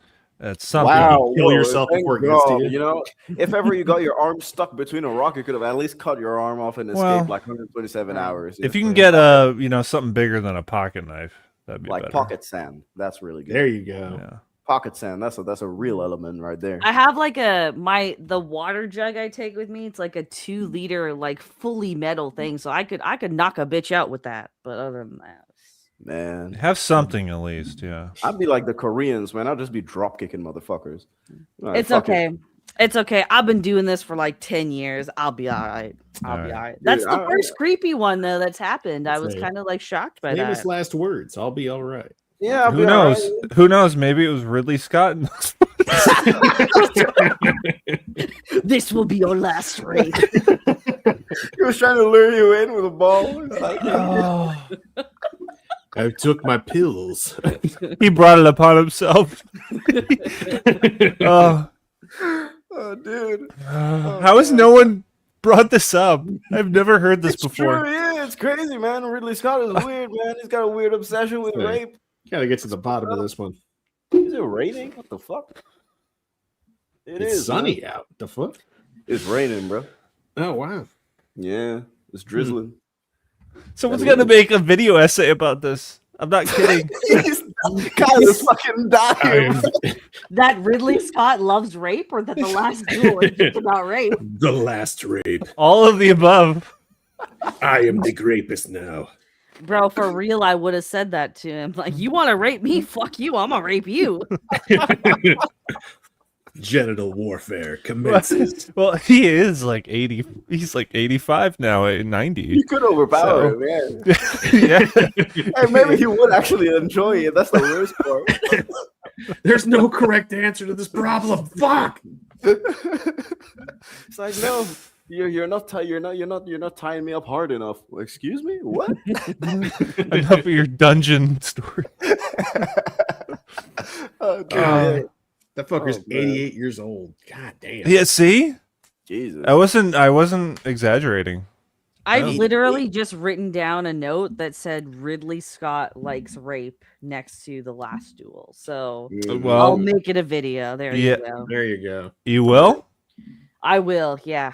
I want to hear your take on this because this is the origin. And if you don't include this clip as to that sparked the inspiration for this, I'm going to be upset. Oh, you know what? I'm going to write down a timestamp then. There you go. There are two because there's you can see me like you can see when you scroll through this me just going crazy and becoming red. So that'll be a point of notification. Maybe that'll be a July video.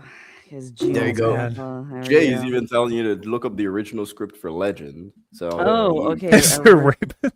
I bet you there's probably giant devil guy. Honestly, I could just do a series of why does Ridley Scott want to rape us so badly? That seriously, yeah. Especially with all I mean, look, we had like a 10 minute in less than 5 minutes, we managed to find like 5 or 6 different movies where he just talks about rape. It's kind of fucked up. It's weird. It's weird. I wonder if you dig into all of his yikes. Jay, all right. Well, the darkness graping Mia Sarah. Oh. I mean, she's that very was so yeah. In Legend, that something happens. Man, Jesus, this is concerning now. Yeah, Ridley Scott, man. I don't know what you're doing, but shit. It's those pizza parties, man. How have you been getting away with this? Oh, it was in the script though. Yeah, in the original script. That's what he said. Yeah, in the original script. Yeah. Write that down, Vex. Write that down. There's more info. Yeah, I mean, so the original in Legend script, darkness was supposed to be a Sarah. Oh, yes, I wrote that down. So Tim Curry's character, yeah. Which is even worse now. There you go. Yikes. Oh, it was for his daughter. Oh, no. How old was his daughter at the time? Oh, God. Probably a kid. Pizza parties, man. It's all coming together. I mean, literally before hopping on the stream, just before falling asleep, I was even watching some fucking Epstein tapes, man, on TV. What? That sounds really fucked up. That sounds really fucked up. I understand that sounds really fucked up. They declassified some shit, dude. I was watching this declassified home videos, man. You know what? No, I believe the first statement. I fell asleep to some Epstein tapes. You did too much to clarify afterwards. That is such a fucking weird thing to say, bro. I mean, dude, I fall asleep to like autopsies and shit. I fall asleep to the weird. I'm actually time stamping this so I can use it as a stream clip. Jesus, man. I like legit. Well, I wanted to be a coroner. I've always wanted to be a coroner, actually. You got to have a good sense of humor if you're gonna do that job. So I don't mind seeing dead bodies and shit. Like I literally just watch. Like sometimes I can have breakfast and watch a full autopsy on my computer. I don't mind. Like I've always been fascinated by the human body, man. It's cool. Is this the early workings of a serial killer that we're witnessing right now? Nah. Weirdly enough, my father thought that I would be one when I was a kid. What? Yeah, I did. I actually did. Yeah. Time stamping that as well. A lot of people actually thought that when I was marking myself down as a witness. Yeah, they said that I had the weird like I don't know. I didn't act like a kid, so you know it's all coming together because like he fucks a lot of women, but for all we know, he's just doing legwork to find victims. And we don't hear about all these women. And they're older women, so people will be less suspecting when they actually do it in the modern age, man. You've got cameras everywhere on the streets, plus you have geolocation on your phone. See, you can't really thought about it. I mean, he's thought about it. I mean, I've thought about it, but not like killing anyone, but like you thought about how to get away with murder in the digital. Thought about it or fantasized about it? Cue the Vex squinting face emoji. No, you know what? I'll give you this one, okay? Because I have figured out how you can commit such an act in the modern day. Okay. Okay. I'm not gonna tell. I mean, I legitimately, you cannot, dude. You can. There's too much. Unless the person that you're going after legitimately has zero electronics or anything like that, then of course you can get away with it. And even then, it'll be crazy because they can trace you on cameras and all that stuff. They even have satellites that can specifically geolocate your car and follow you around. It's So all about location. It's the location where it. No, I'm telling. I'm no.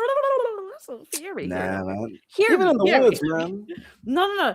You can't possibly do it in most of North America, but Oh yeah, go to Africa. Yeah, we're doing. There you go. Go to South America. Sure. Go to some parts of Eastern Europe. Go to Asia. Well, you got the anacondas in South America, and you got the lions in Africa, so those will do the job for you. Bro, if you just go to Florida, do you know how many people just go fucking missing in the quote unquote missing in the Everglades? Yeah. You got the gators. Not wrong. I mean, if you go to a place where it's like where it's easily done, then what's the fun in doing it? You know, it's like you're not gonna get. It's because you can then go back. Thing to say. Listen. I mean, Okay, it's a game of cat and mouse, man. You know, it's like that would be part of. Did you say you didn't watch Dexter?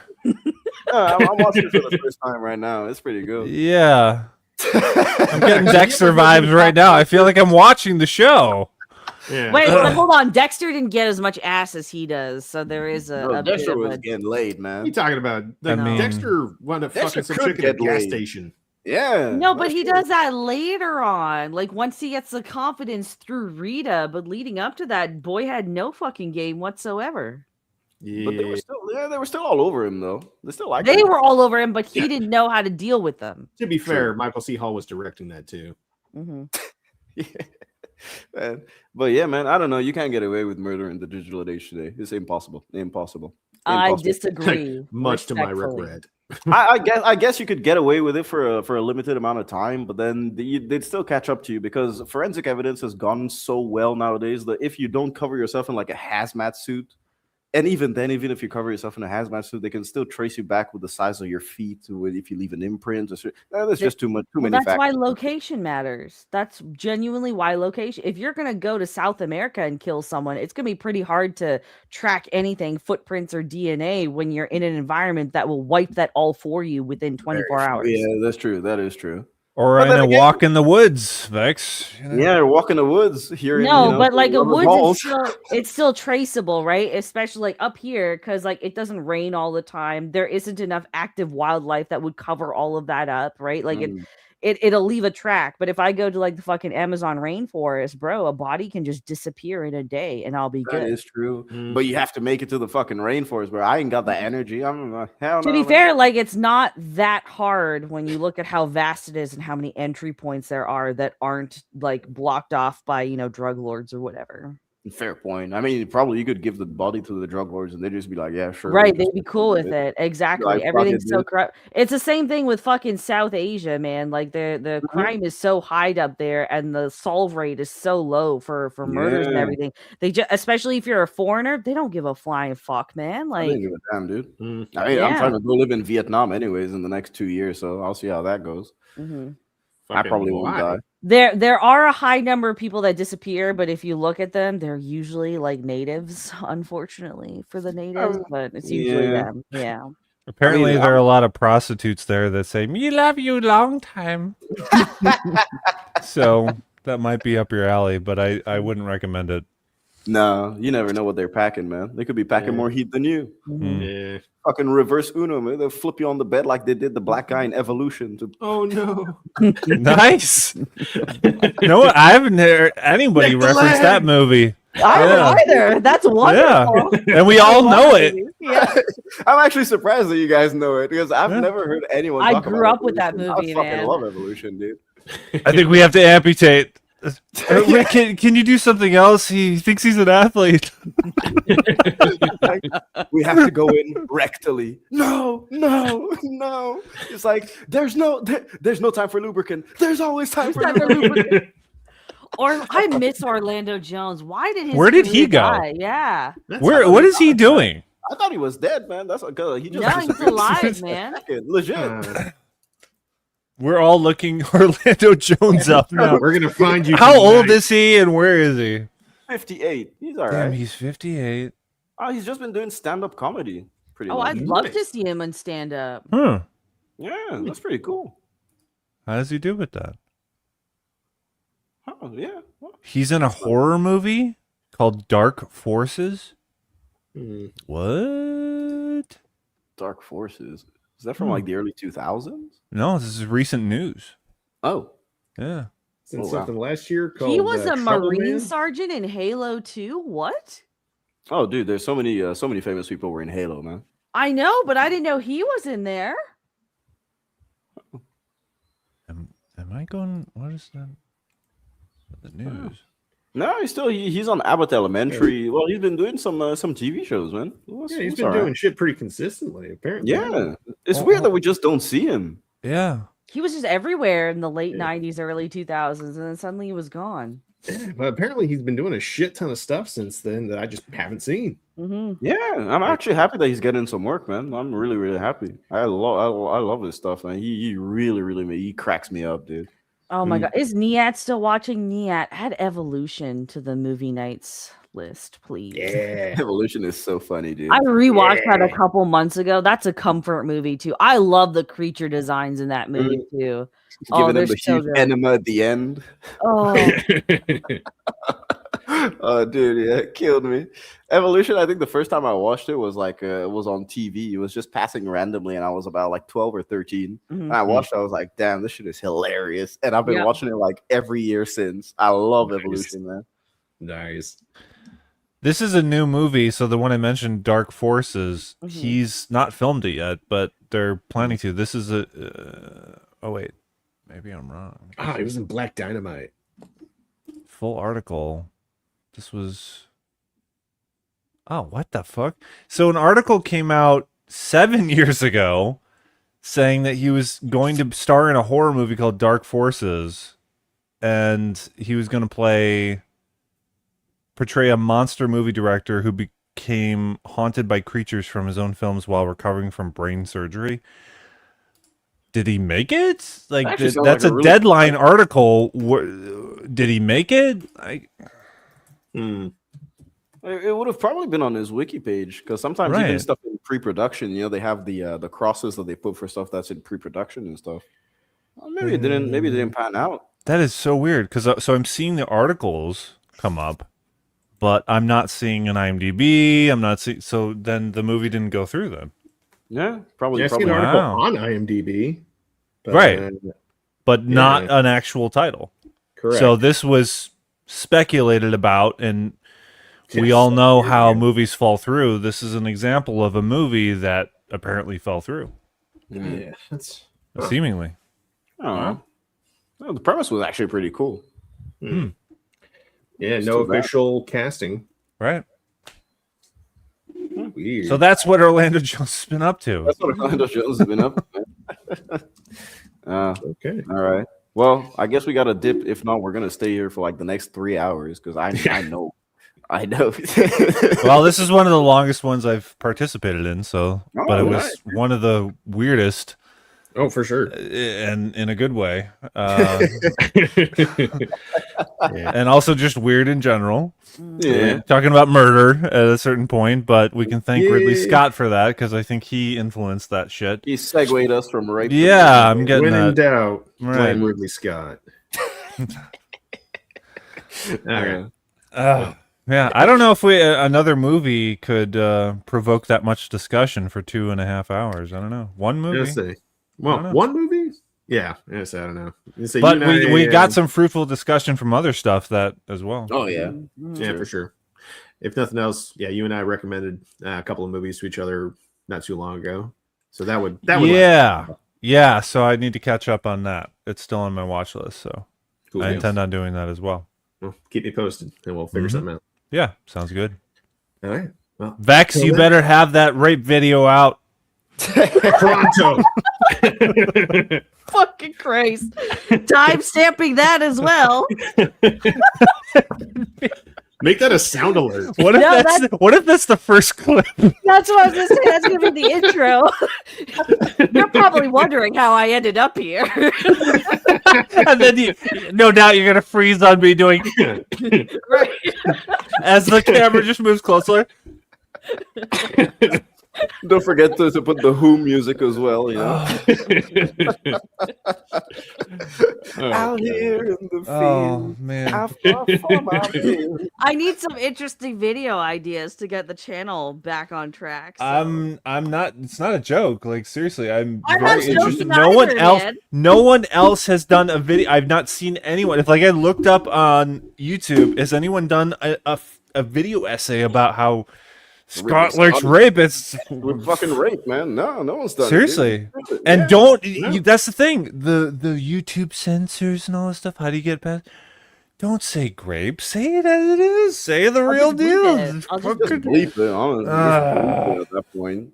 Because YouTube is fucking annoying with that shit. Yeah, it is. Imagine protecting rapists. That's super weird. Or say a different word like assault. No, I'm just gonna say rape, but I'm just gonna bleep it. Yeah, most of the time people just say essay now. I don't like that either. That's a form of censorship. Yeah, just use a synonym. Yeah. Or just rearrange the letters. Call them a taper. You say it in a different language? Hold on. A synonym for rape? An aggressive lover? What? What's a synonym for Well, rape? nowadays. I just said it. Assault. No, that's a gay. I can't say that, man. That's a what? That's a gay. That's a gay? Did you just say that's a gay? What does that even mean? It's a gay. It's a gay. That's how you call people gay in Italian, man. No, but you still gotta censor yourself if you say assault on YouTube. So yeah, even assault, you have to censor yourself.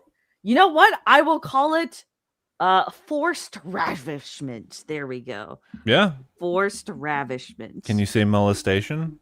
No, you can't. No, you can't. No. Yeah, you can. You can, but your video will get shadow banned probably. Yeah. Try to play around with it. Defilement. He was conquering Quinn. True, defiled. You can say that. Defiled. Defiled is pretty good. Forcibly defiled.